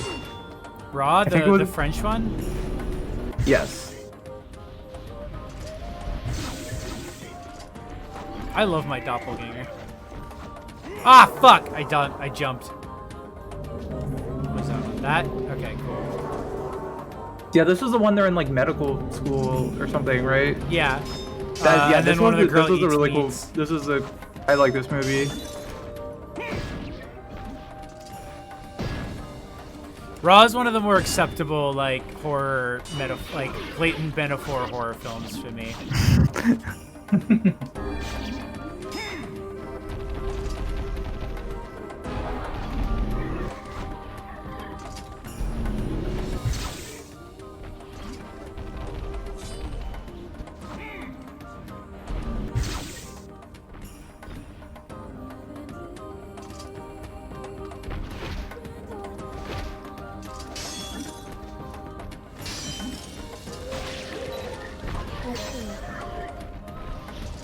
Is Emil going to be the next thing after this? I think so. So we might save a meal for next time then. Because I was like, I always forget that a meal comes like after like dungeons. Like I always expect a meal to be like fairly early in the game. Yeah, but he's actually fairly late. Or at least in like towards the end of, I guess, like Route A. If you want to call it that. Whoa, has there been a big one like that yet? There's been like a couple, but not like these kinds of bosses. Not this big. Yeah. And the gimmick with this guy is I can't use dodge, so I have to use a lot of blocking.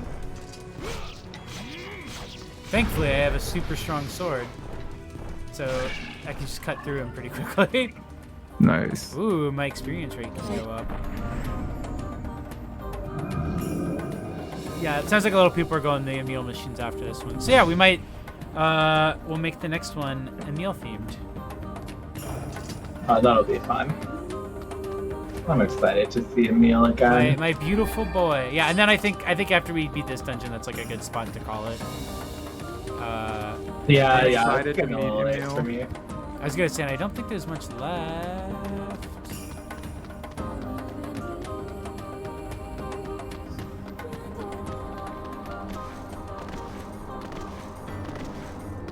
Yeah, this stream is long as fuck. Yeah, it always just ends up becoming like a thing where it's like we end up chatting and then I'm like, oh, this game's really short. And then I look up and I'm like, oh, I've been streaming for about 4 hours. Yeah, I was like normally I'm like Evie has bedtime, but I was getting so into it that I totally lost track of time. I that's like literally what happened last time too. I remember like, oh yeah, we'll call it around like 10, and then like 11 hit, and I was like, do we want? And we were kind of like, we should probably call it because it's late. Yeah. It's an odd place to be sure. Look out. Also, maybe we should figure out sometime if there's a day or timeline that's like consistent for if we wanted to do Alan Wake at some point. Look. Oh yeah, for sure. It might be hard because I already have like so many. What is it like on Thursdays? I usually like play fighting games with Patrick Miller. On Monday I do the stream with Ferd. Yeah. like my book week is so booked. Yeah, no, my ends up being like oddly booked as well. But you know, if there's, I can definitely be an inconsistent guest. Yeah, and that's fine because like with Alan Wake, like I feel like I can get a pretty good pull of people. We're fighting Oh, damn, bricks. I forgot about this boss. Ah!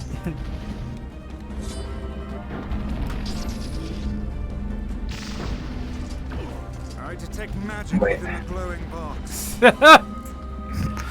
Wow, good. Hey, great observation, Weiss. I wonder if this is magic. Fuck! Damn, seems like magic. I wonder if the spinning box shooting orbs at me is magic of some kind.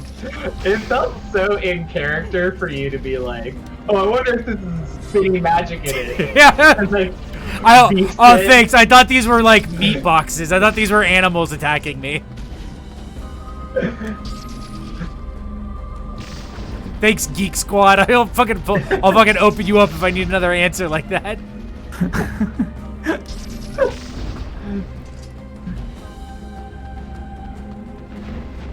Thankfully, the Lance makes pretty short work of this. Ow!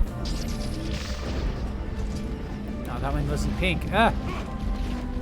oh yeah, there's certain turn the dark ones at you, right? Yeah. Oh, I see. I forgot that the gimmick becomes that they're only sometimes pink. And then that's when you have to strike them. No, that's game design. I'm thinking that's game design. That's game design. Folks, you might not. It's hard to notice, but there's a little bit of game design in here somewhere. Folks, if the box is only Sure. pink sometimes, that's game design. We're experts. We're designers with many years of experience. And we'll let you know when we see that game design. We'll point it out to you.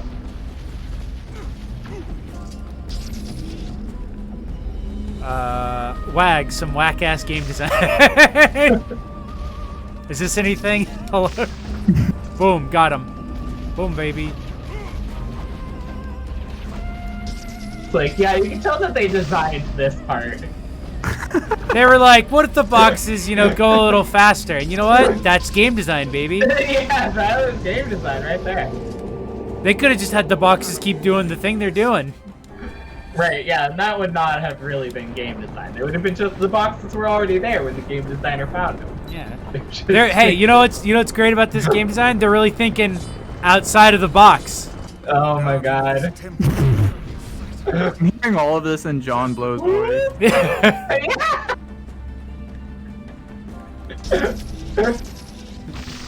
Ah. Alright. I'm fighting a giant stick man. I'm fighting a Minecraft man. You're fighting Minecraft Steve. Oh, can you not? Are those? When they're blue, they're invincible. Look at all of that blood. He's got some. Is there like when do his boxes turn pink? You're getting your ass whooped by cobblestone cubes. This is a powerful foe. Sound of Kaine distantly swearing in the background. Take care of this loser.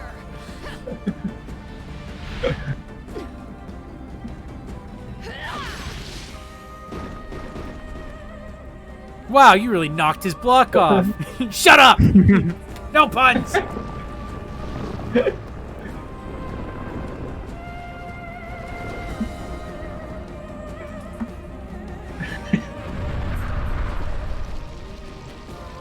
Distant swearing.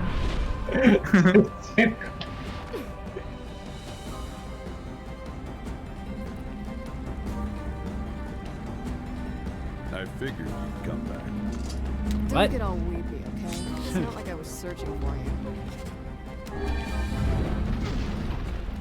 Oh, Kaine has friends. Fuck off, book. Fuck off, book. God, what a queen. Screw your priorities. I'm gonna kill this thing my way. I love that like one of like Yoko Taro's running thing with these with like his female characters is that they don't care how you're supposed to defeat the boss.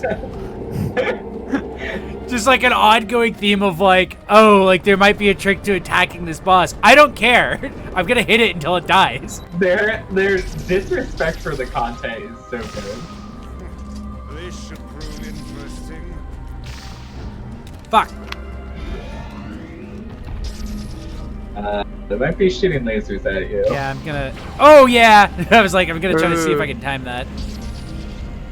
Yeah, you gotta lead him a little tight. bit. Ah, damn it. Okay, that one dipped a little lower.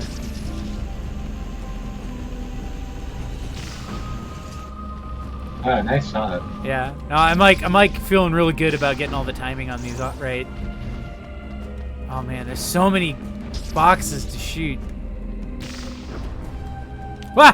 What? Oh my god. Good dog. Good Thank dog. you. I like registered it like before I dodged.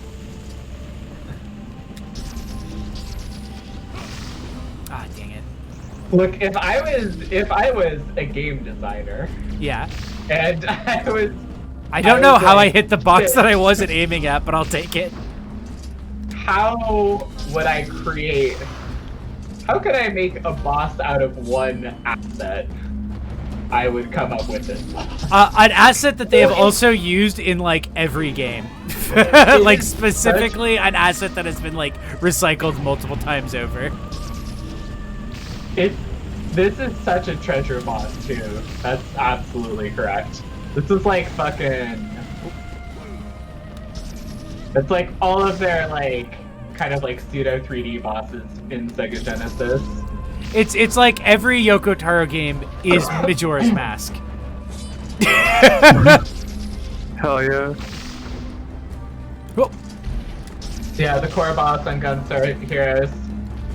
A little bit like Seven Force. Hey, if Disney can trace their own art, Yoko Taro can reuse the box enemy again and again. Absolutely. We finally killed the last boss. And now to use my spheres to mega kill the last boss.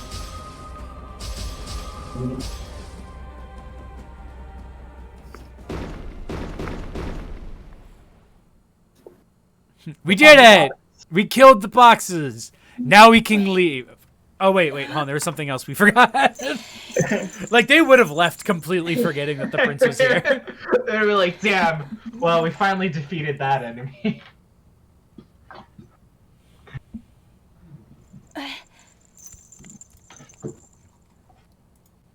Upcoming Ready Player One moment. They're going to do a recreation of The Shining.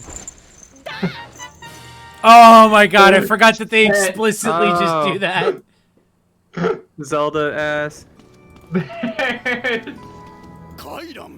Oh, yeah. Damn. God, I started playing this game called.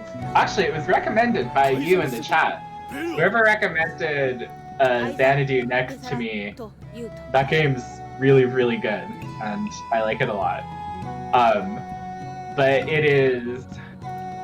it's a very Zelda-esque game, and it's really funny when you open up a chest and it plays like a legally distinct Zelda jingle. The phrase legally literally- distinct Zelda jingle gives me such good, like, ooh, I love that. That's like Yeah. umami. There's so many games that have legally distinct Zelda jingles. There's a lot of things that I like about it. It's like a nice dungeon crawler. It is not originally an N-Gage game, but it was a modded version of it with multiplayer was an N-Gage exclusive, which is really funny because otherwise it was only a PC game. This is why nobody knows about Falcom. ベルはカエサラとヤーリアとルールータタ Aw. 押してヒルたちエクグギリスアーガイウカヤーリカイザムアーチエテスレタダ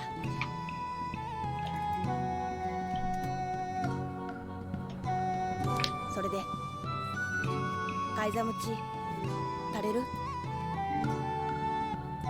This game looks kind of cool. I'm like looking at Xanadu next.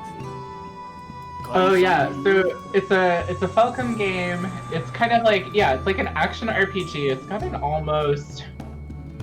The interface is a little almost Diablo-esque. I feel like they played Diablo because there's little tinges of that. But yeah, it's just kind of like a dungeon crawler. It's got a very interesting story. It's not very much like Ys. Although I actually haven't played the Ys games from this era, but it's way slower. It's a lot more like I appreciate the bait attacks and backstab. Oh. But it has like the systems and like the combat is like fun and crunchy. It has like a really neat thing where you are like the player character is like this disgraced knight, and you're traveling with this scholar who's like a childhood friend. So you actually like it's the only like dungeon crawler where you're actually excavating the ancient ruins, and like there's somebody back home who like translates all this stuff. So you like bring her these ancient tablets, and then like after some time progresses, she'll like have a translation ready, so you can like decipher these like glimpses of the ancient civilization that way. That's a mechanic that I really like. It's cute because that's kind of cool. Because it kind of like builds the relationship between you and the scholar character while also like giving you lore in this interesting way. And she packs you a lunch every time you like she translates something. She gives you like a to-go box. Aw, Very cute. that's really cute. Yeah. I have a think we special can announcement to make. Bam! Kiney mode. shit, I I swapped out forgot my I could icon. Oh my god. Wait, what? I forgot you that have the to- chat had asked me to make this my icon last time, and Oh, right, I I did see finally it. actually went through and I like very quickly did it during the cutscenes. So hey, here I am. Got my Newport Oh my soda. god. Wait, who drew this? My friend Gwen, Poodlewool on Twitter, and I'll probably do like a more like cohesive for the stream version. But I finally did this so that I can actually remember to do that in time for next week. Kine mode. This is so good. Oh, I love the phrase Catboy Nier, by the way. I saw Rickle saying that earlier, but I didn't want to say anything until I could make a proper announcement to give it away. Wait, sorry, I just was able to load up the stream to see this. Yeah. Oh, that's so cute. Because I on like the first stream, like the second stream, I mentioned like, oh yeah, no, I really like Kaine, and I have like a commission sheet where it was like a bunch of like characters that I really like, and one of them is Kaine, and everyone in the chat was like, make your icon Kaine, and I was like, all right, I'll do that for the next stream, and then completely forgot, so I just very quickly threw it together. Sam. So good. Good.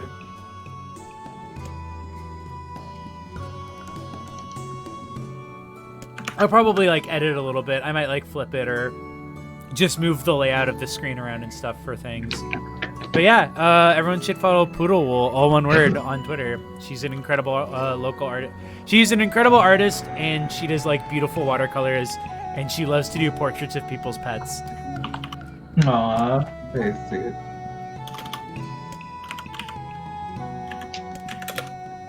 Gwen, right? Poodlewool? Yeah.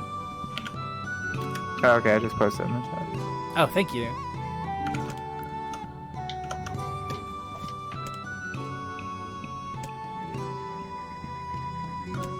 I like how Grimmer's, you don't know what the sealed verses are? Don't care. If I get them, and it'll save my daughter. I'll run around collecting a bunch of crystal horse manure if that's what it takes. Just so much like this is what video games are. Is it's like, it doesn't matter what the item is. You're running around to collect a MacGuffin.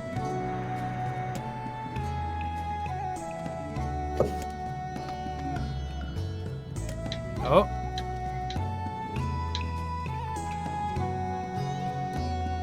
Can I ask you to visit us again, to return as Sure. friends? Why not?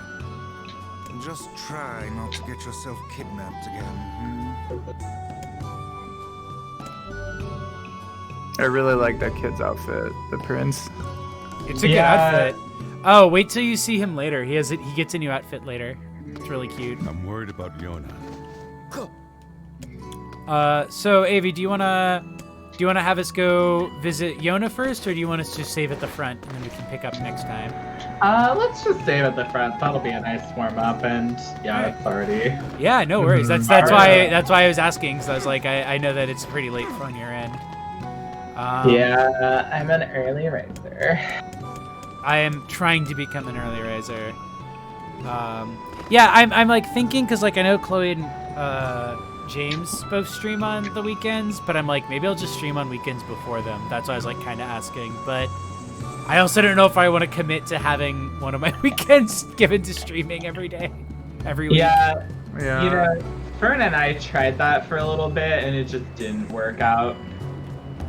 I'll figure something out. I might do like every Saturday or Sunday I will stream that, but I'll probably wait until I beat Quantum Break so that then I can go through it and play all of the Remedy games in order. Yeah, that sounds fun actually. Because what did they do? So they're Max Payne, Alan Wake, and Control are their games, right? Sorry, what? They're controller games? Or Alan Control, Wake, yeah. Oh, Max Payne, and Control are their games, right? yes, yeah. Sorry, I thought I heard Alan Wake and Max Payne are controller games, and I was like, what? I was like, I mean, yeah, you can play them with a controller, but I don't think that. There's controller games that you like control. You play controller games? That's the new dog whistle for console gamers is controller games. But yeah, no. They're all the same games. So it's the Alan Wake series, the Max Payne series, Control, and Quantum Break, and then they also have like a race car game that I probably won't play. Baskin Robbins also says that the piece that we published on Zeal about 9/11 Newground games is one of the best games writing I've ever read. That piece is incredible. Thank you. That was a really good piece. I follow the writer Abby, and I found out through her that like I think it was Vice just like ripped it off. Oh really? Like she posted about how like they did a piece about like 9/11 games or something that like very clearly like took heavy inspiration from her article. Damn. I don't want to say for certain that it was Vice, but I know that there is another article that was written like a year or two later that very clearly is like oh, you saw this article and then forgot that you saw it previously. Wow. Austin Walker canceled. No, not Waypoint. It's like Vice. Let me look this up. I'll get the exact thing. Now I think Waypoint's. Yeah, because this Waypoint was just like folded into Vice. this was Waypoint almost is definitely not like active. post Waypoint. Ms. Yeah, so Waypoint was folded into Vice.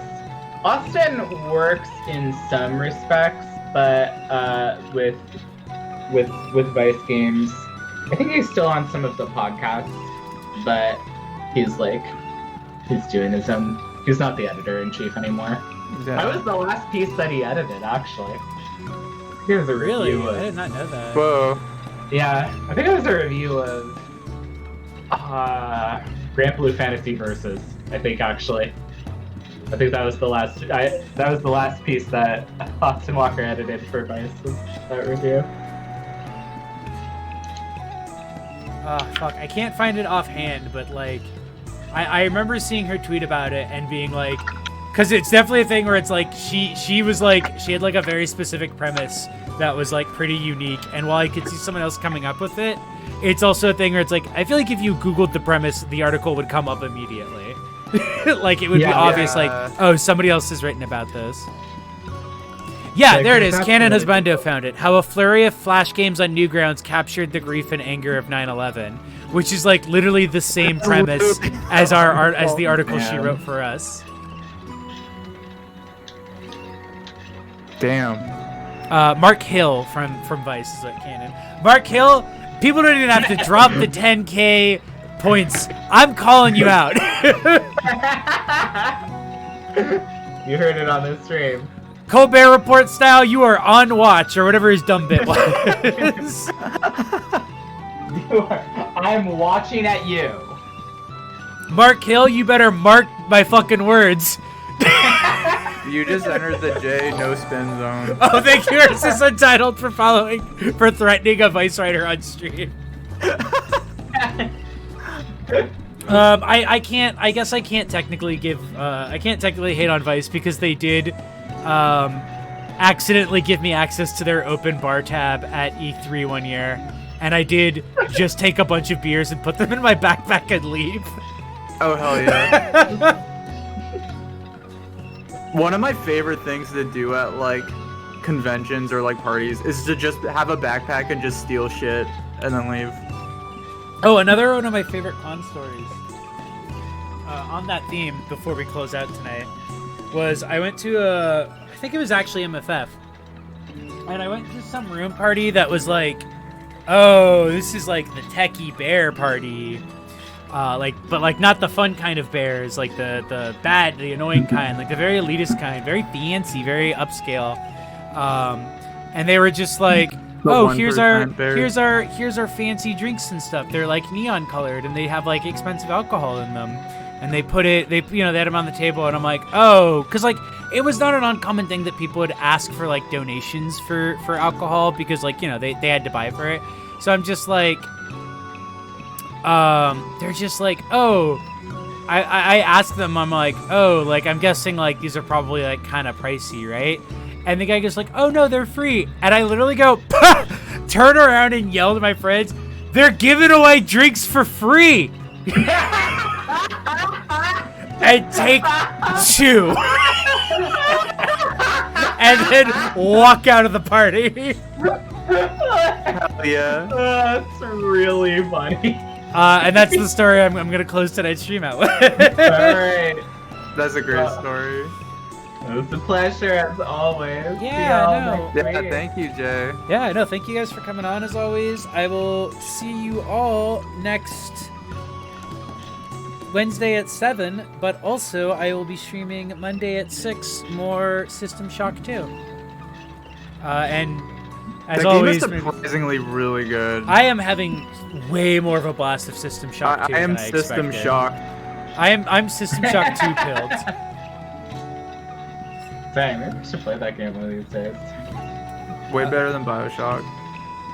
Tony, don't worry, I will steal from your bears. Gladly. All right. Do you guys have anything you wanna promote? Anything coming up? Just what should you do? Yeah, I got Extreme. Play Heaven Will Be Mine. Play We Know the Devil. Follow Future Club on Twitter. You're gonna want to. Oh yeah, follow Future Club. Also, fuck, I just had it here. Damn it. Also, follow Abby Denton, who I am posting in the chat now, is Mizabetha on Twitter. She's the one who wrote the 9/11 Flash article. She's very funny and she writes really good articles. She of the many people I have followed for Zeal over the years, she's like one of the people that I like still regularly interact with because like she's a very funny, like very good writer. Not to say that other Zeal people aren't. A lot of them just aren't on Twitter anymore, honestly. Yeah. But she's absolutely one of the people where it's like, oh, I am glad I worked with this person because like now I know about their Twitter and they rule. Nice. Sounds great, yeah. I'm streaming Metal Gear Solid Ground Zeroes tomorrow. We've been playing through the whole series, and I'm finally on the new Metal Gears. Oh, wow. So I'm very excited to be playing those. I think tomorrow at 6. Oh yeah, and there's like probably like a 90% chance that I will be on that as well. So come check it out. Yeah, it'll work. God, playing Metal Gear Solid 4 was like... It was so funny how often it fucking broke. Yeah, just like how much of streaming that game was just dragging the fucking like emulator across the finish line. Yeah. It was, yeah, I can imagine emulating it was a real huge chore. Avi, a cool thing about emulating that game is that there's literally a custom build of the PS3 emulator that I'm using to emulate this that is made just to emulate Metal Gear Solid 4. Nice. Like they had to make a custom build just for it. I can imagine. Because it does do a lot of weird shit with the hardware, so it's not surprising. But yeah, but we did get through it. Yeah. All right. We had to watch the last part of the cutscenes in like YouTube just because we couldn't. Oh yeah, because it kept crashing. Yeah. Oh my god. All right, we are gonna head out. Good night, everybody. Good night. Good night. Night night.